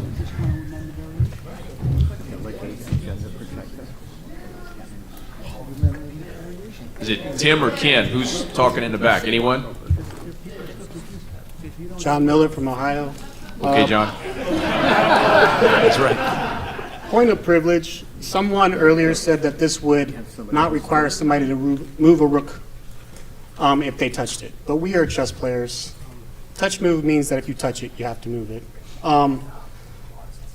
I guess the point I want to make is, at first I was thinking we were going to make an exception and scholastic players wouldn't have to play the same chess that adults play in tournaments. Then I read this and I realized this really is for adults and for kids. And the amendment makes more sense to me now than it did when I first read both amendments. And knowing that the history of castling was that it allowed the king to move as a knight, because original chess players thought that the king should have that privilege, coming back to what castling is to us, means that regardless of which one we pass, we're not going to change chess so fundamentally that this rule is going to change chess for us. We're deciding our preference here. My preference is for the amendment because that discretion allows me to make mistakes that don't take away my intent to castle. And Okay, if so I'm- just to be clear, you're at the against mic, but you're speaking for? Let me switch mic. And he said something about personal privilege. This is not a point of personal privilege. He's out of order. My point of privilege was to the argument that It's My- been raised. my point of privilege was to the argument that someone said that this violated touch move or took away touch move for the rule. That's not a point of personal privilege. Well, I'm holding the rules here, so you can help me out with the parliamentarian. Personal privilege refers, for example, to if something's going on that you can't hear the discussion, Okay. or the font is too small that you can't read it. So this basically would just be This is just an argument. I'm just basically making my argument. You guys have heard my argument. Point of information would be if I was asking a question. I'm not asking a question. You guys have heard my argument. I definitely prefer the amendment, and I've explained why. Ken? I'd just like to clarify something. I've been talking to Tim, I've been listening to the discussion. I think it's still unclear what Tim's amendment actually does as written. And I'd like to ask Tim if it's that really his intent, and if it is his intent to make it clear to the body. As written, this motion changes the main rule. It removes the rule that says if you touch the rook first, you move the rook. What we started out discussing was the variation, which specifies what you want to do if you want to allow the player to touch the rook first. And so my question to Tim is, do you intend to remove the main rule, or are we just talking about the variation? Tim? I don't know what my intent was. My intent is not to deal with the forcing of 2-minute penalty, which is just going to drive us all nuts, because a few people might end up at a tournament where they could be penalized otherwise. Just, it's silly headed. Tell you what, I'm going to withdraw my replacement motion. I'm going to suggest another one that's easier to understand. Oh yeah, this will be a lot easier. Yeah, Ken just doesn't like this. Okay, people who are making the motion. See up there where it says 2 minutes added to the opponent's clock? How about 2 minutes added to the opponent's clock or a warning? That's what, yeah. That's what it says. I'm just asking him to try to clear things up. If it's not clear, I'll just withdraw it so the body doesn't have to go nuts, and we'll just go through this again next year. Point of information to the address to the rulebook editor. Point of information addressed to the rulebook editor. Are not most penalties specified in the rulebook at the discretion of the tournament director as to how I apply the rule and the penalty? Yes. Illegal move, no. So therefore, As a standard penalty, you add 2 minutes to the opponent's time. or I can choose as a tournament director not to add 2 minutes to the opponent's time, correct? If you're applying the standard penalty, but this one eliminates that wording, this particular motion that they're presenting.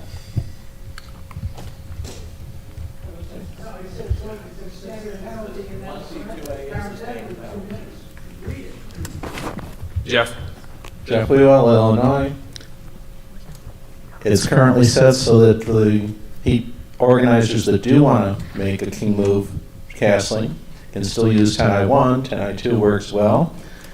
This is a good move to get people towards doing king castling. Adding 2 minutes early in the game will not change any games. If there is no clock, it's either no penalty, a warning, or you go get a clock and apply the penalty. I've done that on occasion. I wouldn't for this.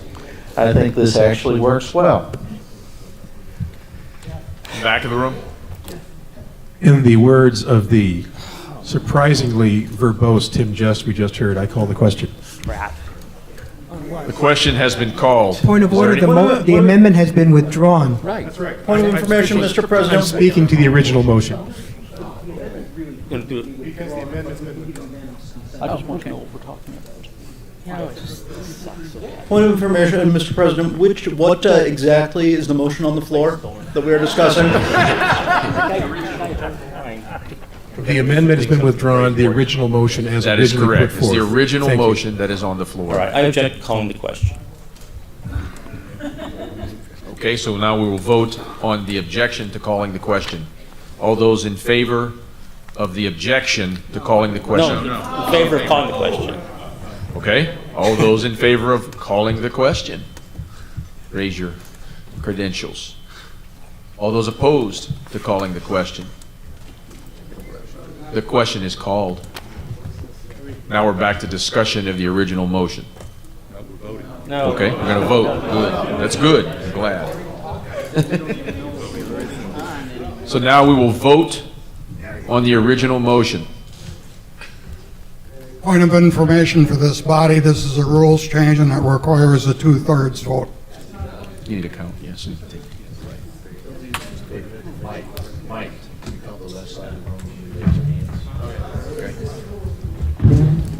okay. Delegates in favor of the motion, raise your credentials.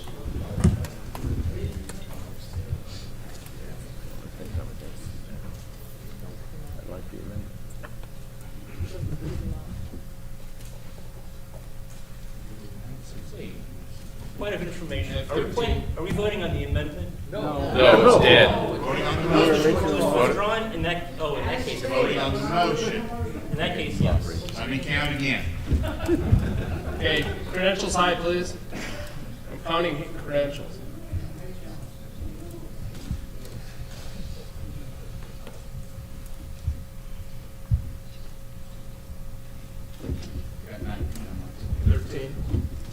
Okay.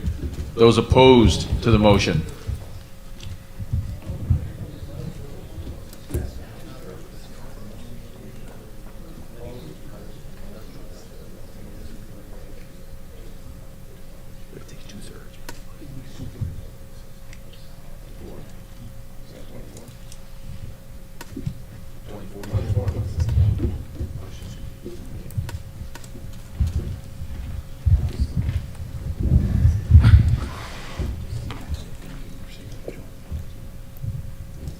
Okay, we had 42, we had 32 for and 42 against. So the motion fails. Yeah, Needed 2/3 to pass, Yeah. not to fail.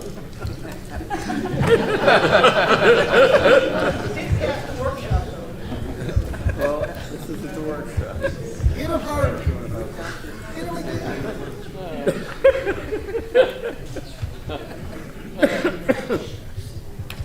Okay, 18-4. Membership meeting 18-4. This is just. Okay, Tim, membership meeting.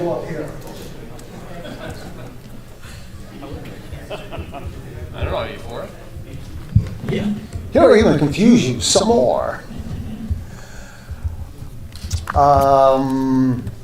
Resolve that the members recommend to the delegates that the delegates approve the next edition of the rule book be published online before 1/1/19. The hard copy is to be published ASAP.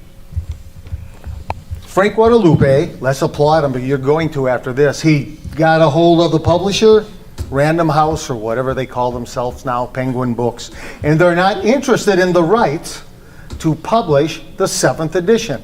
We can put it online, folks, but you all got to approve the fact that it's going to be done sight unseen and trust that I don't screw it up.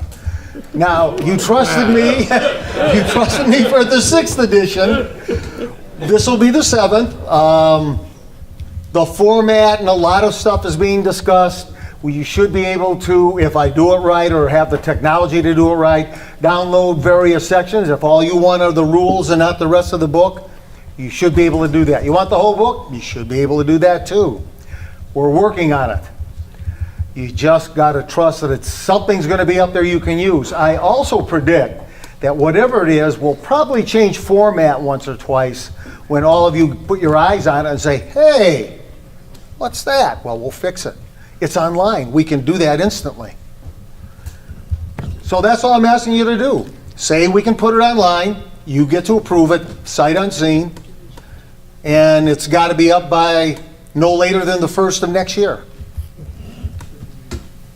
Okay, as a point of information, I would ask our executive director, Carol, is that what Tim said consistent with the understanding we have from the publisher?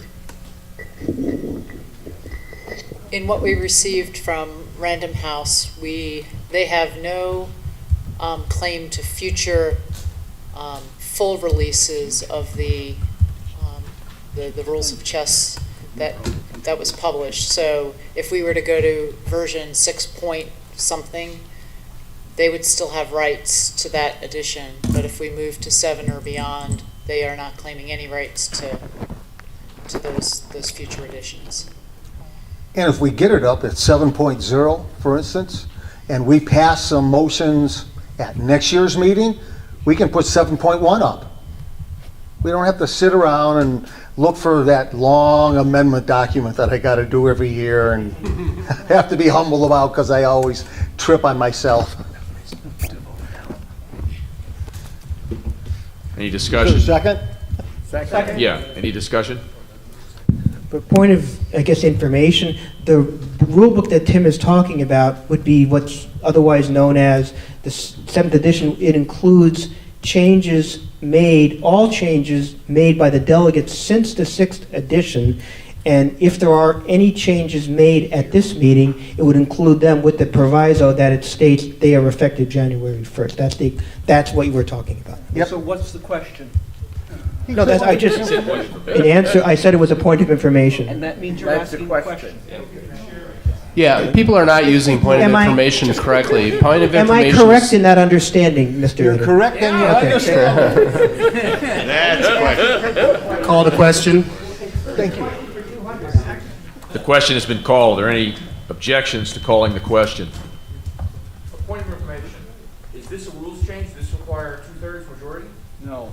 No. You're just approving the rule. The reason, as Tim mentioned in the workshop, the reason this is coming up is that the delegates are to approve new additions to the rule book. Another point of information.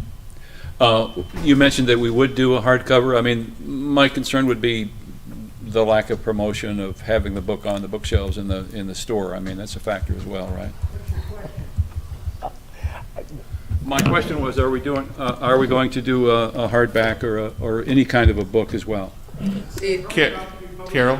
Yeah, discussions have not evolved any further than just some interest in self-publishing. That's it. So yes, there's one plan that would take some different secretarial work on my part to hand over to whoever I have to hand it over to get it self-published by the Federation. And it would be similar to what the 6th edition looks like. It'd just be one of those packed full of all good kinds of information.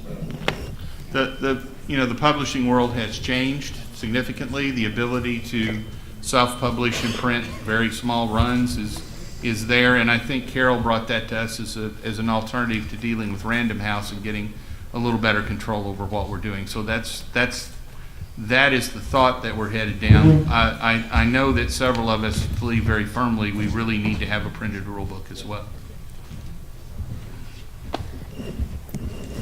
Al, from my personal perspective of what I have sitting at home on my computer, we could probably ship it off to self-publishers quicker than I can get it online. But distribution's the fact. So the question's been Okay, the question's been called. The question was called, and there were no objections. So now it's time to vote on the motion. Those in favor of the motion, raise your credentials. Those opposed, raise your credentials. Passes. Thank you.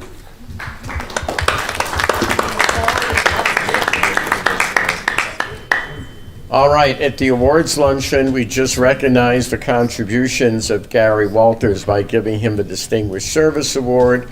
So I think it's very appropriate, and I have co-sponsors Mike Neatman, Mike Hoffpar, Alan Priest, and Robert Messenger resolved that former President Gary Walters be elected a delegate at large. You do not have to be present for the initial election if you're a past president, which is how Gary is qualified. Is there a second to the motion? Is there any discussion? Hearing no discussion, all those in favor, raise your credentials. Opposed, raise your credentials. Okay. Motion passes.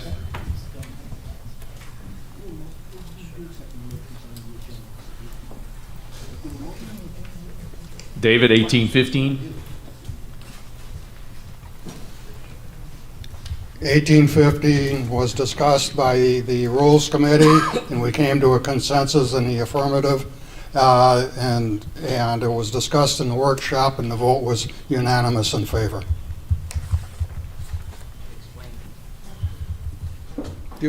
Just a brief explanation.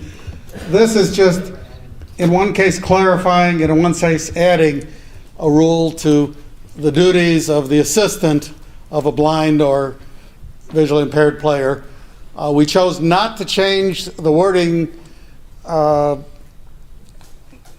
or disabled player to what's more currently acceptable, because this is consistent with what's currently in the rule book, and those kinds of changes are for another time or editorial.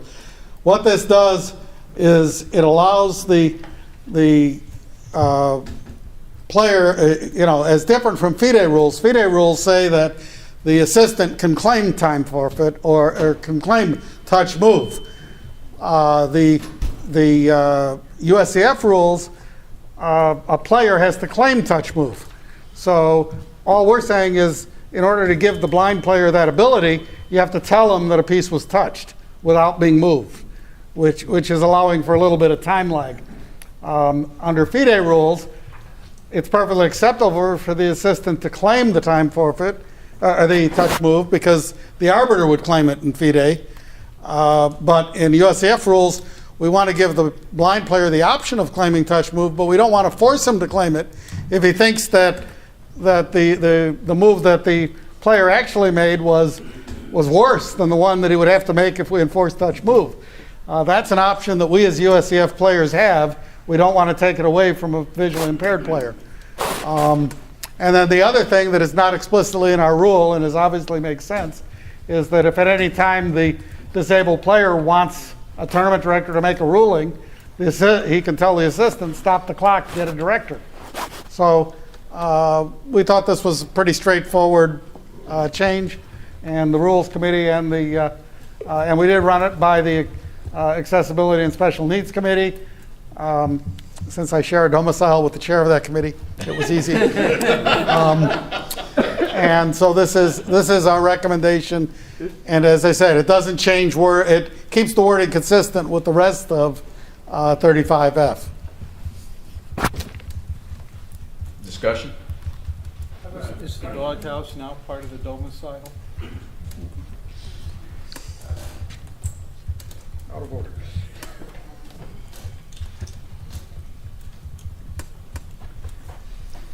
I just have a question. Is this going to apply only to blind people or any disabled person? It would apply, as the rules are written, they state that other disabilities should be handled analogously. 35F10 begins with a blind or disabled player. Right. So presumably it's any player that would need an assistant. Okay.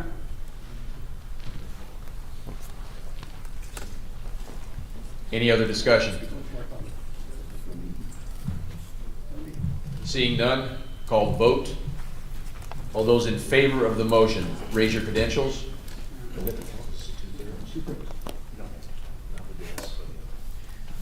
All those opposed? It vastly exceeds 2/3. Motion passes. Uh, 1816. All right, again, I have co-sponsorship of Robert Messenger, and this is really to bring a delegate action of continuing interest up to date.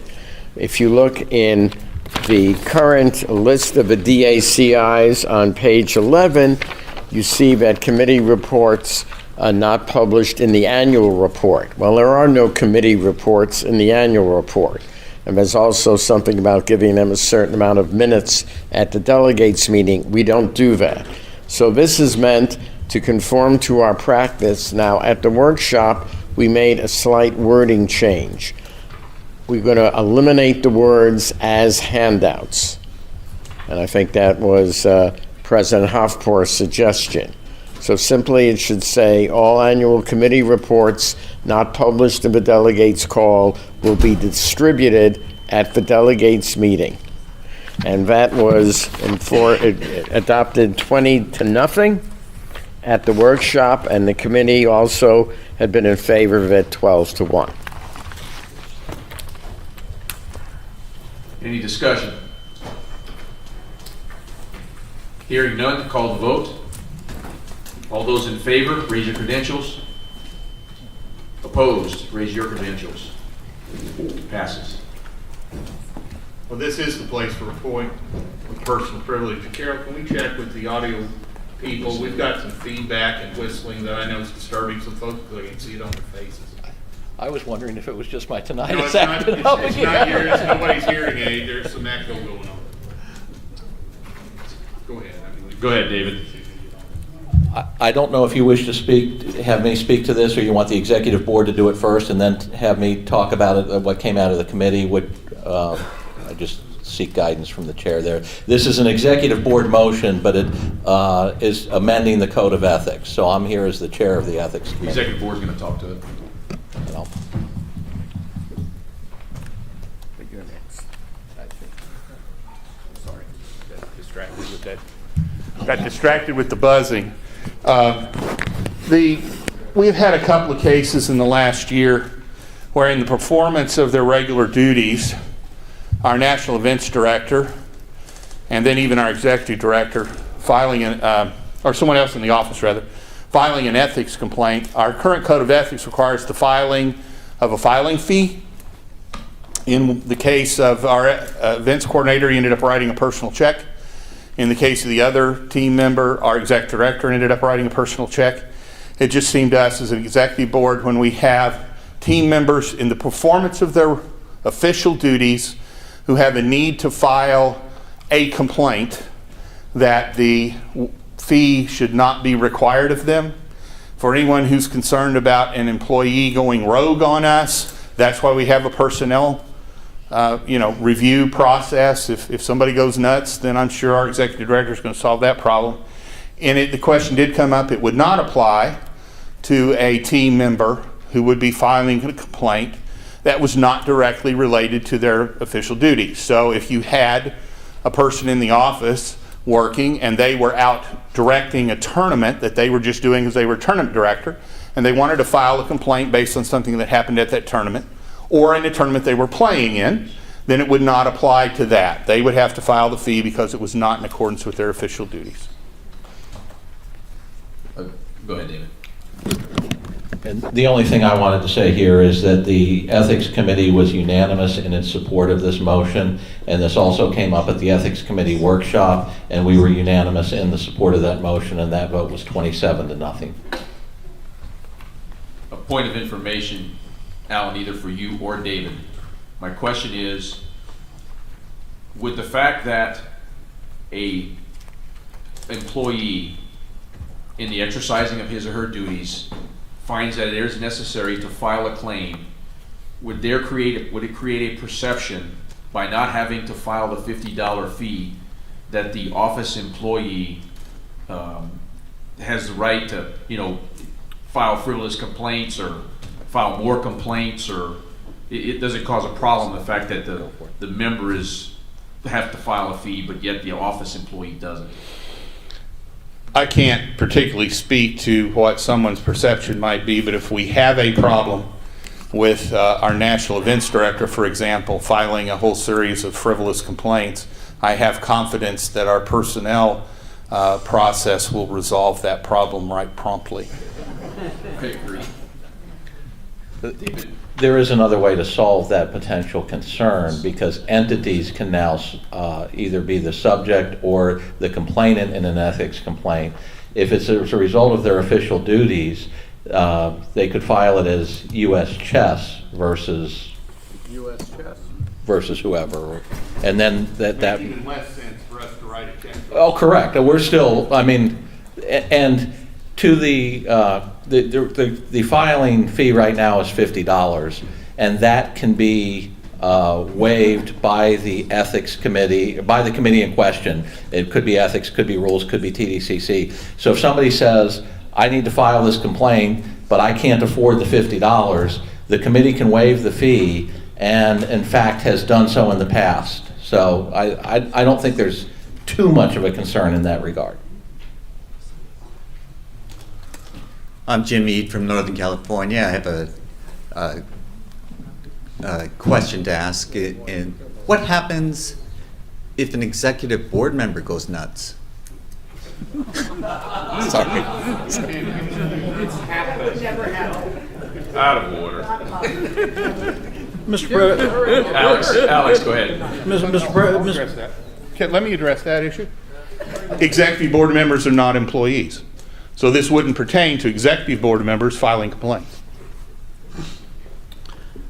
Mr. President, does this body have the authority to extend this to executive board appointed committees? But I don't know. We're only saying that they can file ethics complaints. We're not saying that they can file complaints to TDCC or rules or any of the board-appointed sanctioning committees. The only area of disciplinary action that the delegates control is ethics. Okay. So fees and stuff related to other things the board can do on its own. We have not done that with regards to the other ones, pending whether the delegates will go along with it here. It wouldn't seem to be appropriate to have one policy in place for one body and another for another. We're hopeful that the intention is, if the delegates approve it for ethics, it'll be extended under the board's authority to set it for the other disciplinary committees by board action. The executive director pointed out that she felt that the word official inserted between related to and US Chess would be a good addition here, to have the word official inserted so that it would read actions related to official US Chess activities, which more clearly specifies that it's in the conduct of duties and so forth. Is the board accepting that amendment? Sure. Yes.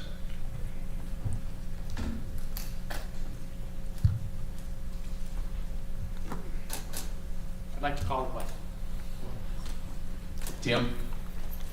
Didn't this gentleman just call the question? Okay. He wasn't at a mic, so I don't know. Question has been called. Are there any objections to calling the question? Seeing no objections, with the word official inserted into the motion, all those in favor of the motion, raise your credentials. Opposed to the motion? Motion passes. Alan, next executive board motion. ADM 1818 is proposed by executive board. Presently, the bylaws state that the executive board will essentially hire directly two individuals, one being the executive director, the other one being a publications director. There were some,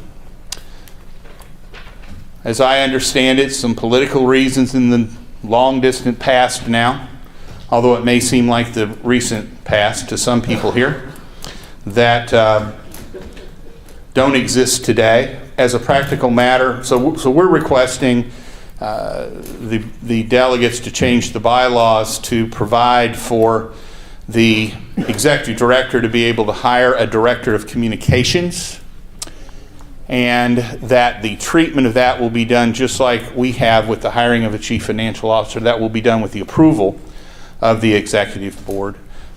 It's kind of weird that we have a whole team that is directly reporting and directly responsible to the executive director, except for one person who reports to us, and all the people who report to the communications director report to the executive director. So it's kind of a weird organizational structure, and we'd just like to bring it back into the way that we're actually running the organization anyway, which is having the communications director report to the executive director. This was discussed by the Bylaws Committee and in the Bylaws Workshop.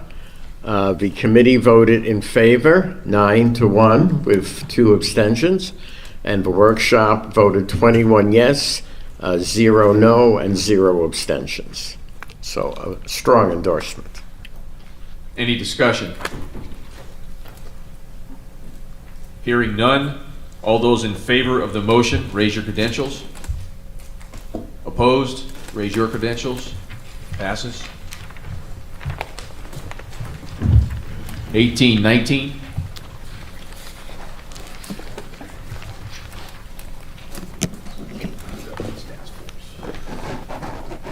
This was almost an executive board motion. 6 of the executive board members voted in favor of it, ADM 1819. Some years ago now, we had a governance task force that had a duty to look at our governance structure. That was done prior to us becoming a 501c3. And our executive director, who comes from the 501c3 world, has raised some questions about our governance structure and whether certain things that we do make sense for a 501c3.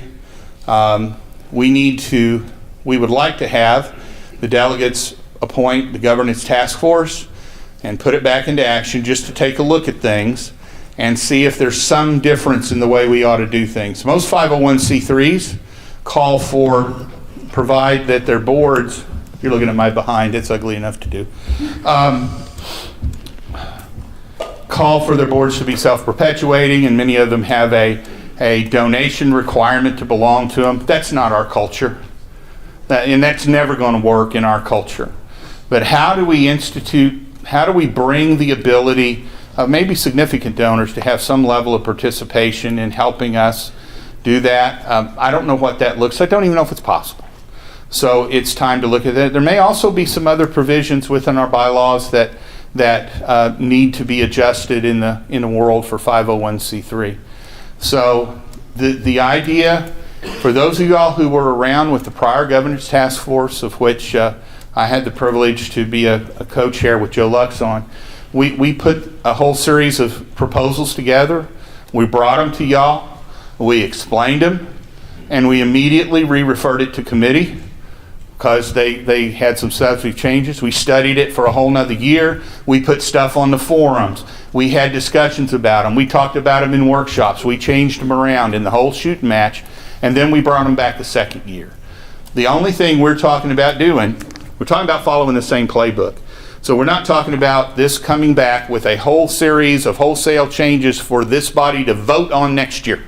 We've talked about coming and making a report. So I think it's probably behooves us to take a look at this and think about how the governance structure ought to change. Honestly, we might say, don't think it ought to change at all. I don't know the answer to that. The last governance task force had a little more specific charge. We really were looking at how we moved the directorship responsibilities from the delegates to the executive board in response to legal issues that had come up with that. This is different than that. This is a lot more fuzzy to an extent, but it's also a lot, it's about coming back with a report that what we might do better. So we urge you to support it. Once again, this was considered by both the Bylaws Committee and the Bylaws Workshop. The committee voted 4 to 2 to 0, and then 5 to 6 people saying needs more thought because we didn't have the value of the explanation you just received. Alan and others, though, were present at the workshop and gave that explanation, and the workshop voted in favor, 19 yes, 0 no, 1 abstention. Angelina? Angelina Belakovskaya, Arizona. So as you could see, my name is the only one that is absent in support of this motion. So that's why I would like to provide explanation. It's not that I'm always just enjoying being a single minority, or at least some of the time. But I do have the reasoning. So it's not that I'm completely and absolutely opposed to having the task force. I perfectly realize that we are now have the status of 501c3, and the task force doesn't have the enforcement power. It's just a recommendation. However, as you have heard today and many times before, there is a big focus right now on us being 501c3 to the point that we are not legally a membership organization anymore. And yet, I really feel strongly that regardless of the legal status, we started as a membership organization. We still have 100,000 of members. We have to recognize our roots, and while we are moving forward as a 501c3, there is a danger, because if you look at 501c3, other 501c3s, they don't have delegates, they don't have elected boards, so they have structures where $50,000, $100,000 get you a seat on the board. If we're going to go down that route, and now I'm talking about hypothetically and extremes, let's put it this way, but if that's going to happen, we're going to lose who we are. And my concern is that I want to make sure that there is no political pressure. And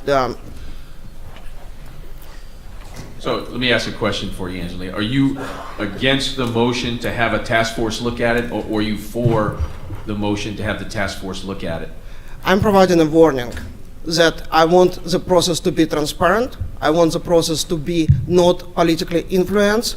So I want the process to be where we really look for our unique situation, where we actually don't influence the task force, but look what is important for us, and it's what works for us in our situation as a combination of legally 501c3, but also the membership organizations that has 100,000 members, and we don't just mimic what is outside. Thank you. Alan? Well, I think I addressed that. First of all, for those of us who have the benefit of having been involved in governance at the time, which, Angelina, I don't think you were, the prior governance task force, I think, was very open in how we did things. We posted all kinds of stuff in the forums. It's still there. You can go look at it. We had workshop meetings. We did a whole lot of work, and it was a radical change of what was going on. I think it's a testimony to how much work we did and how open we were about it, that when we did the vote on the final recommendations, after we presented it 1 year and then brought it back the second year and had modified it based on changes and concerns that people had after consultations with council and all of this stuff, that the vote by enrollment, which means you showed up, walked up, and signed a paper, was something, I don't remember the exact total, was something like 118 to 2. So we, the idea that, or the implication that this might be done in secret and some sort of other thing is frankly kind of insulting. The other issue is that all we're talking about doing, another issue is we are a 501c3 because you all told us we were. So the fact that we were a 501c4 means very little. We are 501c3 with members. But you also heard me say, I think, in our culture, the idea that we would completely change how we put executive board members in place and have you write a check to be on the executive board like you are if you're in the Cleveland Orchestra won't work in our culture. Was I unclear about that? It will not work in our culture. And I am real certain that this force is not going to come back with that. First of all, because there's no way in hell y'all to prove it. Right? Yeah, okay. So I think that what we're talking about we need to do, and I understand Angelina's concerns. I think they're just a little unfounded. I have a point of information for Alan. The resolution does not say how the task force will be chosen. Is it the intent it be chosen by the delegates or by the executive board? I call the question. No, when I I don't think we can call the question when we're trying to answer a point of information. That came up in the workshop, and the idea was y'all are going to appoint them. Okay. I mean, it's your task force. So, and we have had some folks as we discussed it in the workshop, and we've had some folks as we discussed it outside the workshop and who have volunteered to participate in that process. I don't think it hurts to mention who some of those folks are. You want to? I mean, you go ahead and mention who they are. You're bylaw. I only know of 3 people. Yeah, go ahead and which is mention those 3. Myself, Richard Kepke of Northern California, and Robert Messenger of Massachusetts. And Harold and Robert Kepke were on the governance task force before. I would anticipate participating in that process as well because I did it before. We're going to elicit the comments and contributions of our executive director because of her expertise in that area. And then we're certainly open to having some other folks who may have special expertise in the area would like to participate to be involved with this as well. But just like we were talking about with the Connecticut thing, if you all approve it, the idea is we're going to get you some names together and come back and ask you all to appoint them. Now I call the question. Okay, the question has been called. Is there any objection to calling the question? Hearing none. Vote in favor of the motion. Please raise your hand. Raise your credentials. Vote against the motion. Please raise your credentials. Motion passes. 1820. 1820 is another almost executive board motion. 6 of the 7 of us have advanced this.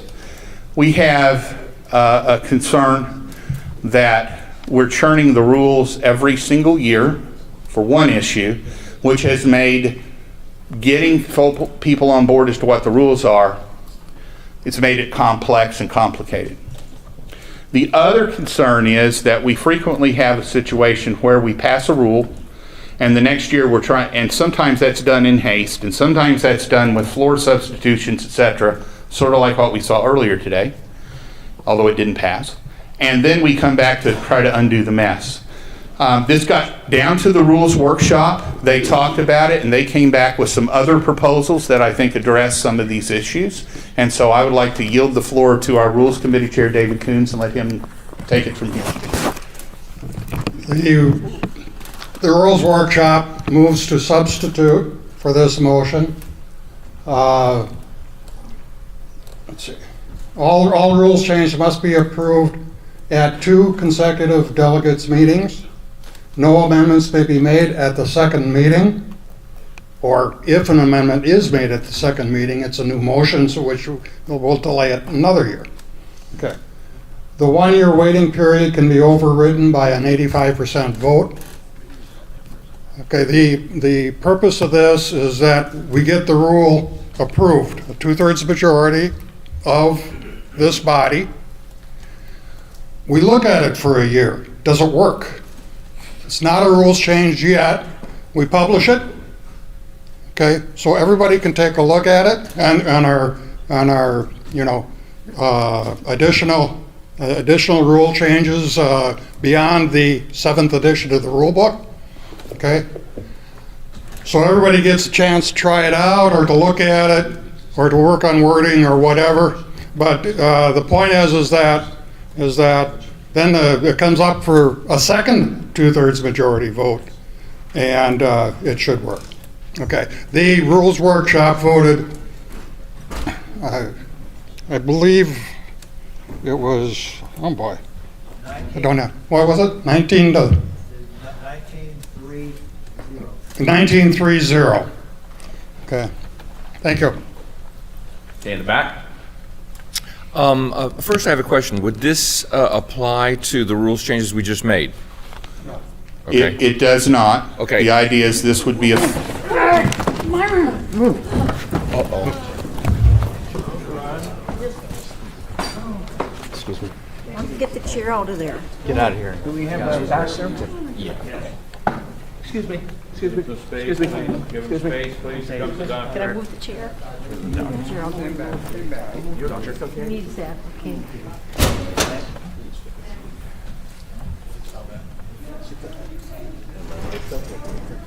I got you. Hotel security! Call 911. He's saying he's okay, so just, yeah, I think he just may have fallen asleep and fallen off his chair. He's saying he's okay. He's telling us to relax. We have to be more interesting, I think. I guess so. This guy's a veteran. You got water coming. So we got to keep him. There's water coming. You have water coming? Yes. You got 2 glasses of water. One for each side.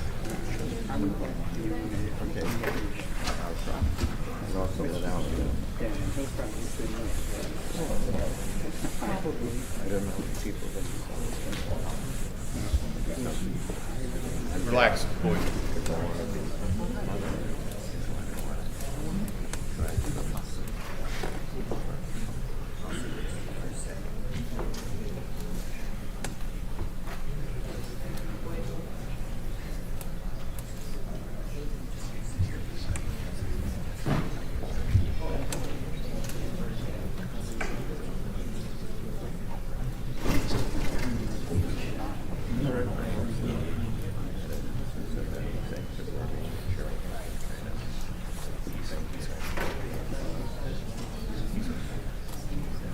Okay, let's have some of the persons that aren't involved, please take your seats. You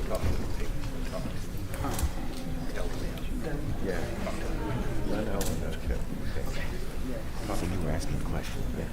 And you also asking about 1822, which is a little change. So just make sure this doesn't affect that. Okay, we were discussing 1820. The question had been raised as to whether this would apply to what we're doing here, and the answer is no, it would not. It would apply after. Okay. So even the rules changes like 1822 would not be. Okay. Yes. Okay, my real point is, this does not address the actual point of the original motion, which is to avoid changing the rule book everywhere. This adds a delay for a specific rule change, but it still allows us to change the rules every year. You're correct. There were 2 rationales for this. One was we're changing the rules and communication is difficult. The other is we change it and we got to go fix it.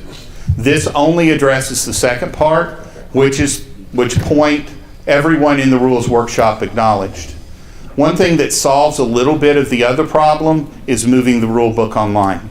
And if we have the ability to update that dude and put a new one out there and change the publishing of it very easily, it does resolve some of the other issue. Because one of the problems right now is you've got a printed rule book and then you got to carry around 14 pages of change sheets.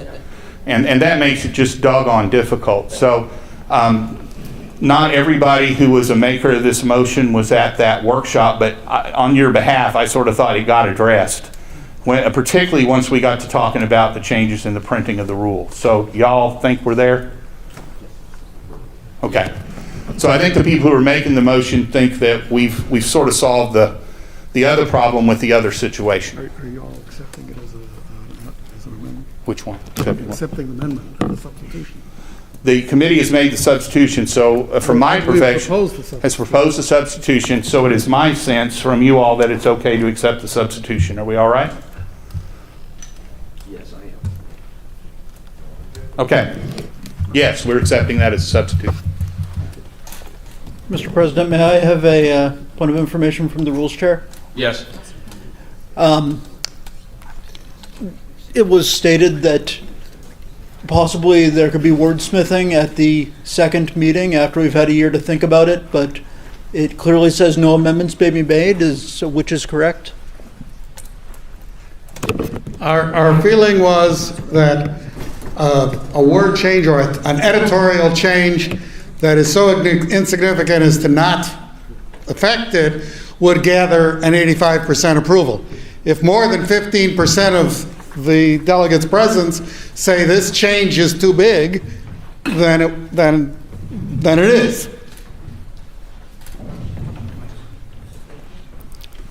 Bob Messenger. Bob, go ahead. We already have a 2/3 vote requirement so that changes that don't have substantial support are going to be voted down. We also, very often, the delegates will refer a rules change to the Rules Committee to give it more chance, if the delegates feel that more thought needs to be given. So I think our current procedures already cover, give us a lot of protection from radical rules changes. And the fact that no amendments can be made at the second meeting takes away the possibility of an improvement to the rule, because then you have to go consider it for yet another year. So if this passes, I think obviously we have to be careful to get it right the first time and not make a change that require an amendment. But I think I would vote no because I believe our current procedures are adequate. Mike? Yeah, but one of the effects of this will slow down the rate that rules change because of the facts that if you had 2/3 but you didn't think it was good enough the second time and you don't get 2/3 the second time, it won't change, and we won't get frivolous changes will peter out, and so it in general would make it harder to change the rules, so we won't get 10 rules changes a year. Steve? Well, for the record, I think this is an excellent motion, even though Ken Sloan sponsored it, it's still a great motion. But I am concerned about the 85%, as Bob said. I think that might be a little too high threshold to change something that needs to be changed.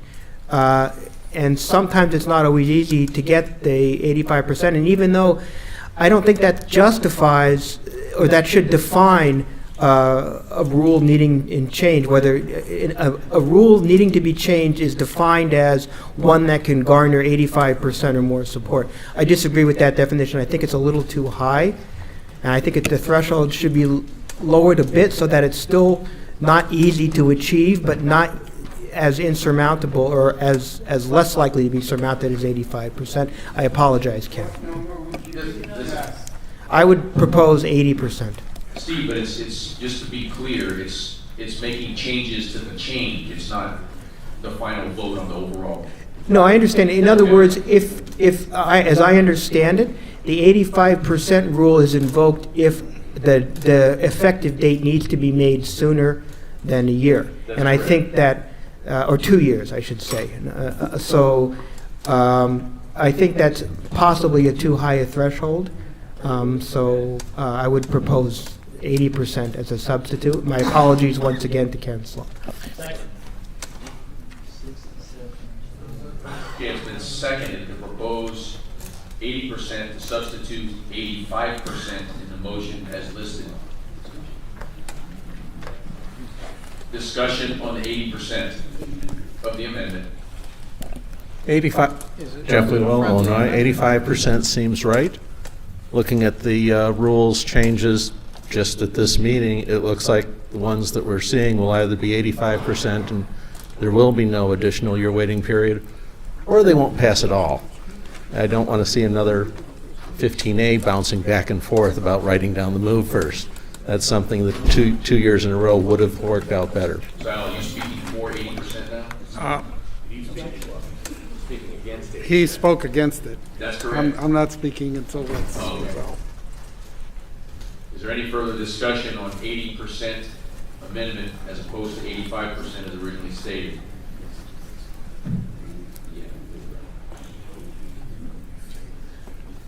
Call the vote, and the vote will be to favor substituting 80% instead of 85%. All who favor substituting 80% to replace 85, raise your credentials.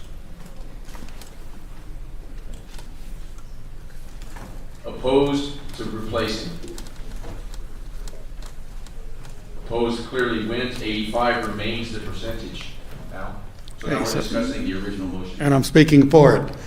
I think that the point that was made about generally a rules change either passes unanimously or doesn't make 2/3, or nearly unanimously, I should say.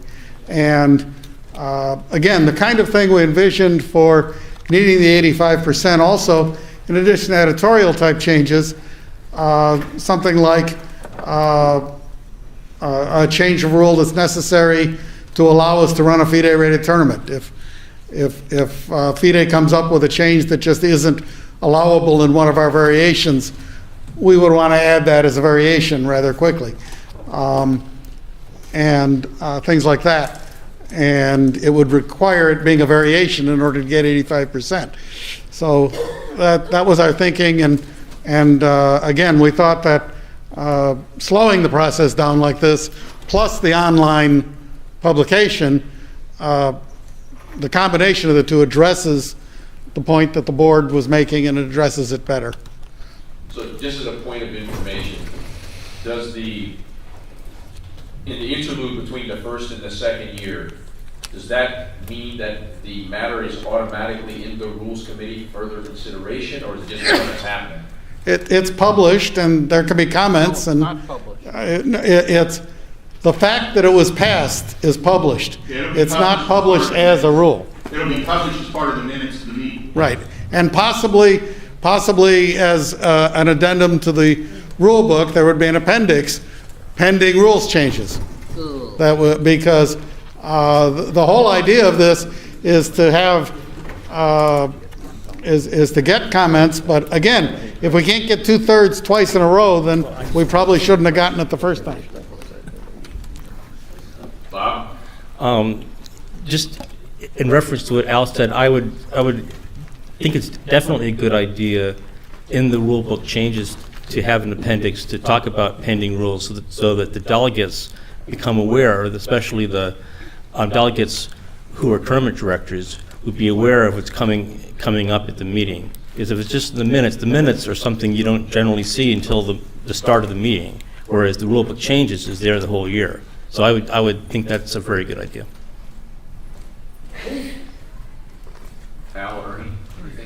Ernest Schlick, Virginia. I have two comments on this. First, if we go through the procedure on the amendment right now, suppose a rule passed at the previous year and we're coming back and this rule says no amendments may be made at the second meeting. So if we have a majority, a strong supermajority of people who feel, hey, we really need to change this, we would actually have to fail this one, make another amendment to have another rule. So what I would recommend is that language be changed that also the no amendment could be changed by an 85%, or which I guess that's what we were working on now, 85%? Yes, we usually. Yeah, so amendment could be proposed by 85% vote of the, no. Says no amendments may be made at the second meeting. The 1-year waiting period can be overridden. So the 1-year waiting period applies to the first year you proposed the rule. The no amendments applied to the second rule. As it is from the first Right. year. So it requires slightly cumbersome, we decide that we don't like the rule, or there's a change we want to make, an amendment that we feel is important. What we'd have to do is fail it on the second year and then make another ADM, changing the rule to what we want with the amendment, and then pass it by 85%. It seems to me technically it would just be easier to make an amendment based on an 85% permission. That was, what Ernie's talking about is the intent, and I don't think a change in wording is necessary to meet that intent. If in fact the rule is passed that says, castling must be done left-handed, and we meant to say must be done left-handed only if that's the only way to do it, or some minor thing, somebody that we would put onto the agenda, a motion that says the correct thing, that would pass by 85%, and the chair would just rule the old one moot, and we wouldn't vote on it. It's not a complicated, it doesn't have to be a complicated process. So I think leaving it the way it is, I think is more clear cut, and it still allows us to do what Ernie wants. Ken, you want to say anything? I was just going to say what Al just said, that what Ernie was describing is in fact the intent of this language. It may be slightly imprecise, but I don't see any easy way to fix it right now. I think it says what we mean. I don't think it's a big deal. The point is, if someone does want to amend it the second time, it's essentially treated as a new motion, yes. And whether we actually go to the trouble of doing a replacement or voting down the first one and then instituting another one is a minor detail. Yes, Chris Kim from Maryland. The only point, this is a point of information question. If you pass a rule in year one, and it's supposed to be designed to get feedback for the second vote, but it doesn't go into effect, how is it that any feedback is going to come back on this rule for the second vote? Because it won't go into effect until 2 years after you vote for this. So that's the one thing about this rule which I have a question, is you're not going to get any feedback on it whether this is good or bad, because the rule won't go into effect for 2 years. Thank you. Yeah. Anticipating Tim getting things online and following along his numbering scheme of saying 7.0 and then following 7.1, I suggest that we may very well have a 7.1 beta. And there may be some tournament directors who choose to use that as a variation and actually try it out in play. Which I would submit would need to be pre-announced. Depending on the type of rule change, it probably would have to be pre-announced, yes. Which is permissible now. Yes. What would happen if we voted on a rule that we wanted to be changed this year? This rule requires that we can't have it changed. Now, if we pass it by 100% here, according to this rule, it still has to wait till next year. No, sorry, that's not the intent of the language. So- The intent is that if you pass it by 85... No, I don't mean today, I mean next year. If we pass the rule next year. Or does that just mean every rule that we vote 100% on next year automatically goes into effect immediately? Or does it have to have a second vote the next year? I can answer that.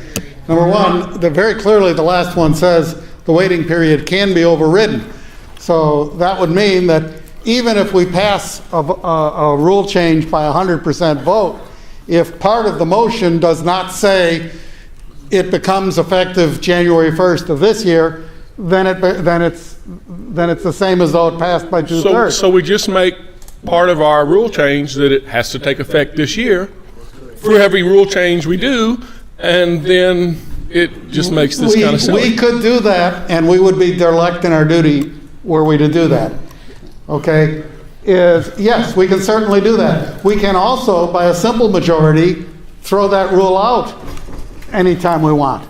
We'd have to wait a year and get 85%. The point being that when we pass a rule, we're saying we think this should be a rule. The default action is it doesn't come into effect unless we pass it again next year, having come to our senses. If we think the rule needs to go into effect immediately, we make that part of the motion. Or a second motion. Or a second motion. Second motion. Or a second motion. Better, a second motion. So we pass a rule by 100%, and it goes in and it becomes a waiting rule. Then somebody makes a motion that says, I move that the motion just passed become effective immediately, or effective January 1st this year, and that motion requires 85%. So I don't think it doesn't hobble us. It's sort of like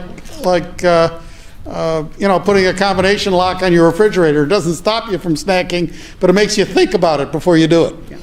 Can I say something?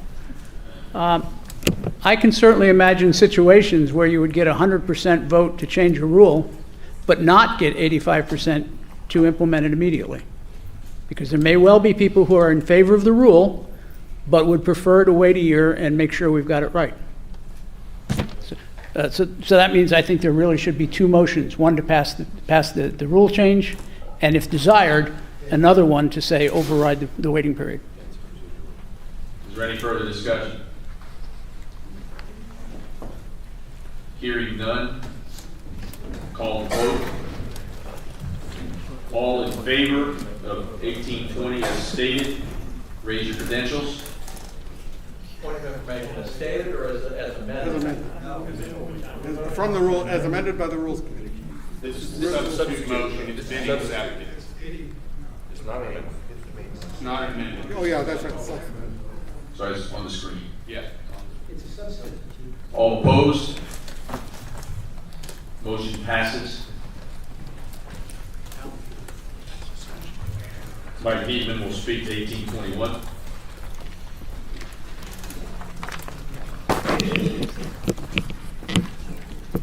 Over the last couple of years, I've been kind of monitoring towards the end of the registration period for our registration to vote in our elections.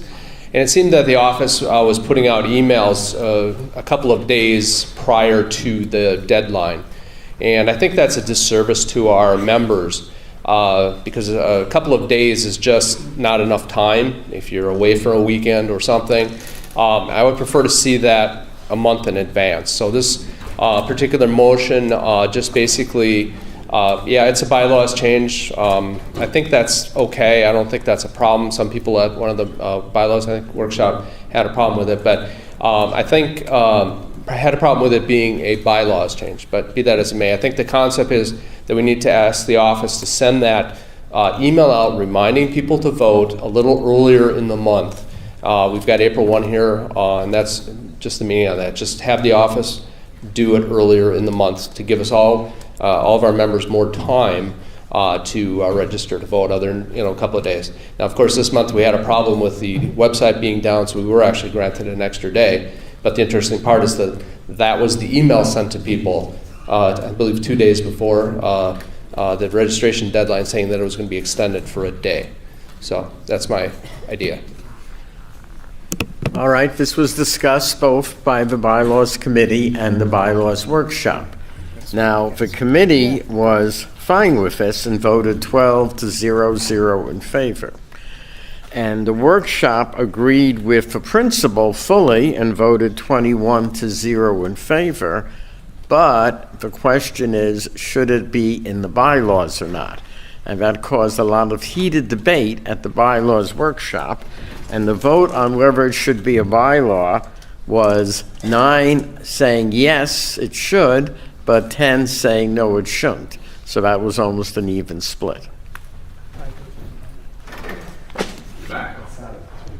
Guy Hoffman, Wisconsin. My general complaint is, why do we need to have a bylaws change or a DASI for what is essentially an office procedure? Can't the executive board just tell the office to put it out by April 1st? It's just a clarification. It's codified. That's all.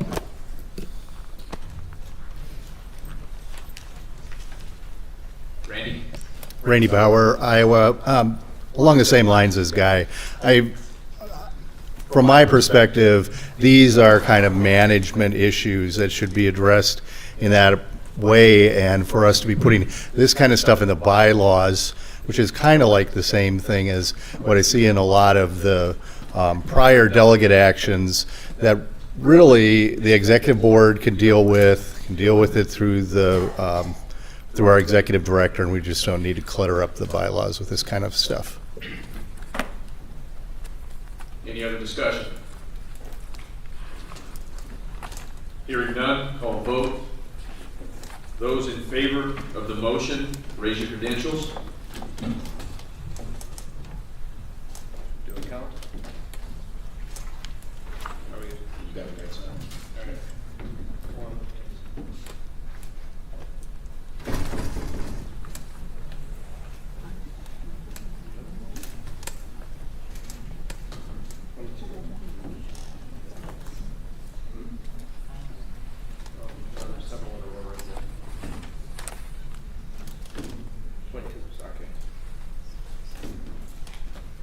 Opposed?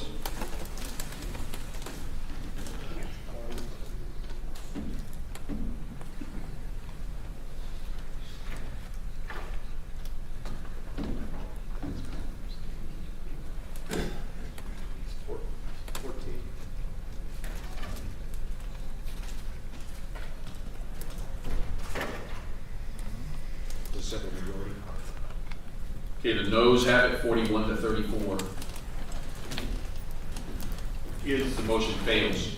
Could we get a straw poll amongst the delegates as to the advisability of just having the office notify people by April 1st? I don't think anyone's opposed to the concept, but just get a sense of that, so that you won't think we're interfering in the election process. Can we do that, Mr. President? Yeah. Absolutely. So let's have a straw poll that would allow the office to exercise a duty to notify by the 1st of April. It's an army. Opposed? Okay. We got marching Yeah, orders. it's good.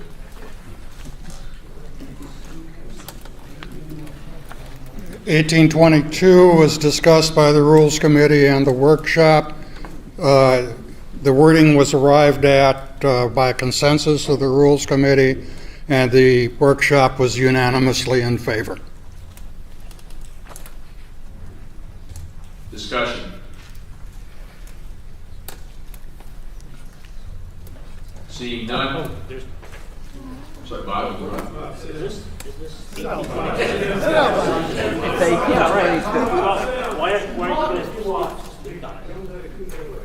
I was going to explain why we want. The chair, okay, yes, I will say something about why, just very quickly. The intent of this rules change is to eliminate an ambiguity in the rules about when a game is drawn because of either a dead position or a player loses on time, but the opponent has insufficient material to checkmate. There's an ambiguity in that the question is, when does a move actually take effect? Does the player have to press the clock in order for the move to have taken effect, or just determine the move? This resolves an ambiguity.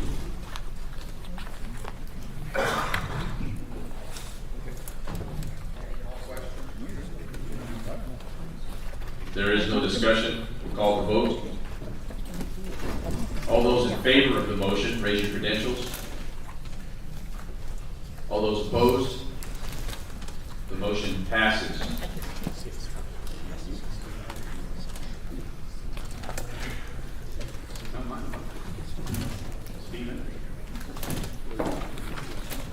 Here's where we are, folks. We got one, two, three, four left. But then we got some presentations, and if there's anything new. But there Mr. President, there's also approximately 4, maybe 5 additional ADMs that have been submitted that are not in the delegates call. NDFs, they are not ADFs. They're New delegate motions, yes. Right. And we also have a couple of approved groups that we need to populate.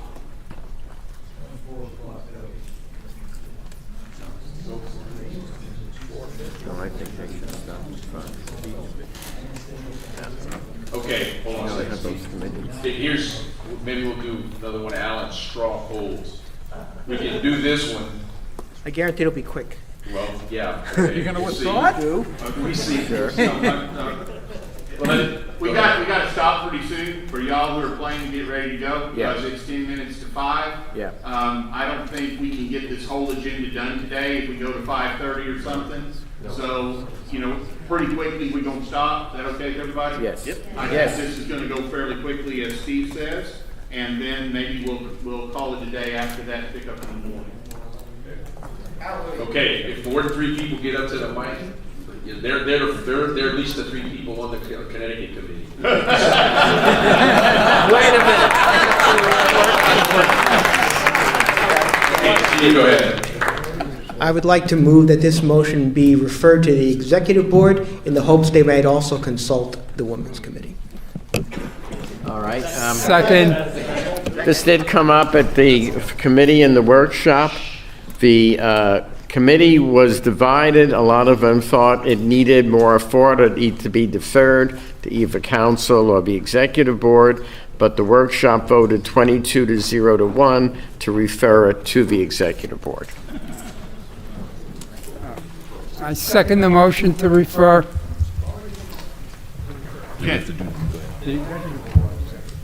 Just as information for the delegates, because most of you may be aware of this and some may not, and being mindful of your time, the executive board with advice and consulting council had adopted a transgender policy. Shortly after that, Steve raised some issues with it, and his motion is largely in response to the original policy. We have not changed the policy, but our exec director did issue some clarification of those issues, which are some frequently asked questions. And I know we have that available for you all to see, but if you want to see it, hang around and she'll present that and allow you to see it, because I think we have it both on screen and in a handout. So if you'd like to get that and take a look and see what both the policy are and the handout, where are they, Carol? It's on a double-sided one sheet of paper. Was it down here in front of it? Yeah. Oh, so you may have already picked it up. Take a look at that if you got questions about it. See Carol. Yeah. Motion. No, not motion, just say you're going to be recessed Till 9 tomorrow morning. Yeah. No, we got to vote. Yeah. We are discussing. Any further discussion? We are discussing. Are we on 1823 then? Yes. We're on 1823. Okay. It seems to me the second. The motion is to you're refer referring it. that to what? Okay, all right. That's correct. Is there any discussion on the motion to refer? Yeah, I guess I have some discussion on the motion to refer. The original motion came out of an EB motion, the motion that prompted Steve's ADM. So if we're referring it back to the makers of the original motion, that was going to be one of my questions. You said consult who? The Women's Committee? Yes. Okay. That's if I was referred to. Well, if it's referred, I guess you're referring. No, it's referred to us. It's referred to you, and you're. He's asking that we have the Women's Committee look at it. You ask the Women's Committee to look at it, and that satisfies your objection if they relook it and consult the Women's Committee. Okay. Oh, absolutely. Yeah. And it should also be noted that Carol has told me that this will be referred to legal counsel as well for their opinion. Yeah, I have a question. Isn't this moot to the second part? At least it says if an individual attempts a second change in gender identification, they must provide a birth certificate. Well, if they're changing back to what they originally were, wouldn't that be on their birth certificate? That's out of order. That's because we're not talking about that. We're talking about a motion to refer.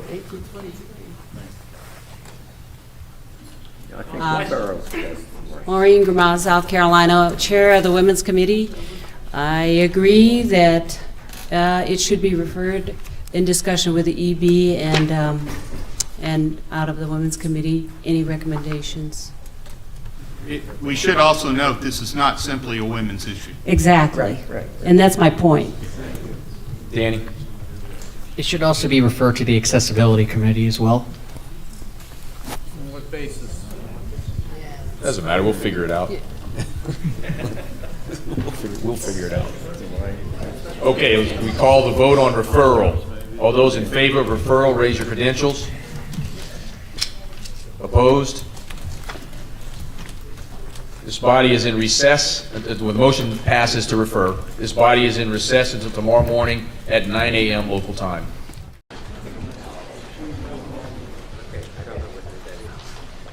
Morning, everyone. Morning.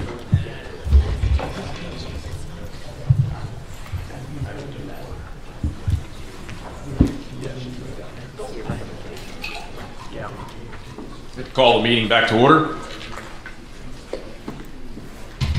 Next on the agenda was ADM 1824.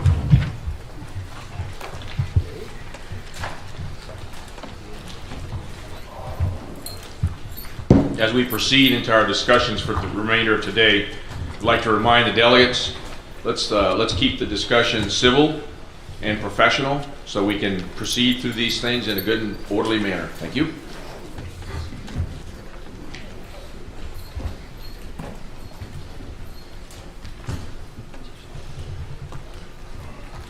Pete, put the original motion up there so they can see that.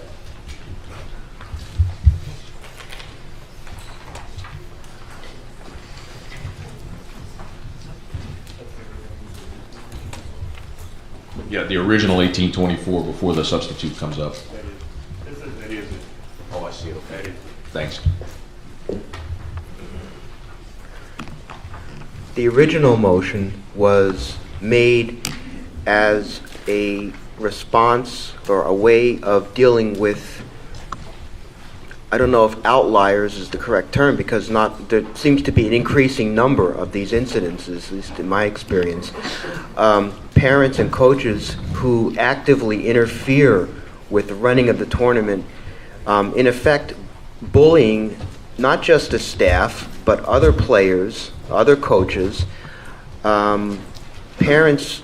Well, this mostly is something that happens at scholastics, and I don't know if it's a unique New York phenomenon, but I suspect it happens in other parts of the country too, maybe not as much, where some agitated parents are unsatisfied with whatever the status quo is regarding their kid, and some parents have been known to approach other kids who are opponents or previous opponents of their own children with, I guess, rather intensified expressions of concern over what happened or is happening in the game, and also with the staff as well, tournament staff. These parents technically are spectators, but it's, in my opinion, not quite so simple, because they're also acting in the capacity as the legal guardian of their kid, their children, their minor, who's participating in the tournament. So it's easy to say, well, spectators have no rights, and that's true, but it muddies the water somewhat when the spectator is a parent who is acting, perhaps, who is asserting, acting in a protective capacity to his kid. So this makes it a little unclear to just say, well, you just tell them to leave, you have no rights here.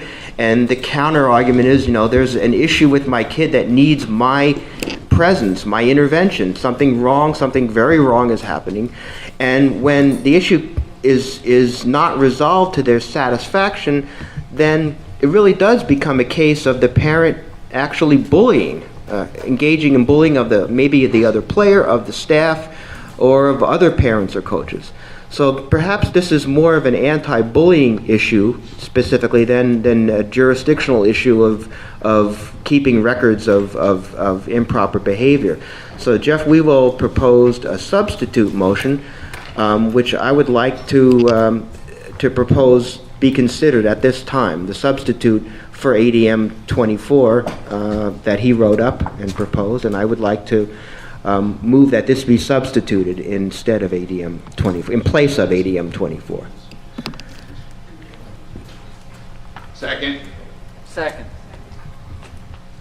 Discussion about the substitute motion.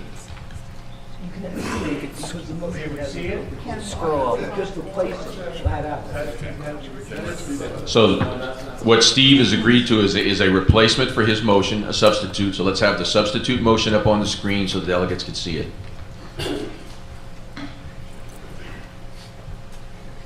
And the parliamentarian has informed us that this can just substitute for the main motion, so this is now the motion which is on the floor.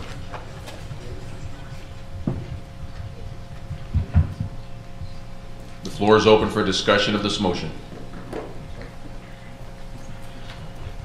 I think one of the positive features of this is that even though we already have rules covering spectators, this specifically addresses it specifically addresses the fact that the organizer has a right to respond to violations of the tournament decorum, and that could in fact include ejection from the tournament site. And that specifically, well, it would possibly be, depending on how the board and the council and their own legal counsel finally end up wording it, it could show that this is not an ad hoc decision to eject someone from the tournament. This is actually codified in the rules, that this is one of the things that happens. It's in the rules that improper behavior of an extreme kind can be met with ejection from the tournament, and it's not just something that the tournament director thought up on the spot. Point of information, what does legal in there mean? It says create a legal anti-bullying. So for the makers, what are you contemplating when you say the word legal there? As a writer, I was just trying to... Use the microphone, Jeff, please.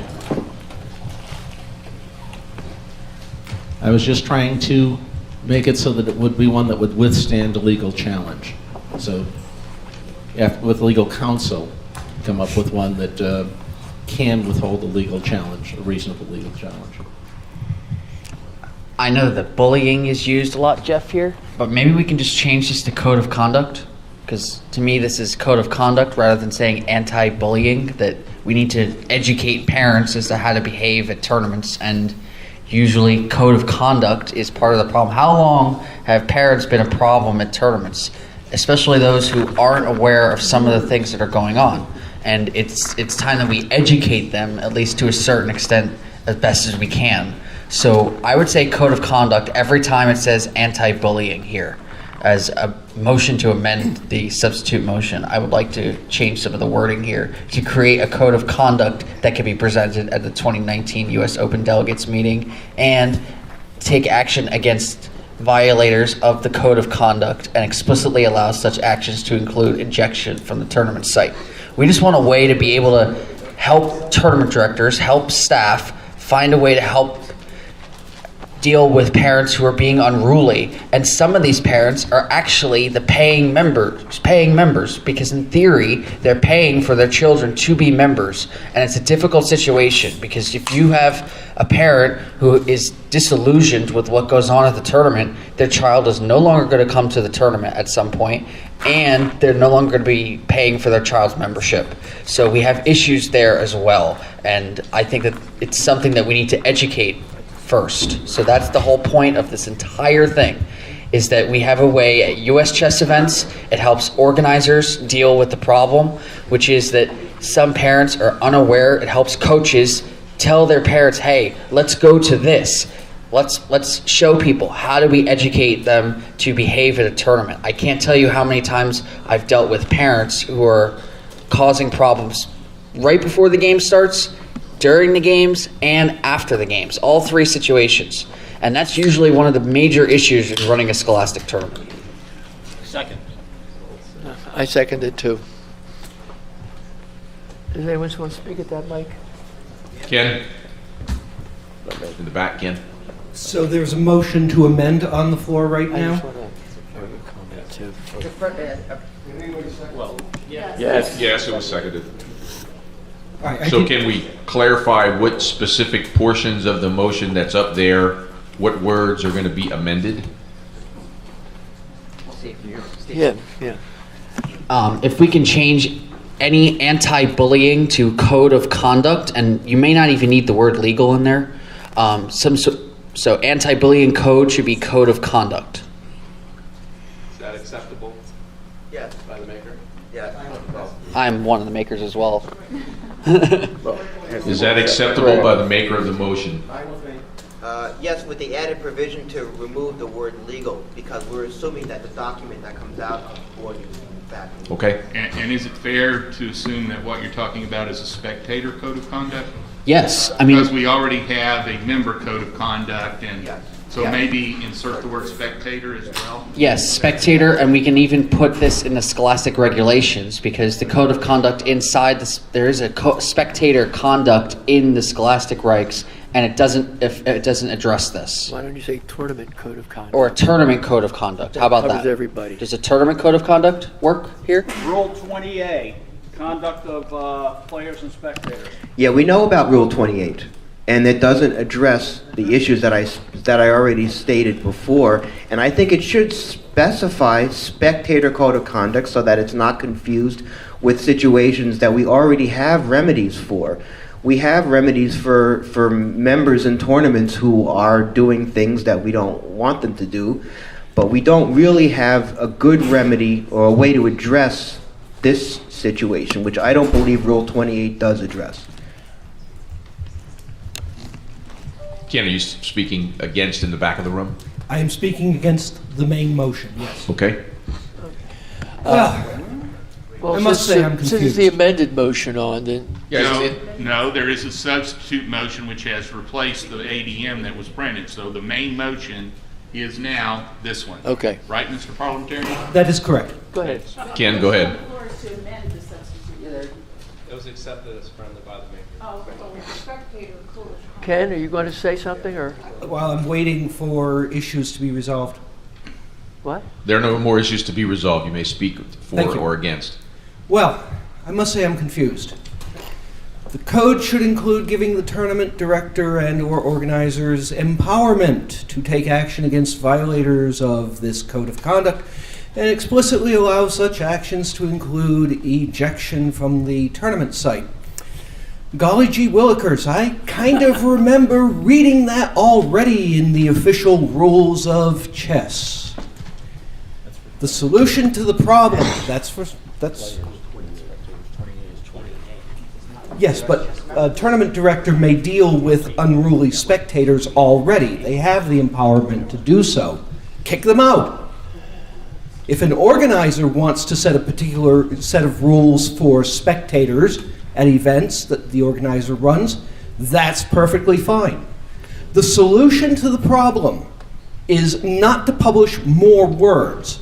It's to enforce a zero-tolerance attitude against bad behavior. Once the message gets out that this zero-tolerance attitude will be enforced, your behavior problems will take care of themselves in large part. The truly unruly can be dealt with separately. I'm very strongly in favor of any actions to eliminate this kind of behavior, but I'm not sure that because we say that we have the power, that changes the legal climate whatsoever.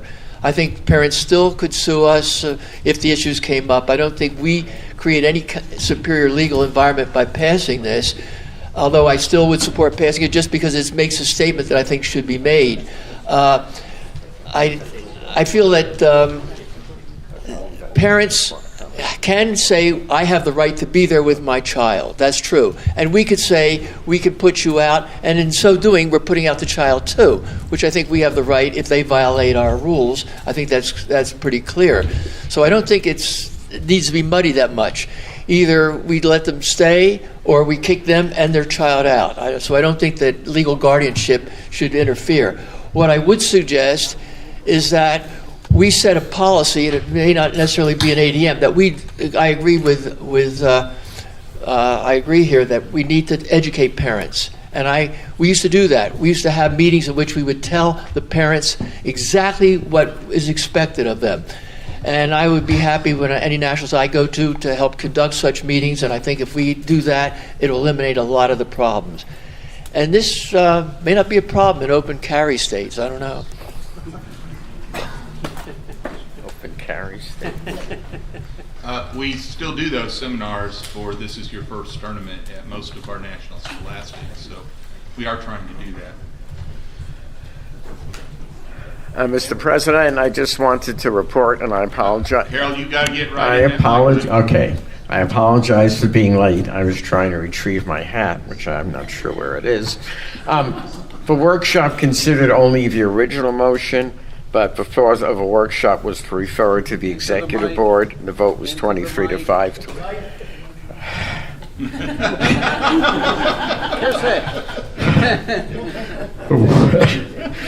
The workshop considered only the original motion, and the voting there was referred to the executive board by a vote of 23 to 5 to 1. In the back of the room. Hi, Brian Yang, Kansas. I had a quick point of information for the makers. How is this different from the standard of conduct in the Code of Ethics, which is in your delegates call on page 30? It says the actions of and the behaviors of players, tournament directors, sponsors, and other individuals and entities participating in US chess activities.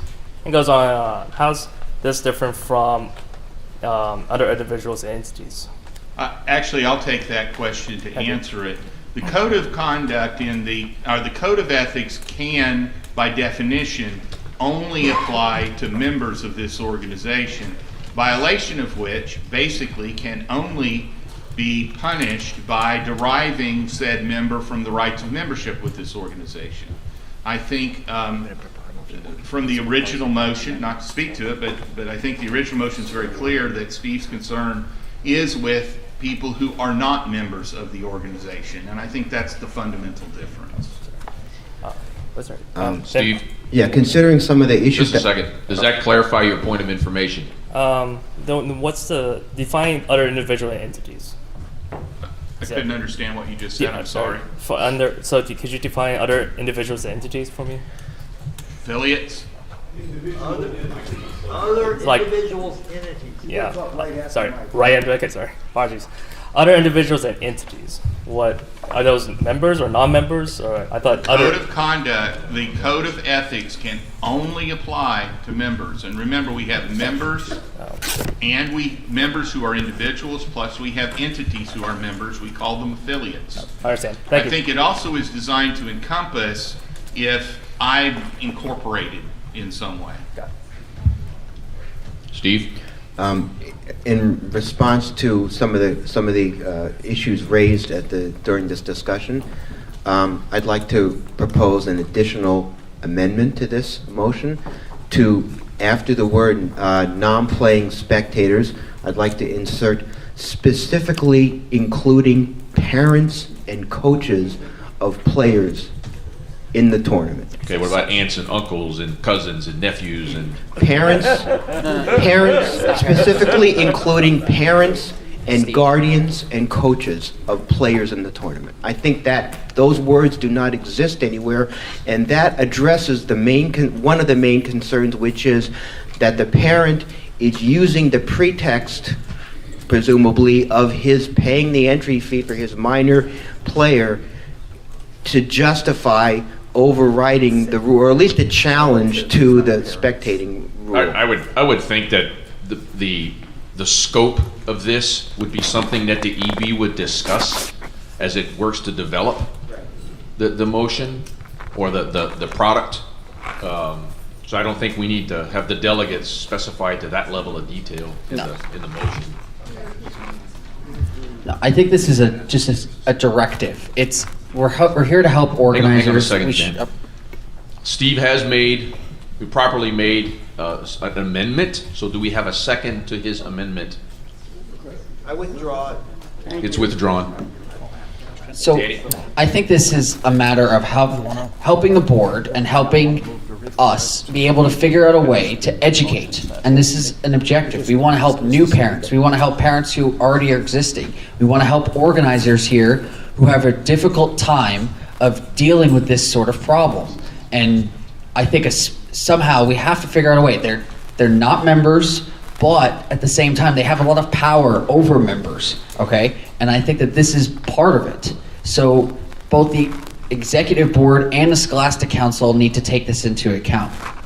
So I would like to refer this motion to both the Executive Board and the Scholastic Council. I would remind you that the Scholastic Council is an executive board appointed committee, and we would definitely seek their expertise as we draft a product and put it to numerous committees for review.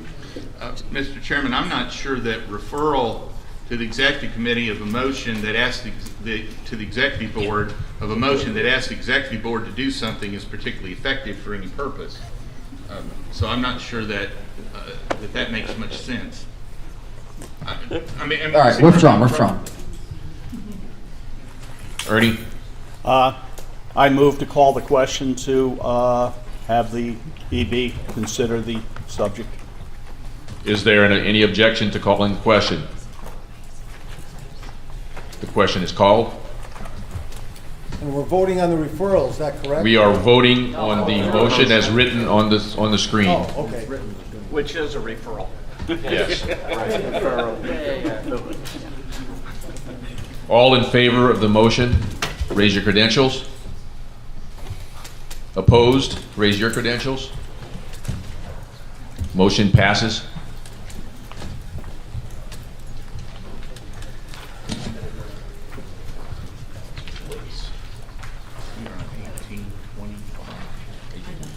Yes, sir. 1825.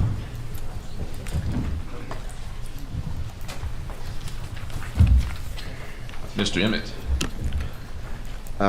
This proposal stems pretty much from a specific device that was approved apparently rather quickly. It was the Chess Note R recording device, and so that's, I guess, the basis of this motion, but I think it can apply well to other situations that may happen.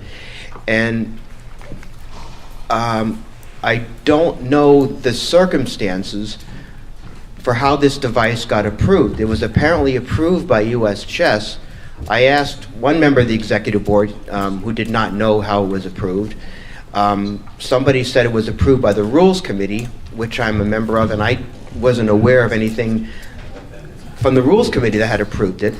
So this approval apparently was done in a way that was not in an open and transparent manner.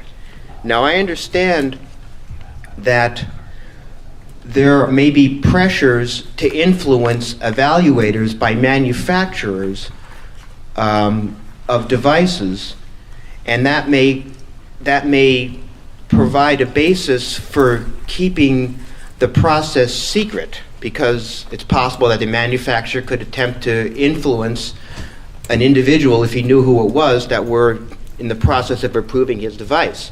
However, I disagree with that rationale, because we already have committees on the board who have sanctioning power, whose identities, the composition of which is not a secret. For example, we have an ethics committee where the identities of the people are known. And some of those issues that come up at the ethics committee involve very serious penalties. So that as a committee is not, I guess, protected from the influence of perhaps one of the people one of the individuals who is under review. So if the argument that we need to keep the identity of the committee or the group of individuals that's evaluating this device secret to protect them from being influenced, presumably being offered payments for approving devices, that doesn't apply to other committees. We have other committees where we have serious issues involved, and there may be substantial financial motivation by the parties involved to try and influence the action. So those identities of those people are known. Also, I believe if a committee, a group that's supposed to be evaluating a device is doing so secretly, I think that does not stop the people who are doing that. If they're so inclined to accept some kind of an unethical offer from a manufacturer, it doesn't stop them from contacting the manufacturer themselves and making the offer. I mean, I think it might even make it possibly more likely if the committee and the composition is secret to have some arrangement made. So I don't think the fact that we need to protect the individuals from the possibility of unethical actions on behalf of themselves and the manufacturers of the device is a justification for keeping the committee that's doing this evaluation in secret. And we've heard many times in this meeting that US Chess is a 501c3 educational corporation or organization. And we are supposed to establish and maintain business practices in accordance with IRS and government procedures. I don't think having a secret committee or a secret group that's empowered to make decisions that affect all of us, because as directors or players, we're subject to the effect of a device that's been approved possibly without considering all the requirements. Right now, I'm not aware of a standard of best practices for approving, for example, an electronic scorekeeping device. There should be a standard of best practices. I'm not sure how a device could be approved without developing such a standard. And that should be developed in an open manner. So I think this is the basis for this motion. Okay. It has been the practice of this body for a number of years to limit the time of any one individual at the mic to 3 minutes. We will go back to that standard for the rest of the meeting. So recognize at the, President Hofftower is speaking to the motion on the floor, so he's handed me the chair temporarily while he does that. I think, Mike, you were next in line, so go ahead. Yeah, what I'm speaking right now on the behalf is providing additional context for the delegates. When the chess noter device came to the to US Chess, the executive board had no knowledge that the device had come there. The executive board found out that the committee had reviewed the device and transmitted approval of the device to the manufacturer. We found that out at that time. So at that time, the cat was already out of the bag. And for us to say, no, we withdraw that approval, it had been published on a website, in a US Chess letter and everything. So at that point in time, so we were kind of stuck at that point in time. I would agree with Steve that we need to have appropriate committees looking at these things. I agree, and it's my perspective that we already have appropriate committees that the executive board appoints to look at these devices. I would also agree that we probably need to have and this is where the transparency comes in, is how is the device going to be looked at? What are the standards that the device must pass in order for it to be approved? So I think that's where the transparency is. Information, you said a committee approved it. What committee? A committee of 3 persons that were appointed for the review of those types of devices. And their identity is to remain secret. Unless the executive board, says we're going to divulge those names, and I'm not going to divulge them. The committee itself has informed me that it's okay to divulge the names. Okay. Well, that's nice. Thank you. David, go ahead and divulge those names. Okay. It is myself, Tim Just, and Sam Sloan. Ken Sloan. Sorry. I was worried there, David. Ken Sloan. Natural mistake. The point, okay. By the way, I had no contact with the maker of the device. Neither did the rest of the committee during the approval process. There is, even though it may or may not be called a protocol, there is a list of requirements for such a device.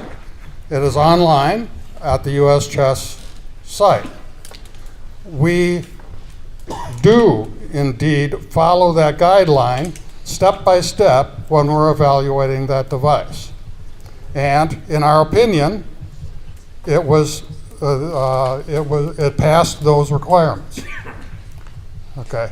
So from that standpoint, there was no collusion with the manufacturer. There was transparency. Now, I also understand that any electronic device, clock, score sheet, etc., will be going through the EB from here on out. And indeed, that is going to happen. We are currently evaluating another device, and we will send our recommendation to the executive board. Thank you. Mr. Judd at the floor mic, please. I strongly agree with this amendment. In fact, I think one of the issues is that we need to look at the unintended consequences of that, and for that, I think we need to enlarge the number of people looking at it.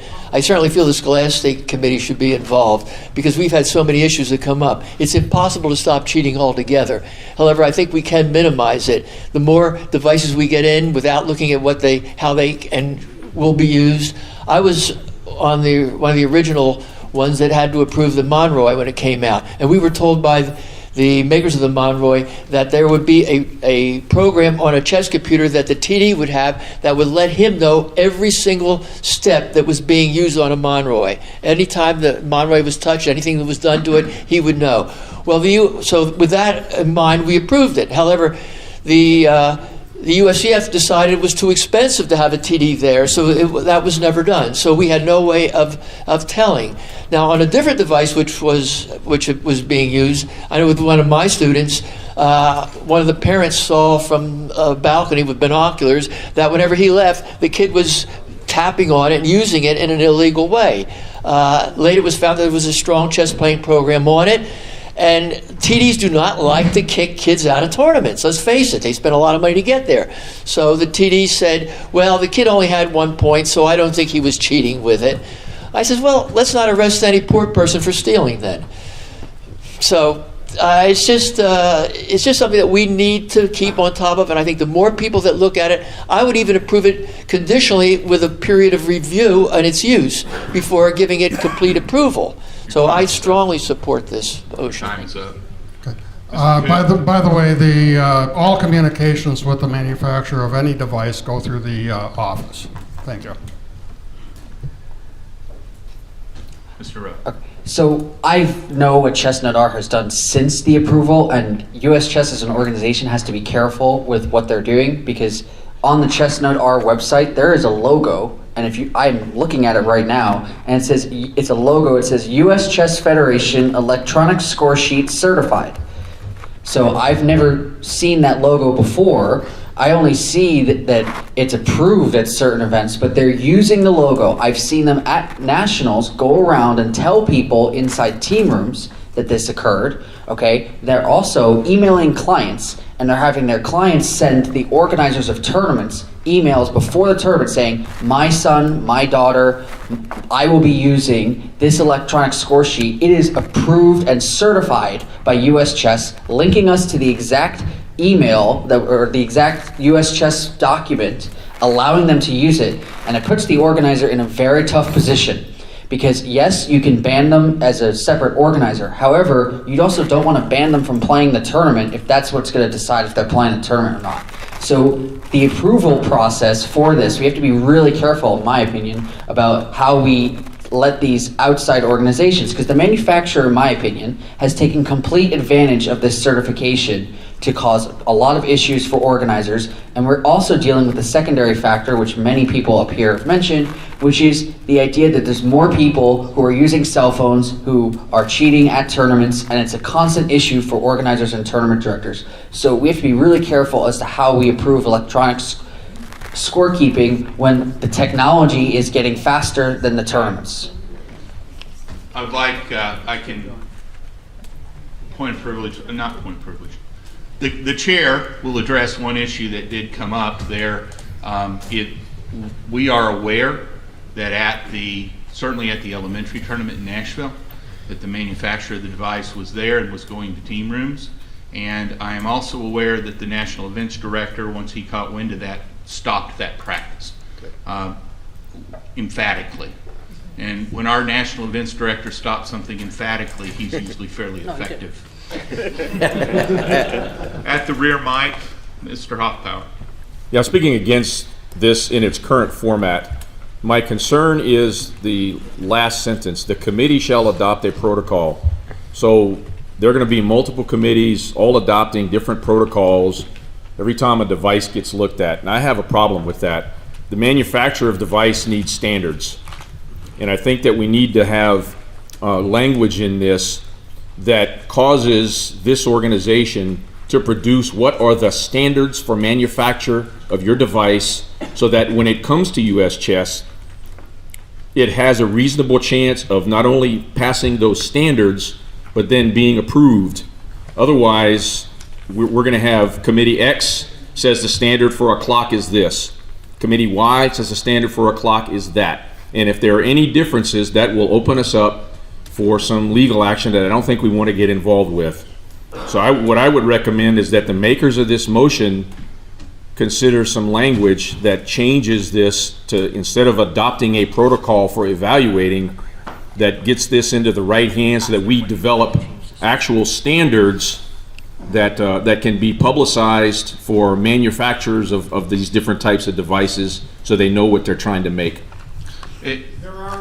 Hold on a second. Out of Mr. order. Kuhn, as a point of information, is there an existing protocol for evaluation? I think you said there was. Did you not? There is an existing recommendations for approval online on the US Chess site.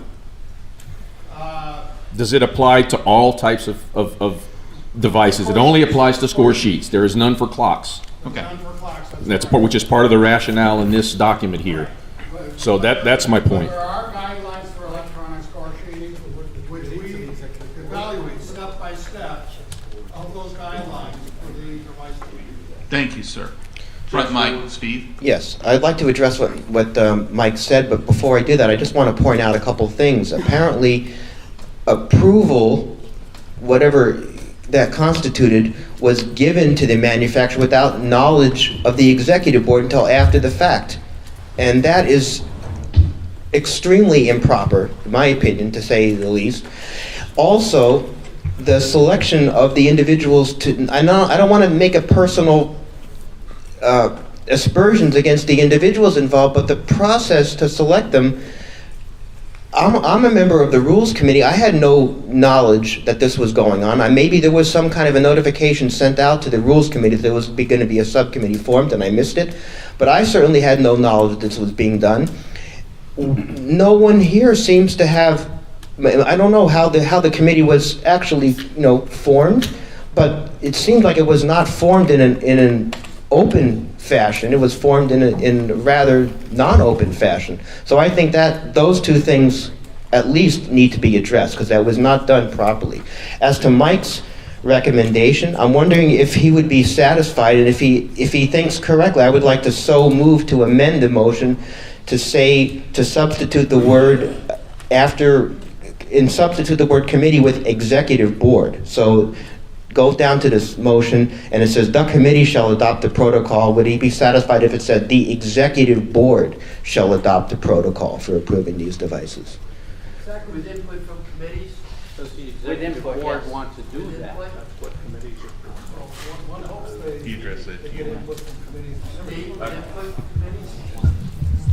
I'm not satisfied that with that kind of language, because my discussion was about that the organization should have standards, and not in protocols, is not a standard.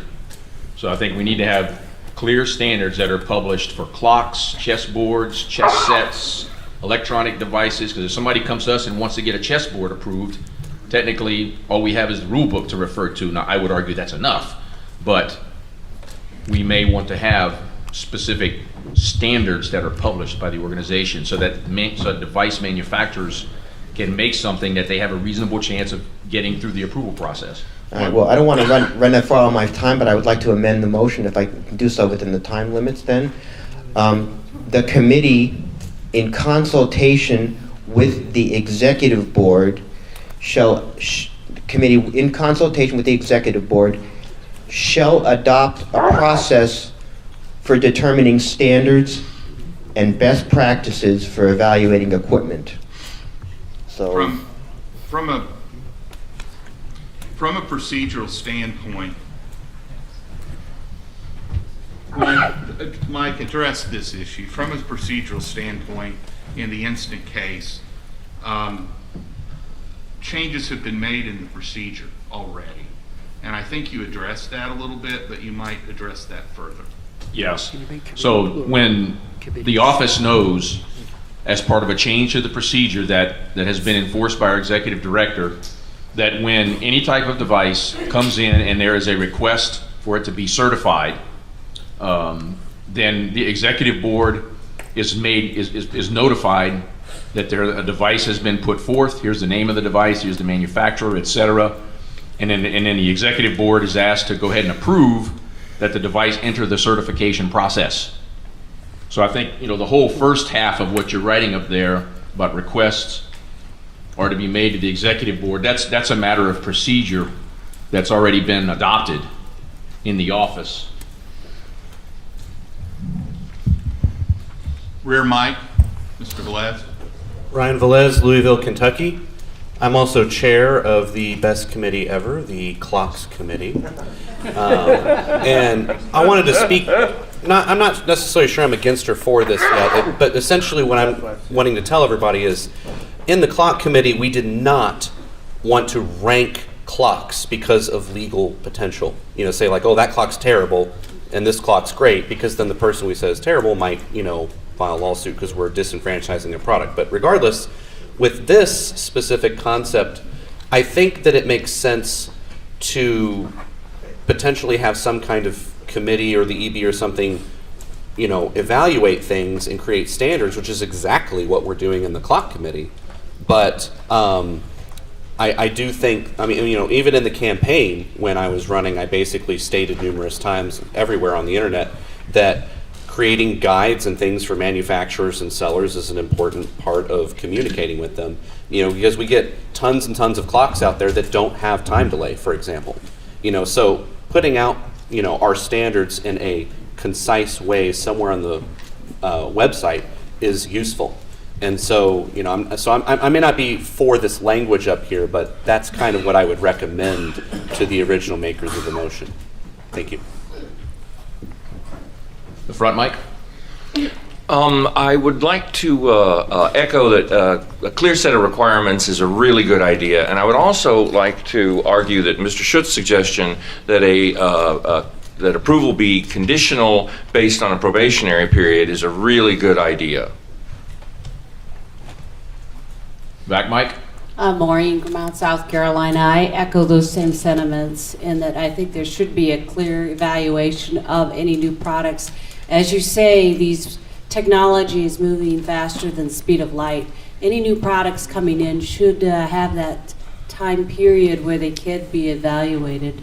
So I guess I'm reiterating the same thing.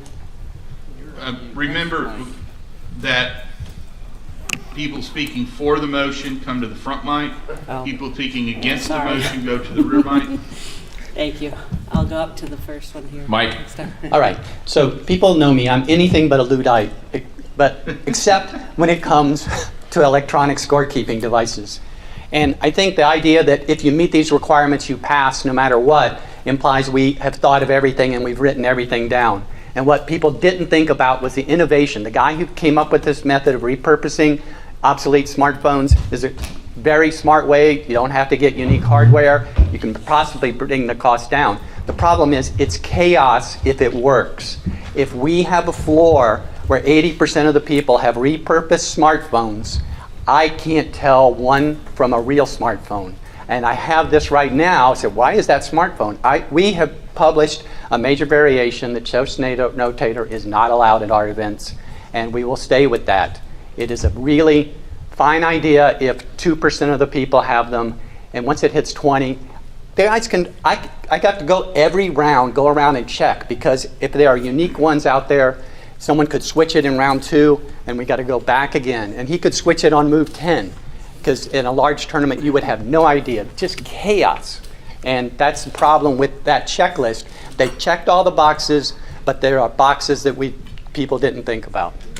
I have a point of information, actually 2 points of information. The first one is for the Vice President. If US Chess approves or certifies a device, does that mandate that it must be used in a tournament setting? Not according to our rules as they exist today. Our organizers, That's tournament correct. directors have the right to dictate a score sheet for a particular event. That answers both my points of information. Thank you.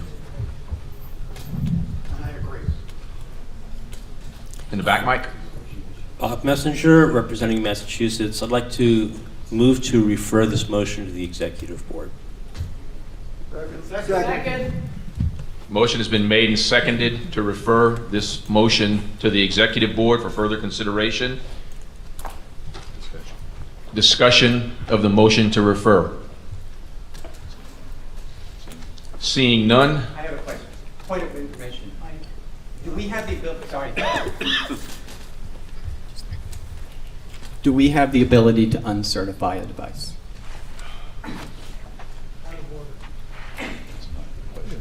Yeah, I understand your question, but that's not the question that's up right now. But the Executive Board will, if this motion gets approved, the Executive Board will definitely take that under advisement as part of our process.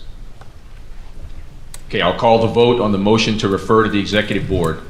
All those in favor of referring, raise your hands, raise your credentials. All opposed to referring? Point The of motion, Go ahead, I'm sorry. the motion is referred. Point of information, will the Executive Board also request the input from the Scholastic Committee? And the reason I ask that question is because this affects us much more. Adults have better opportunity to defend themselves and understand the implications of an electronic device. Kids often have never seen one, they're intimidated by it. The effect of it being misused is much more profound, and I request that the Executive Board solicit the opinions of the Scholastic Committee. The Executive Board will be seeking, I'm sure, the opinions of multiple committees on this. But I would reject the notion that this is primarily a scholastic issue. This is an issue that's pervasive across the organization. And while it may rear its head when you have parents who have purchased devices that they may or may not understand, and one or two children in events may not know how to use their devices properly, I submit the same thing happens with adults. So it's not a scholastic issue. It's an issue for the organization as a whole. But I'm sure we'll seek the input of multiple people in the process. Okay, 1826. Mr. Emmett. I only had 4 this year, so it's a good year. This You're was slipping, Steve. Yeah. I'm getting older. This is just a recommendation, and it's nothing more. But I think that it's not improper for the delegates to recommend things to the board. And the basis for this recommendation is that we have a lot of issues now, specifically with allegations made of improper actions or things involving, ratings that may or may not have been affected incorrectly, manipulated. A lot of things that possibly need some specific expertise and research done. And sometimes this research is important for a committee that's considering a complaint, for example. And it's not just ethics, it could be other committees too. And I think a technical director is something we used to have. We have, in fact, 2 of the previous technical directors in the room here. And they were performing useful services to the Federation. And I understand that at the time of previous budget cuts, that it was not feasible to continue that particular position. And while I don't want to micromanage the office, I would just like to recommend that there are needs that possibly are not being completely addressed, that a technical director who has a lot of specific expertise as delineated in the ADM would be helpful. It would be a helpful person to have on staff. And no, I'm not applying for the position. I'd like to ask whoever can answer this, what would be the financial impact on our budget if this passes? The financial impact would be however much we're paying this person. No, seriously. Well, I mean, Plus- seriously, can it, I know, plus. can we handle it? Plus another 30 to 40% for the payroll overhead and all that kind of stuff, plus all the stuff to work with. 100 grand's probably not unreasonable. You know, when you add all the pieces and stuff up, it's probably about that. That's probably, well, that's probably about it, yeah. That's not a salary. That's not a salary. That's the, you ask the overall impact, it's probably about that. Maybe I should reconsider not appointing. Tim, you essentially drive us to negative budget. I didn't say that was the salaries. It does say in this recommendation that it says if it determines that such an additional staff expense is financially viable. I'm happy to let the executive board determine that. That's what they do, those things. So if it's determined that such an expense is feasible, then the delegates would like to recommend that they consider adding this policy if it's not going to be something that's out of order financially, because I think there are benefits to be achieved as well that have financial repercussions in favorable to the organization. I have a point of information. I'd like to ask a question. When this originally came up, the concern seemed to be that we need somebody to oversee tournament results and look for things that are fishy. Now, yesterday in the presentation, we were told that we are gradually going to update all of our data systems, our computer systems, and everything else. And I was wondering if it's feasible that when we do upgrade all our computer systems, that we build in a way for the computer to red flag results that look suspicious, which would eliminate the need for this technical director. Well, I think I'm just speaking to answer your point of information from the standpoint of what's written in here as the rationale. There are multiple reasons listed, and what you listed is only a small part of the overall rationale that's listed here. Well, that seemed to be the main concern. But, you know, that's it. Is it feasible as far as ratings manipulations is concerned, to have the new computer system red flag results that seem suspicious? We can add it as a requirement. I mean, that's the answer at this point, and it's feasible. I would recommend that you do. Mr. President, the executive director of US Chess has full authority over the organizational structure of the staff and hiring and firing decisions. I therefore move to refer this motion to the executive director. Second. Motion has been made and seconded to refer this motion to the executive director for further consideration. Discussion of the motion to refer. Hearing none, I call the vote. Those in favor of the motion to refer to the executive director, raise your credentials. Opposed, raise your credentials. The motion passes to refer.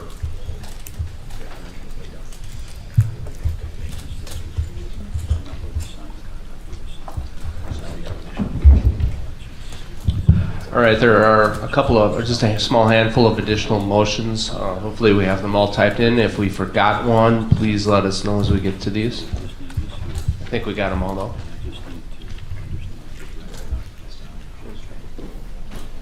Okay. The first one is just from the membership meeting. We did that one. Let's see. Yeah, we already did. No, go to the bottom. Keep going. We did those. Those should be right under new business. Here we go. All right, Harold? Harold? Yeah, we did that already. Yeah, we did. We did that. We approved it. We did that one? Okay. Yeah. That one ended up as a membership meeting. Oh, that's right. Okay. There we go. There we are. All right. Eric Vigil?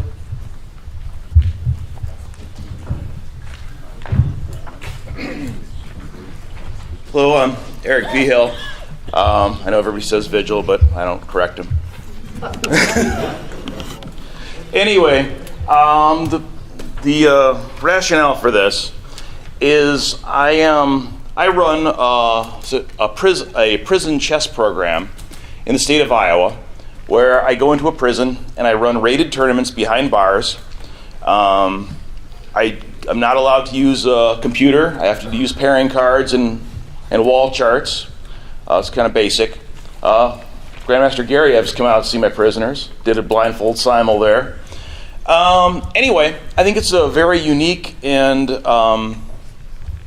great thing that I'm doing that is really towards our mission. You know, improving chess players or improving lives one move at a time. I've also found out from the office there's another program that's doing the similar thing.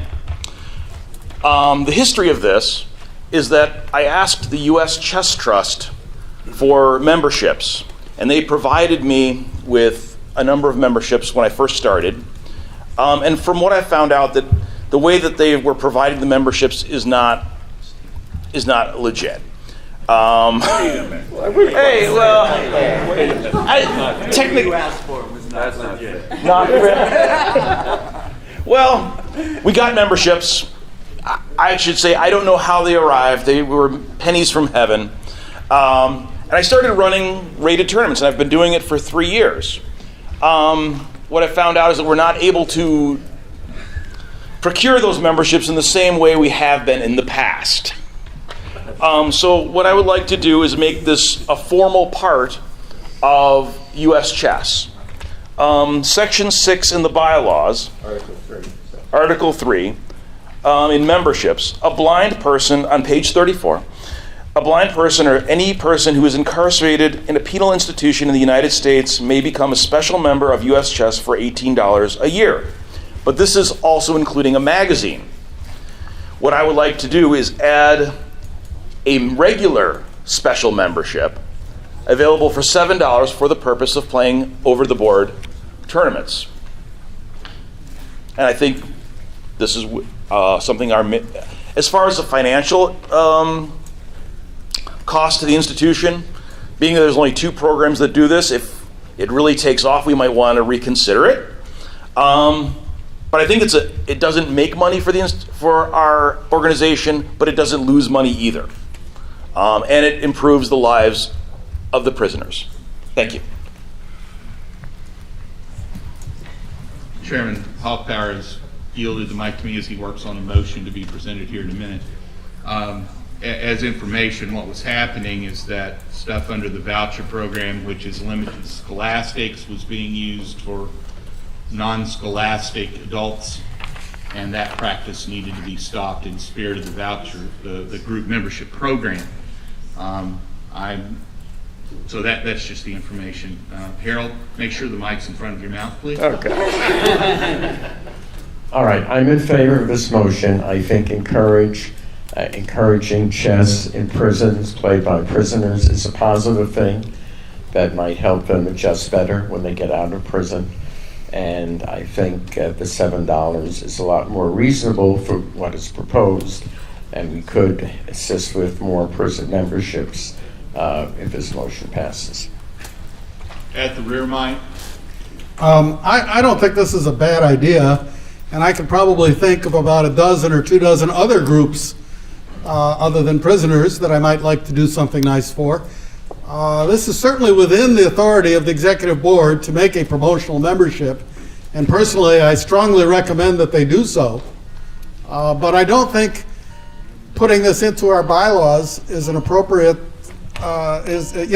these sorts of things, the bylaws is necessary or even a good idea.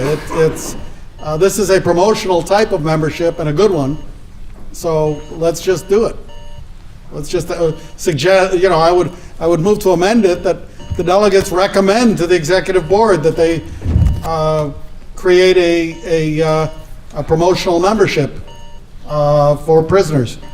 There is an amendment proposed. Is there a second? Second. Now we. Isn't there already a promotional membership of that The nature? executive board. Oh, ED. Yes, I'm sorry, whoever it is that does those members. I'm sorry, I'm a little confused. Hold on a minute, because 3 people spoke as the question was being asked. So if you would stop doing that, we could address those questions a little better. Mr. Lieberman, what was exactly your question, please? The question was, isn't there already a promotional membership of that nature? For incarcerated persons? I'm not certain. It's in the bylaws as it says specifically on page 34 that it is not a promotional membership. It is a special membership for $18 a year for incarcerated members of US Chess. So I think you're right. I do not believe there's a promotional membership. There is a special membership category in the bylaws that applies for a special rate for both blind and incarcerated players. So I was unaware that there was, so prison membership is already in the bylaws? Yeah. Well, in that case, I withdraw my motion, because the proposal that has been on the floor, which you were proposing to amend, is to change the nature of that and add another membership category, essentially. All right. And it is possible that the executive board could do that as a promotional membership. So do you wish to withdraw that, or would you wish to consider I guess consider? I want to be clear, because the motion would involve a new type of membership? Actually, it would. Okay, because then, in that case, my motion stands, yes. Yeah, because the present prison membership has essentially sort of a weird category to it, because it has a magazine component to it that in many cases cannot be delivered. Right. But in some cases it can. It depends on the institution. Okay, in that case, I just don't want to keep adding membership types to the bylaws. We've been trying to shrink them, yes. So the motion to amend to refer this to the executive board for consideration as a promotional membership is the motion that is on the floor, because it has been made and seconded. That is the motion we are discussing right now. Is there discussion to the motion to amend? For or against? For would be at the front mic to prepare. Against would be at the rear mic. Well, he can accept that as friendly. As the maker of the original motion, I would be against amending it to a promotional membership, or not a promotional, It would be a promotional membership. Your term is correct. I would be against it because that would be a year-by-year basis, and I feel very strongly that this is something our organization should be supporting indefinitely. Mr. Parliamentarian, are you doing in your parliamentarian status or as speaking from the floor? As speaking from the floor, Mr. I'll Chair. recognize you at the front mic. Thank you. I believe it is good to amend the motion to refer to the executive board.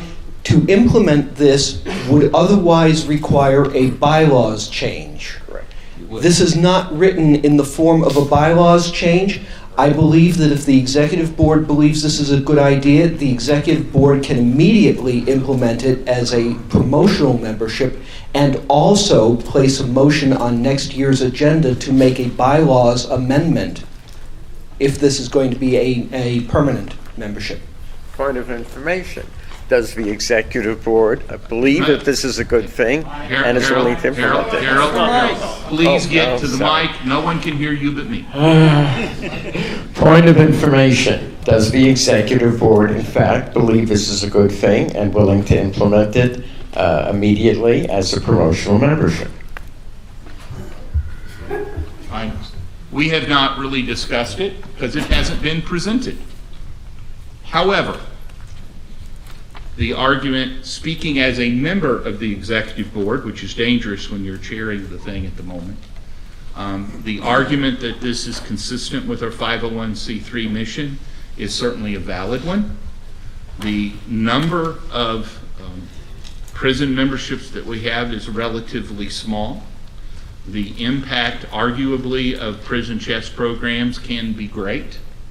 And therefore, I think it is certainly something worthy to be considered, and with the caveat that one of the prior speakers had indicated that there are a plethora of categories of worthy groups to have free or reduced price memberships. But this affects a very small segment of what we're doing and has some other social implications to it as well. We also may find some group who's willing to help fund such a project anyway. So I think there are some considerations there that the board certainly would be willing to take up in the process. Are there people speaking to that? Does that answer your question? Yes, it does. Are there people speaking for the motion to refer it as a promotional membership item or against? Is anybody speaking to that As issue? the original member of the original. Hold on a minute. I was going to say it's a friendly amendment. Stop, please. Stop, please. Okay? Don't just stop out of order. Mr. E., did you want to speak to the motion, or would you like to yield your time to I Mr. would Vigil? yield my time. Thank you. Mr. Get Vigil, back you in now line. have the microphone. I would accept the amendment. It is not possible to accept the amendment. However, the maker of the original motion has said he is not against the proposal. Do we have any other discussion of this motion?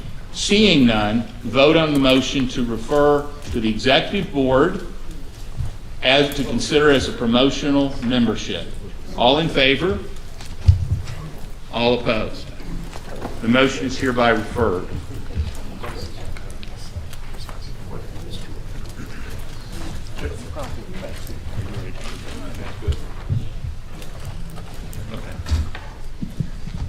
New delegates motion 18, whoa, he went away.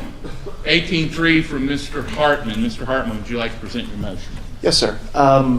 Very briefly, since, well, I'll just be brief.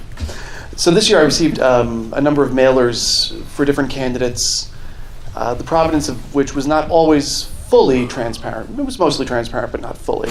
It occurs to me that any advertising for executive board candidates should disclose who is paying for the materials. It's a non-onerous way of increasing transparency.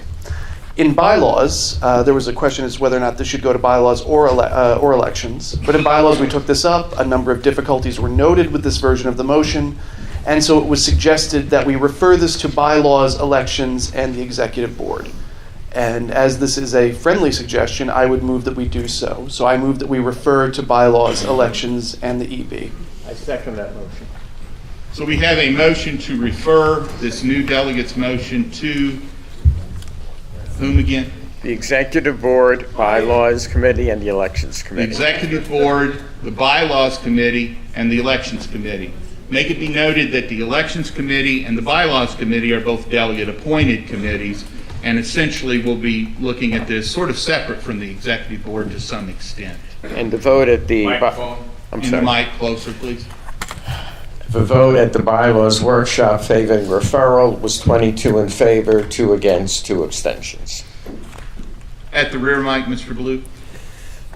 I would like to point out that the vote at the workshop was to refer to bylaws and election. The current motion is to refer to the executive board, bylaws, and election. With all possible respect to the executive board, we have structured the bylaws so that the executive board is not involved in any manner in the conduct of elections. It is not because we do not trust our executive board members to be involved. It is to avoid any possible appearance in the least of conflict of appearance or favoritism in the election.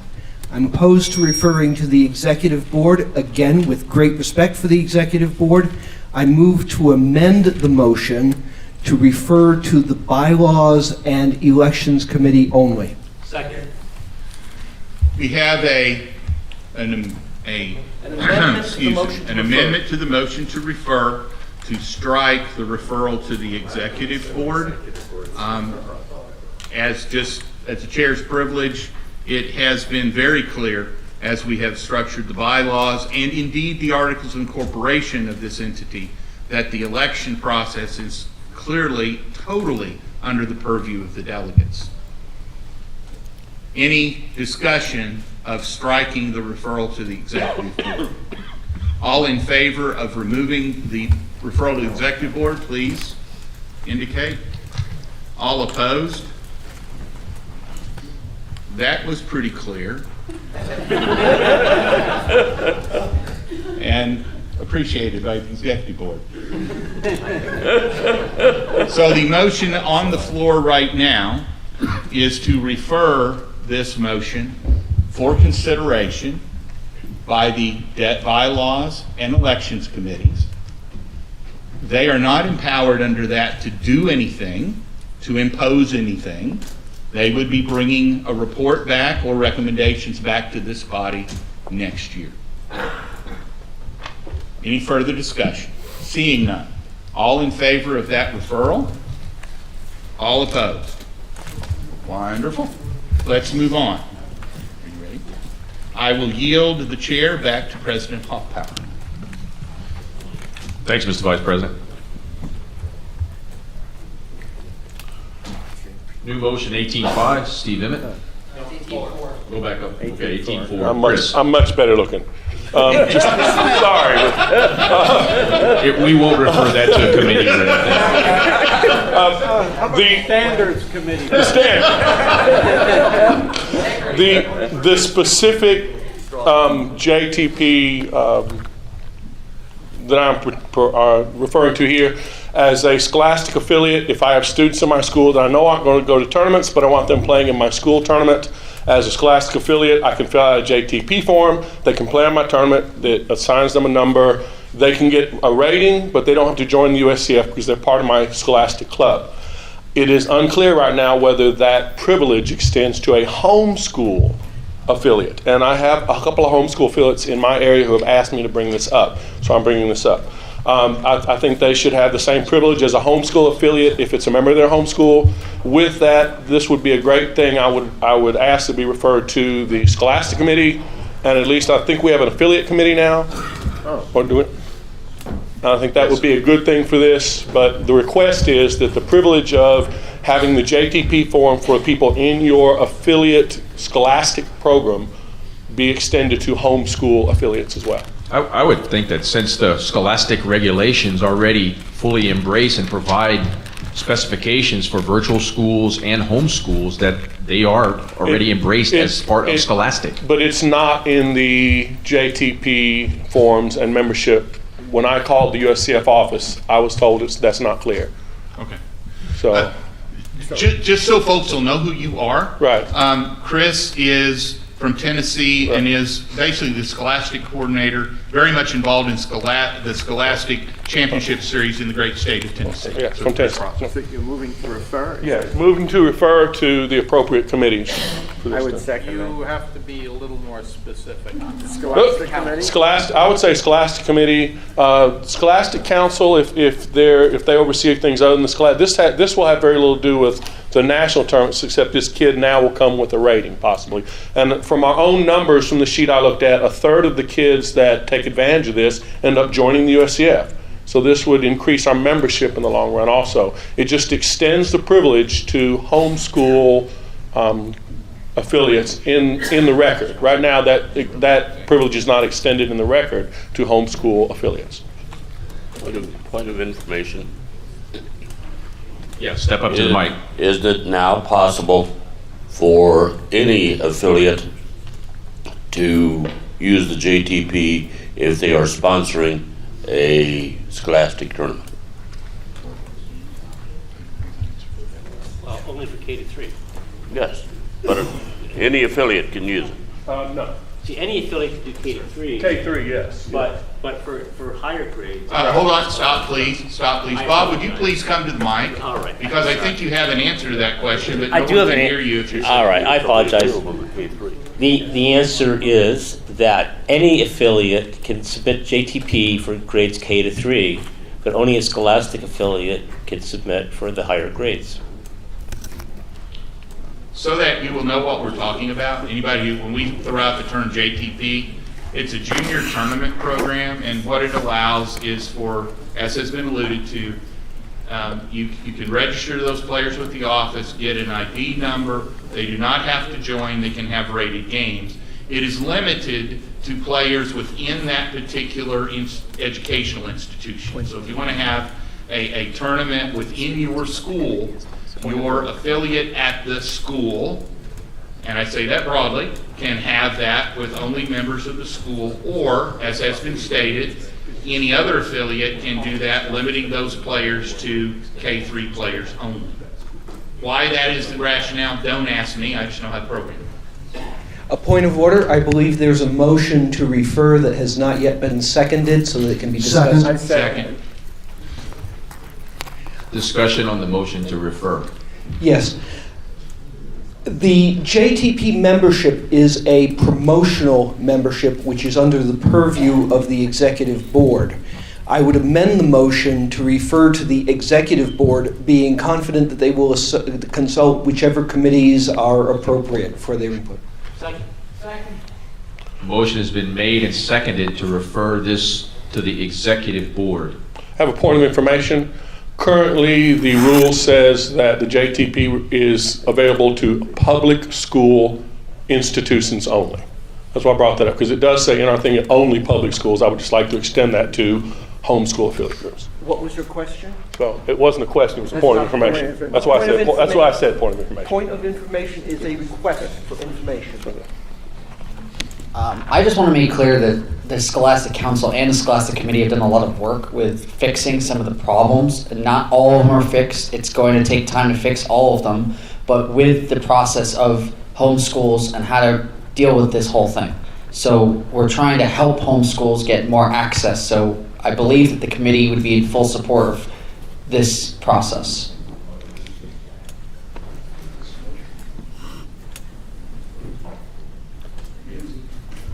Do I have the floor? No, recognize Tim Johnson. A point of order. We've had a motion to amend. We need to vote on the motion to amend.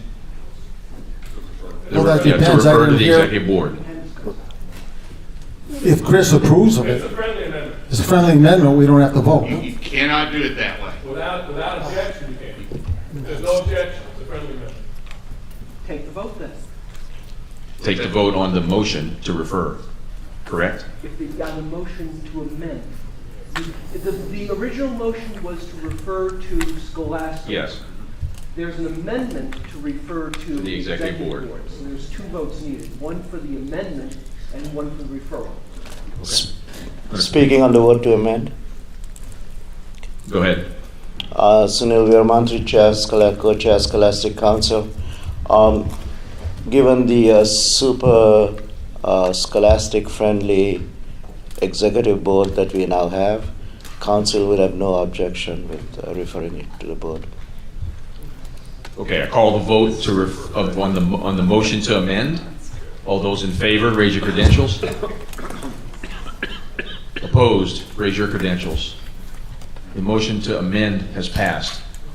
Now the referral. Now I call the vote to refer to the executive board this motion. All those in favor, raise your credentials. Opposed, raise your credentials. The motion to refer has passed. 18-5, Steve.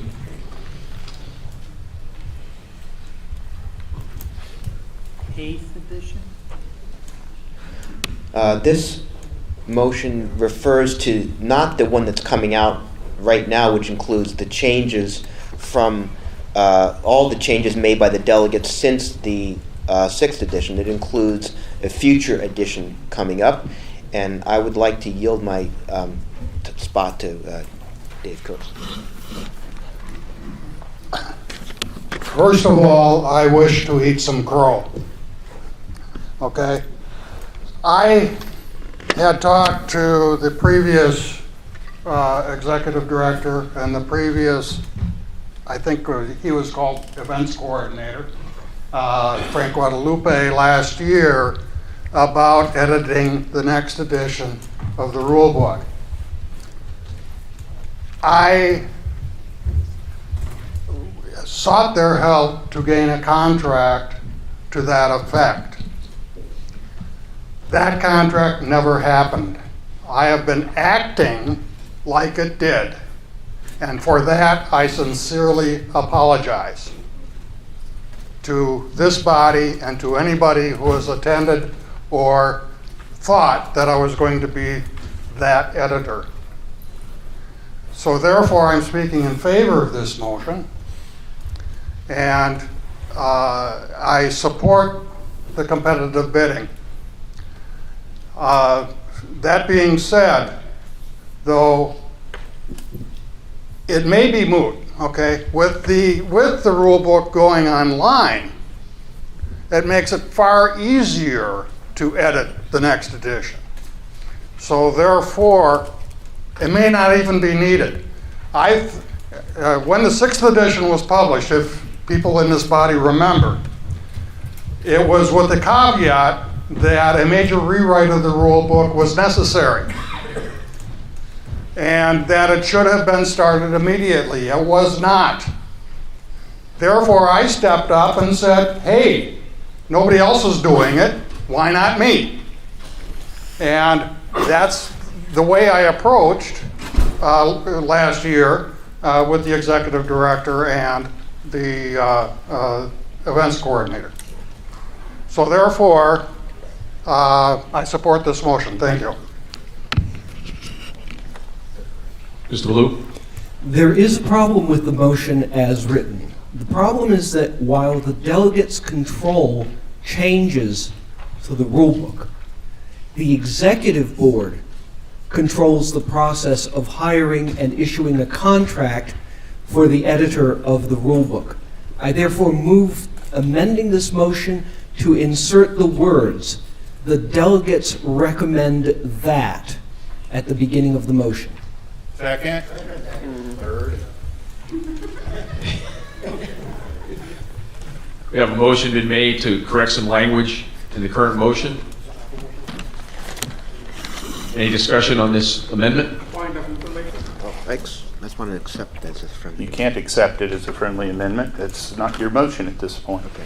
The issue is, although Steve just indicated he thought that was within the spirit of what he was doing, and I think he does understand the situation, I'm speaking for the amendment because very clearly under the Articles of Incorporation, just push the stop button on the timer, under the Articles of Incorporation and under the bylaws, all ability to make contracts, and under Illinois law, is limited to the board of directors of the organization. So the amendment to the motion is absolutely necessary.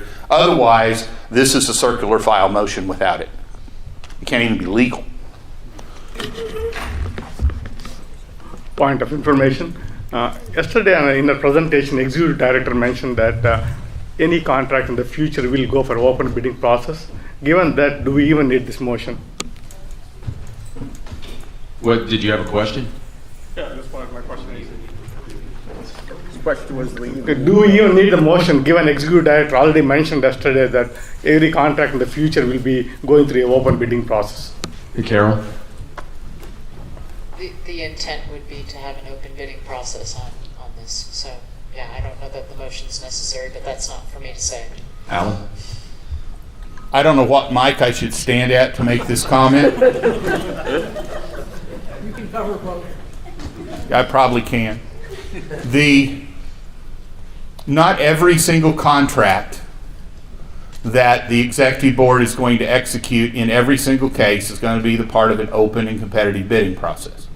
It just isn't. Okay? I just want to make it clear, if we're getting a contract for telephone service, so let's just be careful we get the wording right? So I don't want there to be a misconception. When we have these sorts of issues, when we're doing events, we're soliciting bids, is that for them, but is that an open and competitive process? Sort of not.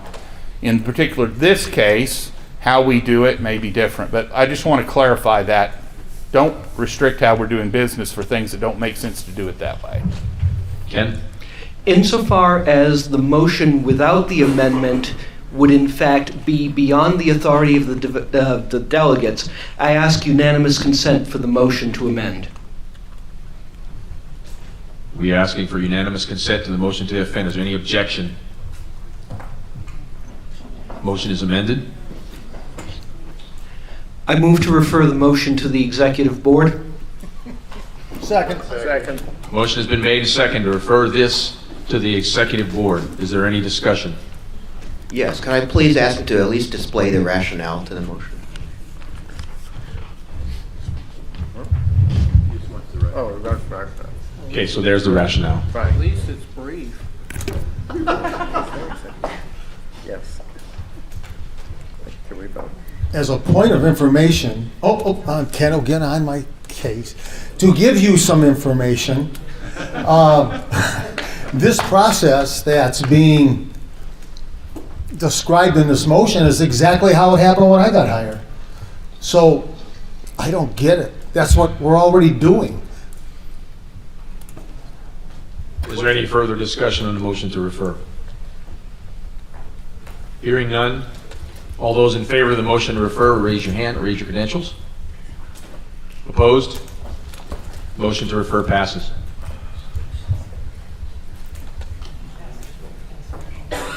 Whoa. 18-6, Ken? DACI 40 in the delegates call, early in the delegates call, is the motion that requires that executive board election results be tallied by region. Mr. President, I ask indulgence to conduct a quick straw poll, if I may, please. Please.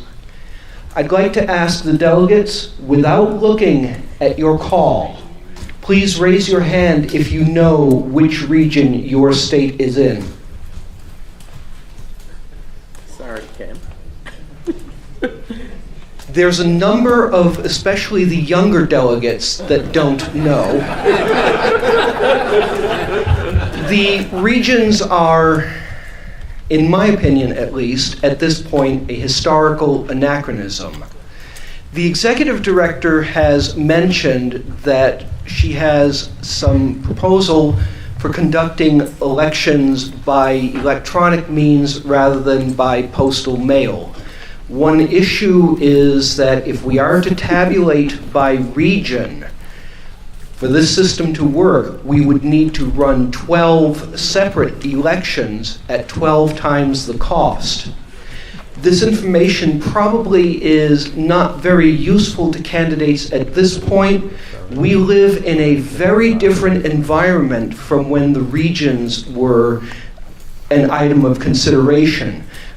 Right now, most of the campaigning is done online, and where one is geographically seems to be much less relevant for a candidate.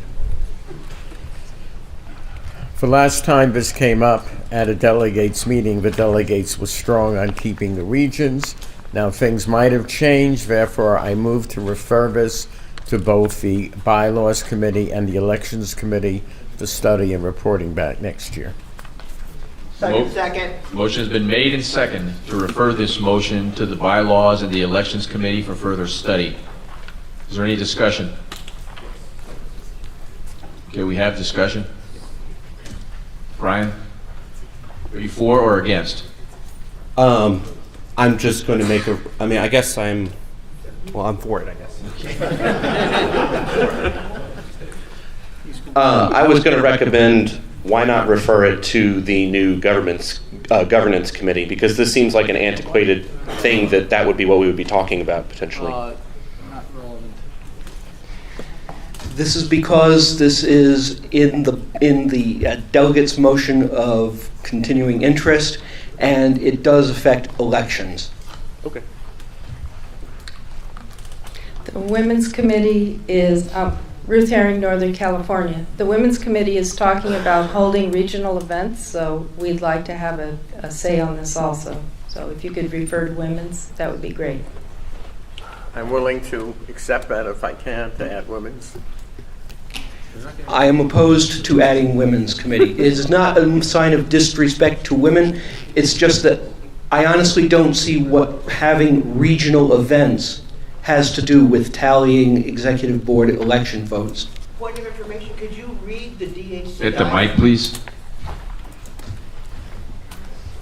Point of information, since there's some confusion as to what scope this motion has, could you actually read the DACI to us so we know what we're voting to abolish or referring to? Okay, DACI 40. Executive Board election results shall once again be tabulated by region beginning in 2003. There shall be 12 regions, each consisting of the same states that the region included before the discontinuation of regions, 2002. Alan? I think that sort of said a lot. The discontinuation of regions 16 years ago. Further, the regions that we have delegated in there group some states into regions that have nothing to do with any way those states view themselves.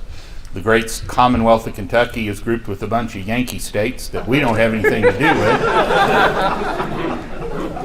with. Like Michigan, you know. I love Michigan, but we don't identify ourselves with Michigan too awful much for any reason. Shows you what I know about what groups we would. But the point being, this is anachronism. It just needs to go. And studying it for another year doesn't change the fact that it needs to go. Kentucky's in Region 8 according to this. I'd like to correct something Alan just said. Yes. If he reads DACI 9, he will discover that his state has been kicked south to join Tennessee, Alabama, Louisiana, Mississippi, and Arkansas. As a great Kentuckian, we do further identify with those states. It is clear, however, that Kentucky in the Great War did not secede from the Union, although we did supply more soldiers to the Confederates. I should like to jump in and reassure the gentleman from Kentucky that he never was associated with the Great North. There was actually an error in the list which has been corrected in this year's delegates call. Due to some error, there was a motion back in the 1970s to place Kentucky in Region 8. Due to a secretarial error, it was listed in Region 5 in the DACI for many years. Well, there you go. See? In the back. I agree with Alan to some extent. I'm not sure he really wants to be associated with Alabama, but nevertheless, I agree that we should not refer, we should just get rid of this. In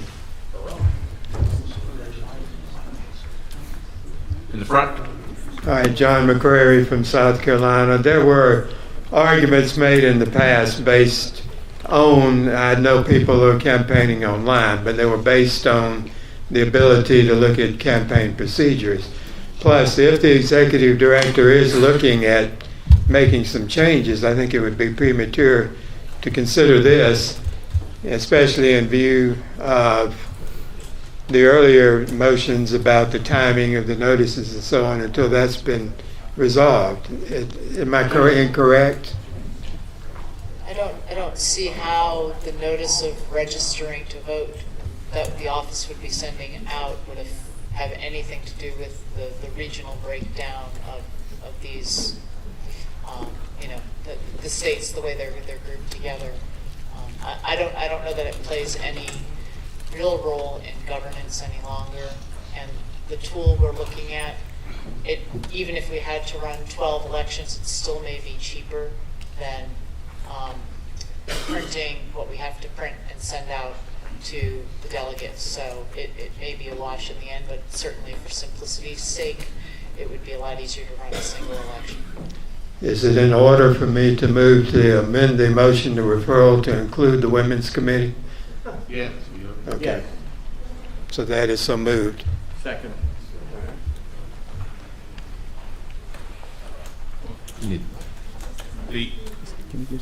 Ruth already tried that. Yeah, that's already been. It wasn't voted on. I know. So it can come up, right? I mean, if I can accept it, I'll accept it. Point of information, why is this a women's issue? because the women's are having a number of regional events. This addresses elections. No. Why is tallying votes by region a women's issue? Somebody I'd like to propose.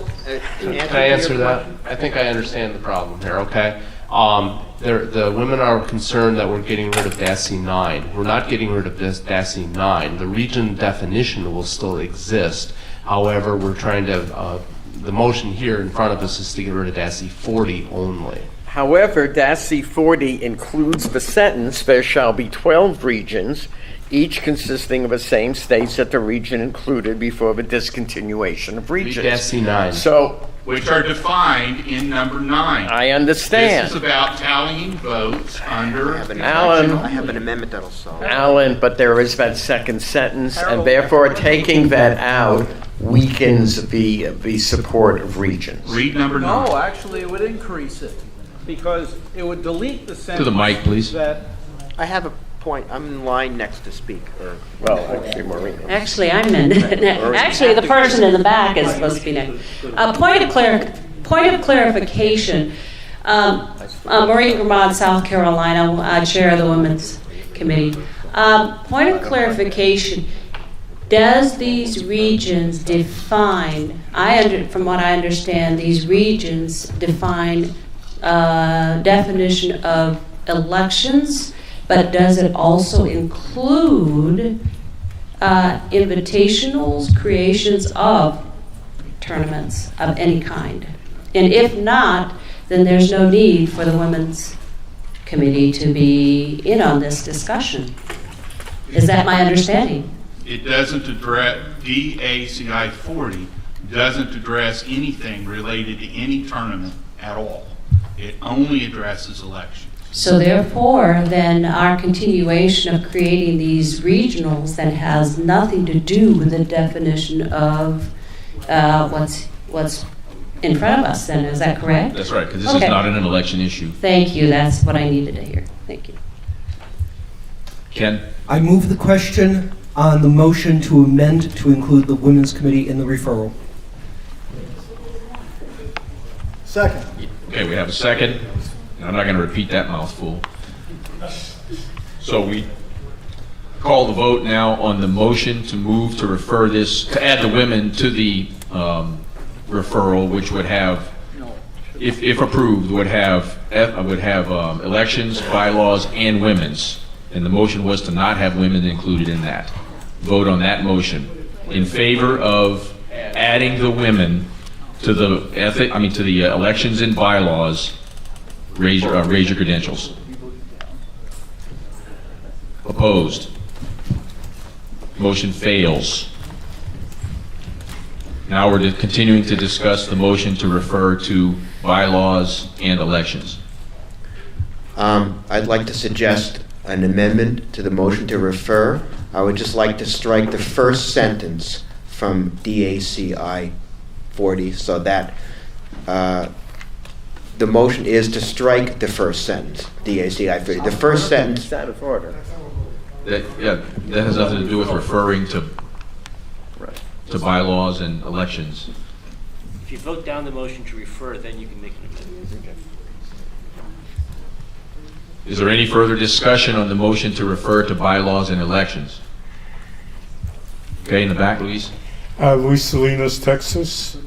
I'm just in favor of just getting rid of it. This year I was able to click on the link. That's out of order. So he's Well, I'm talking against referring. He's against referring. Okay, sorry. This year I was able to click on the link and see how everyone voted by state. You can figure out how the region did. Why do you task them to add them all up? How did you figure out what state? that wasn't released. Beats me. Point of information to the chair of the elections committee. Was that information known or published somewhere? Mr. President, no, absolutely not. One may determine the voters in any given state. The votes are not tabulated by state. Currently, the ballots arrive they are sorted by region, only by region, not by state. And so the granularity of the vote currently is by region, not by state. Thank you. Is there any further discussion on the motion to refer to bylaws and elections? The reason I believe this is appropriate, it wasn't on the agenda. This is a change and something we've done for a number of years. And I think studying it by these two committees is very useful for a really informed decision by the delegates next year. Call the question. The question has been called. Are there any objections to calling the question? Point of information, does it require... Microphone. Is there any kind of extra majority required for changing a DAC, or is it a simple majority? It is a simple majority. Simple. This is to refer.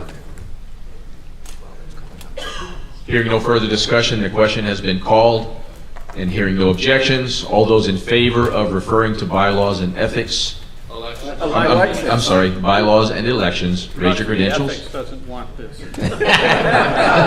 We'll see. All those opposed, raise your credentials. Okay, the motion does pass by majority.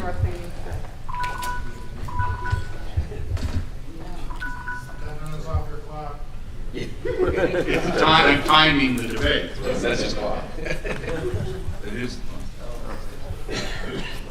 18-7. Sean? Sean Manross, Southern California. The motion is to make a new Dean of Scholastic Chess.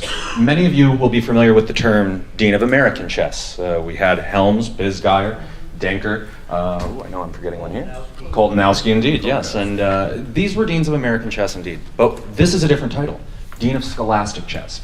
The person, we all know, Dwayne Barber. He was an advocate for Scholastic Chess before Scholastic Chess constituted the vast majority of our memberships. And he had gotten an award for 20 years of service to Scholastic Chess over 20 years ago. Dwayne Barber has been a hero to many of us, certainly to myself, as I was a child who grew up and he got me into chess. Without you, Mr. Barber, I would not be here. Now, in closing, I would say this. Some of you may say that I am biased because I am a delegate from Southern California. I would point this out. We have named the Barber Tournament of K8 Champions after this luminary, and he has carried on the legacy of men such as Denker, who has done so much more for children as well. I would simply say this. I may be biased as a delegate from Southern California, but I hope all of us, as delegates from US Chess, can join me in that bias. Please support Dwayne Barber for Dean of Scholastic Chess.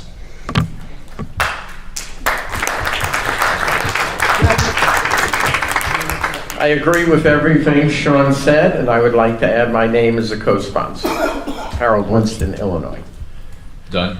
I might also add that although we've had deans of chess that have been primarily grandmasters in the past, grandmasters meet other grandmasters, people that are already convinced that chess is great. Dwayne goes out there and finds kids. He's played chess in 114 countries.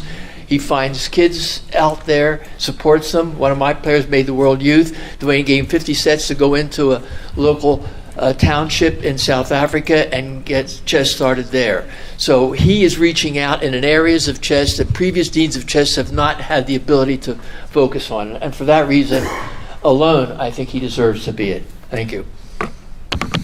Mr. Ballou?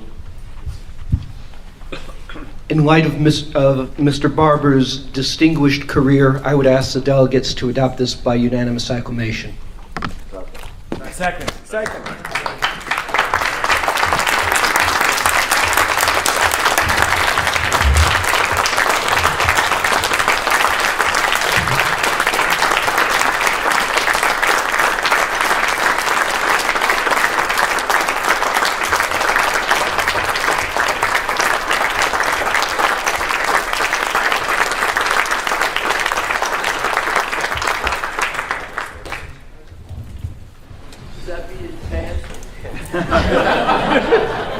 Mr. Barber, I'd invite you to please say a few words. But you got 3 minutes.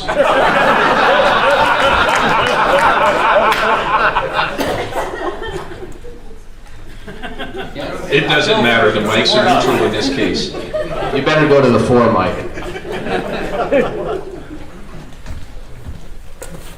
want to thank the delegates, the board, and all of you. Give me a moment. My colleagues have been in scholastic chess from its infancy, almost 50 years. We have labored for kids. And most of us, many of us, don't care about the money. It doesn't matter. It doesn't mean anything. We care about kids coming forward and saying, can you show me how this piece moves? Help me learn the game. Every one of us in this room learned from a teacher, a friend, a parent. You cannot deny that. And most of you can say clearly, I started chess when I was 9 years old. And some in this room can claim even a younger age. So there are those people that we must remember who step up and say, I'll volunteer, I'll be there. One final note, I host a tournament which is 43 years old. This year it will be 44. It's named after a gentleman, Bernard Morrison. And I'll take a moment and mention one other thing. I have approximately 15 people who walk in the door and they ask me only for one thing. Where is the list of my kids? They don't ask, where's my paycheck? When will I get paid? Show me where the money is. They step up and they are engaged in helping young people become better persons. Thank you very much. It's a pleasure.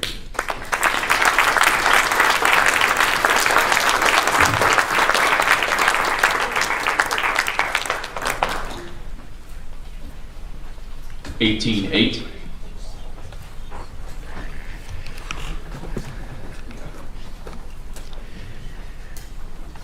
This motion is intended to address the fact that there's a fundamental difference in choosing a state affiliate when there is no existing affiliate and replacing a state affiliate in sometimes contentious, very contentious circumstances.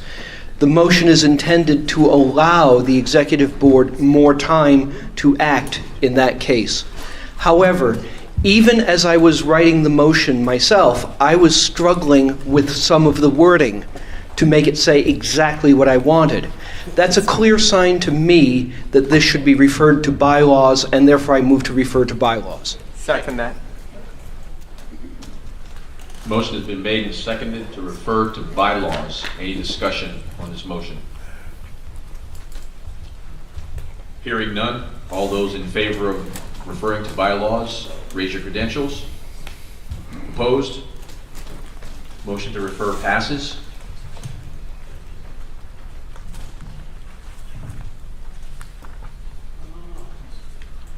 This motion out.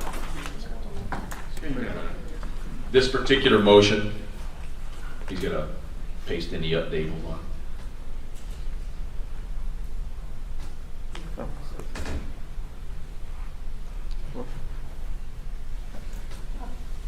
That's still not the correct one. You have one that says it begins with in accordance with.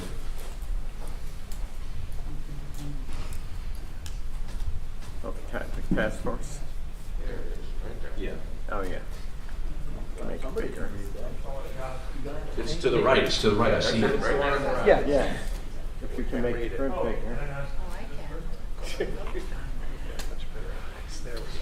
Whoops.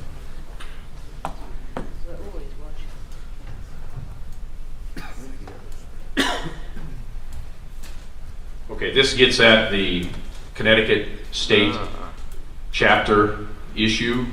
And so the guts of the motion is that the delegates form the Connecticut State Chapter Resolution Committee and appoint the members so named. Al Losoff from Nevada as chair, Richard Buchanan from Colorado, Robert Messenger as Massachusetts, Ernest Schlick from Virginia, Guy Hoffman from Wisconsin, and Lakshmana Vishwanath from Texas.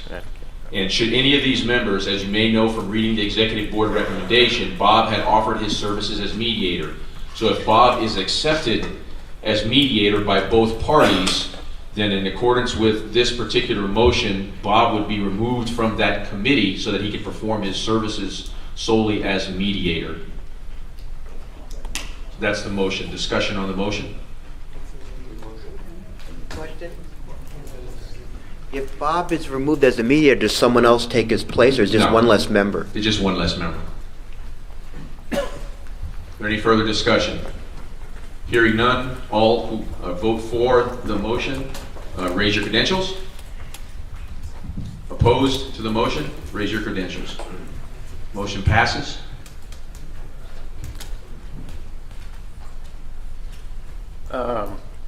We need to name a government task force first. I have sent that That's list. not different. That's a separate one. Yeah, I know, but they're going to my vote of thanks, No, which no, is the we're not. last motion. I sent you an email. We're working on it. To go in right.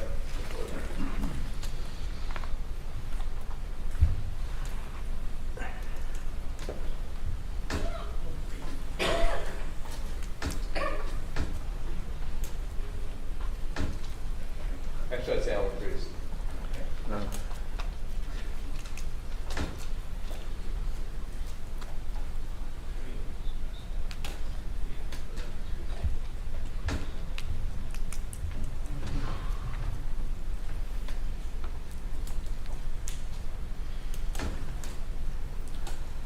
You spelled Manila. I have my name spelled incorrectly. Please tell them the correct. I just had some written notes. It's M-E-N-N-E-L-L-A. Thanks, Chief. And Richard Kepke is incorrect as well. Richard, you want to give a right spelling? It's a CK. So it's K-O-P-C-K-E. One P, change the second P to a C. Right. Alex Valier is also wrong.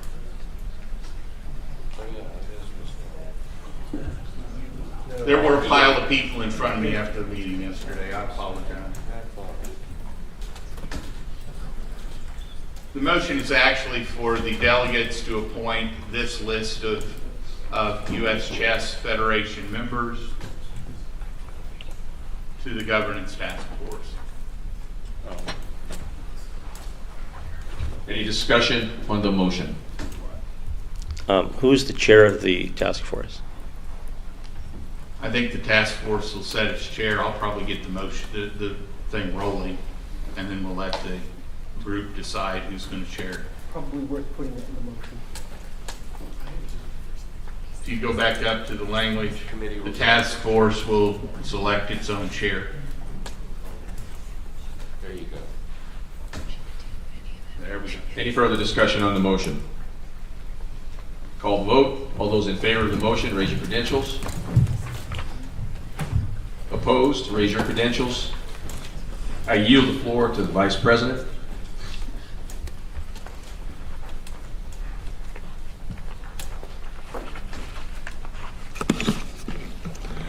The next motion that's on the floor is generally written by a gentleman who is excluded from that motion every year. But you may not be aware that our own Harold Winston is celebrating his 50th year of service as a delegate in this body. So I would like to recognize that for my friend, Harold Winston.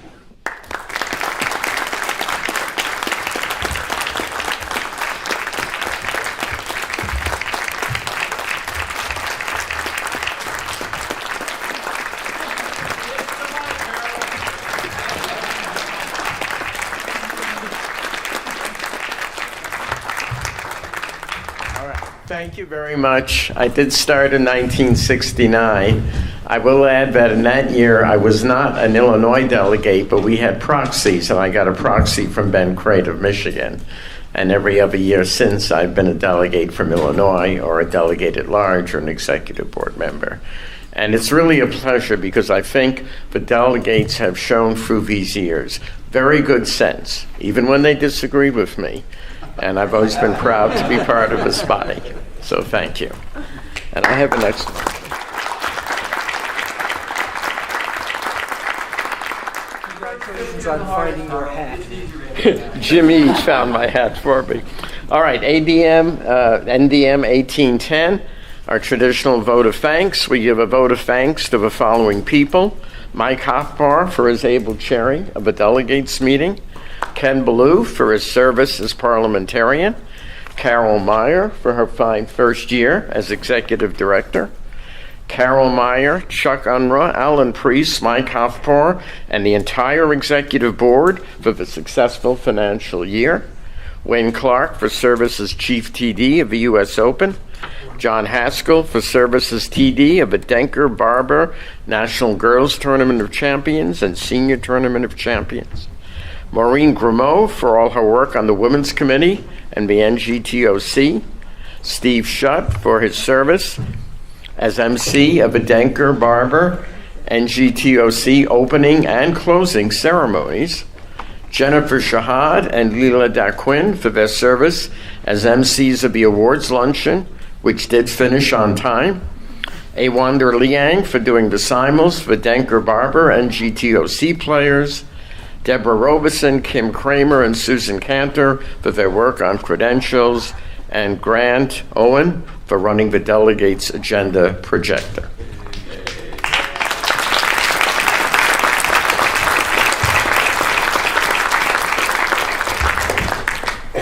I yield to the secretary. A couple of fast announcements here again. Women's Committee, I announced this yesterday, but I guess nobody showed up, but she would like all states to come over and either confirm or give the new female coordinator for the state if it's changed, but she also wants you to confirm if she has a name from years past. As secretary, we'll be meeting in an executive board closed session right after this to discuss, among other things, committee assignments. What I need from committees, please, is a list of changes. I don't need a complete roster of your committee. I need changes, adds, or deletes. And lastly, I just want to thank, putting on my other hat, and I unfortunately left it in the other playing hall. Okay, to say thanks to US Chess for allowing us to host another US Open here in Madison, Middleton area. We really appreciate it. We had some problems with the hotel, especially, obviously with the room block. So I thank everyone for working through that and being patient. And I think it was a good tournament. We had 19 GMs participating, and I think on board 2 this afternoon, as was in 2013. We got somebody from Wisconsin there that I'll be rooting for. So thank you all for attending. We'll see you all next year in Orlando. Okay, Mike. So just one more quick thing. We're not finished. Yeah, just handed a quick note here. We also wanted to thank Pete for running the projector here today. Thank you, Pete. There's 2 more items on the agenda. So on the note that Mike mentioned about the committee members, even if you sent it by email, please reaffirm with Mike, because Mike either A, may not have received your email of changes to committees, or B, you may have had some changes subsequent to having sent that email. So please confirm with Mike Neatman, our secretary, that you've got your committee changes to him so that when the executive board meets in closed session, we get all those committee changes taken care of.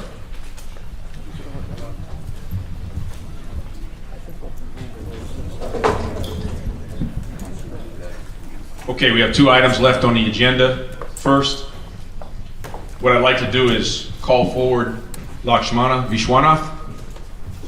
Vish,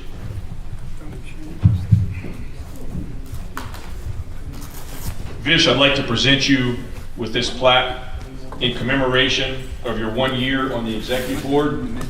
We've enjoyed the dialogue. We've enjoyed your contributions to the various issues that we've discussed, and we wish you the best in all your future endeavors, especially on this Connecticut State Resolution Committee. But thank you very much for your service.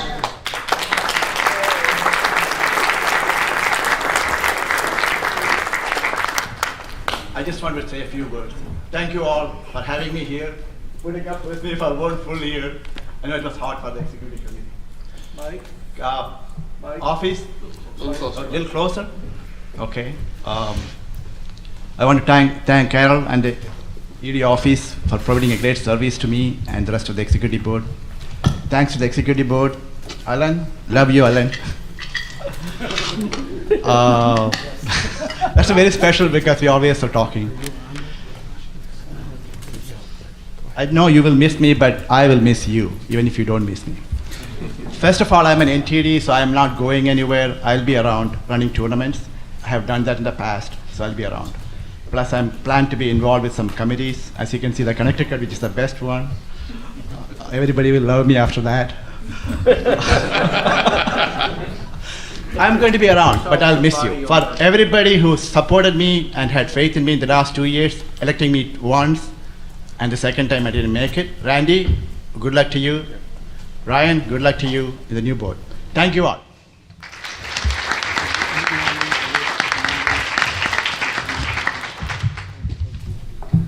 I'd like to invite forward Angelina Velikowskaya.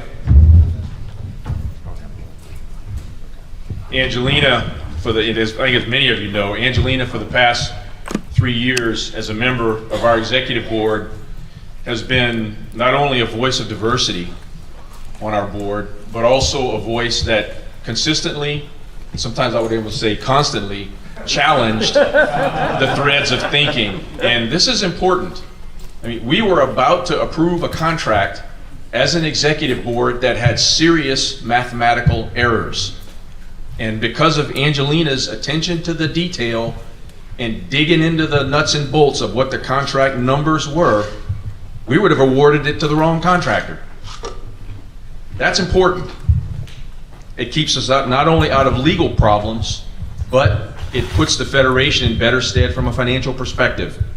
So Angelina, for your dedication to what we did, not only as an executive board, but for your contributions to the many committees to which you were a liaison and had influence, and foremost, I think, for you being a voice of diversity on the executive board, I offer and we offer our appreciation and best wishes, and thank you for your 3 years of service.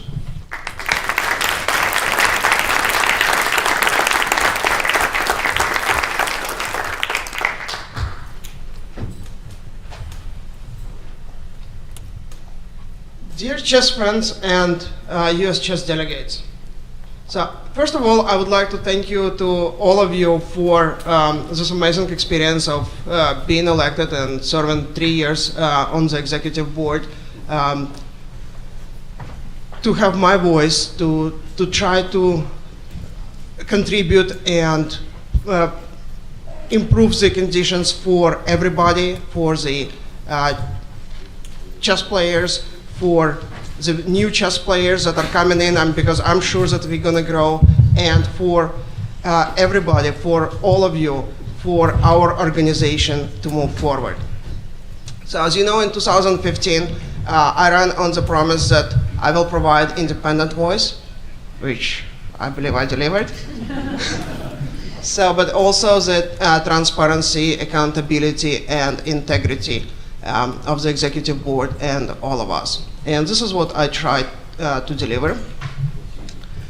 So I brought in my strong passion for chess and chess players, but also the understanding and skills that are not just on the chessboard, but outside of it as well. As many of you know, I started to play chess when I was 6 years old, so I have quite a bit of experience. I played as a kid, I became a woman grandmaster, I participated in the tournaments all over the world, so I have the experience of growing up in USSR and seeing the culture and appreciation for chess there. I also have spent quite a bit of years in the United States representing United States chess team on 3 chess Olympiads. I played many times in the US Women's Championship and became 3 times US Women's Champion. And I really felt that this is the important knowledge, but also I have 3 kids who are playing chess, so I brought in the knowledge of a chess mom, chess parent, the experience that comes with it. And I'm a TD, I have my own chess academy, so that's a different set of perspectives, but very useful in my opinion. And In addition to it, I also brought my knowledge from the finance world, from the academia, because I graduated from New York University with mathematics in finance. I worked in the corporate world. I'm now in academia and I'm teaching at 2 universities. So with all that, I really feel that I have the unique experience, and I think this is our strength. Exactly like Mike said, it's our strength is in diversity. When we have the opinions, different experience, different knowledges, and we contribute those, but able to work together respectfully as a team players and trying to stay focused on what's important, but not compromising on what we believe is absolutely integral part or as our core values. So with that, I can tell you that you probably know, I strongly supported women's chess. I supported our seniors because I believe they deserve to have the recognition the same way as the veterans. They have spent all their life in chess. I supported accessibility of chess to everybody so that we grow as organization and we provide chess for everyone, for everyone's enjoyment. I also supported the top players, the youth. I'm really thrilled that we're going to have a team on the under 16 Olympiad, and it actually was great that our senior team the first time went to the World Championship and became world senior champions. So with all that, I really hope that moving forward, the executive board will continue those movements, that we will grow as an organization, we will bring more benefits to the members, and we will recognize our members. We have 100,000 members in the organization, and according to VP of Finance, this is our strength because this is our stable and predictable income, and we really have to make effort to continue it and to grow. And obviously we have our new mission, so we need to grow the game and bring chess to everybody regardless of their the members or not members of the organizations. With that, if we have our strong core, if we have our members, if we grow our members, we will have more chance to attract corporate connections, corporate sponsorship, and we will have moving forward connections with the universities. I was really happy to hear Divine Barber support of college scholarships because this is on the agenda. We need to get to the next step. We need to bring new opportunities, and scholarships are important, the same as chess clubs at the universities. So anyway, there is a lot of things moving forward for us to do, and I appreciate everybody's contribution, everyone who is here, who is passionate about chess, all the debates, and I also appreciate the executive board members who were helping me along the way, because obviously I came with my set of experience and skills, but with lack of some others. One of them was to write in the motion, so I appreciate Mike Needmont helping me on that a lot, and other board members. And also, I feel that I still need to learn how to be better at politics without compromising on the core values. So, again, thank you everybody. It was really a fulfilling experience. I thought it was very important. I look forward to contribute as much as I can in the future. And I'm really happy that I had this opportunity. Thank you.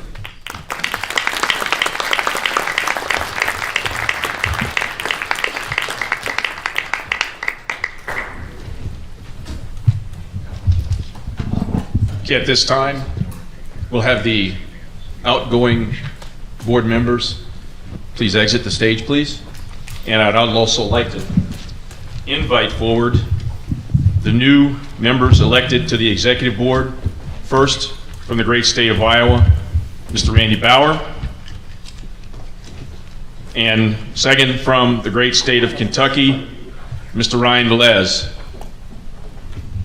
Would our new board members please take their seats?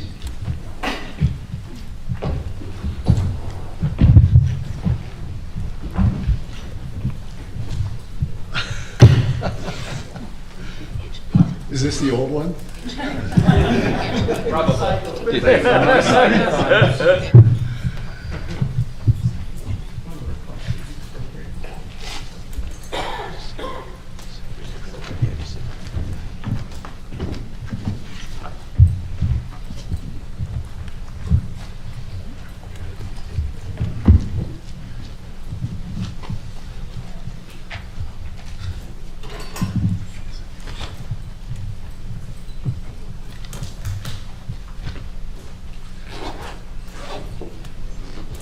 Okay, ladies and gentlemen, I present your new executive board for the coming year.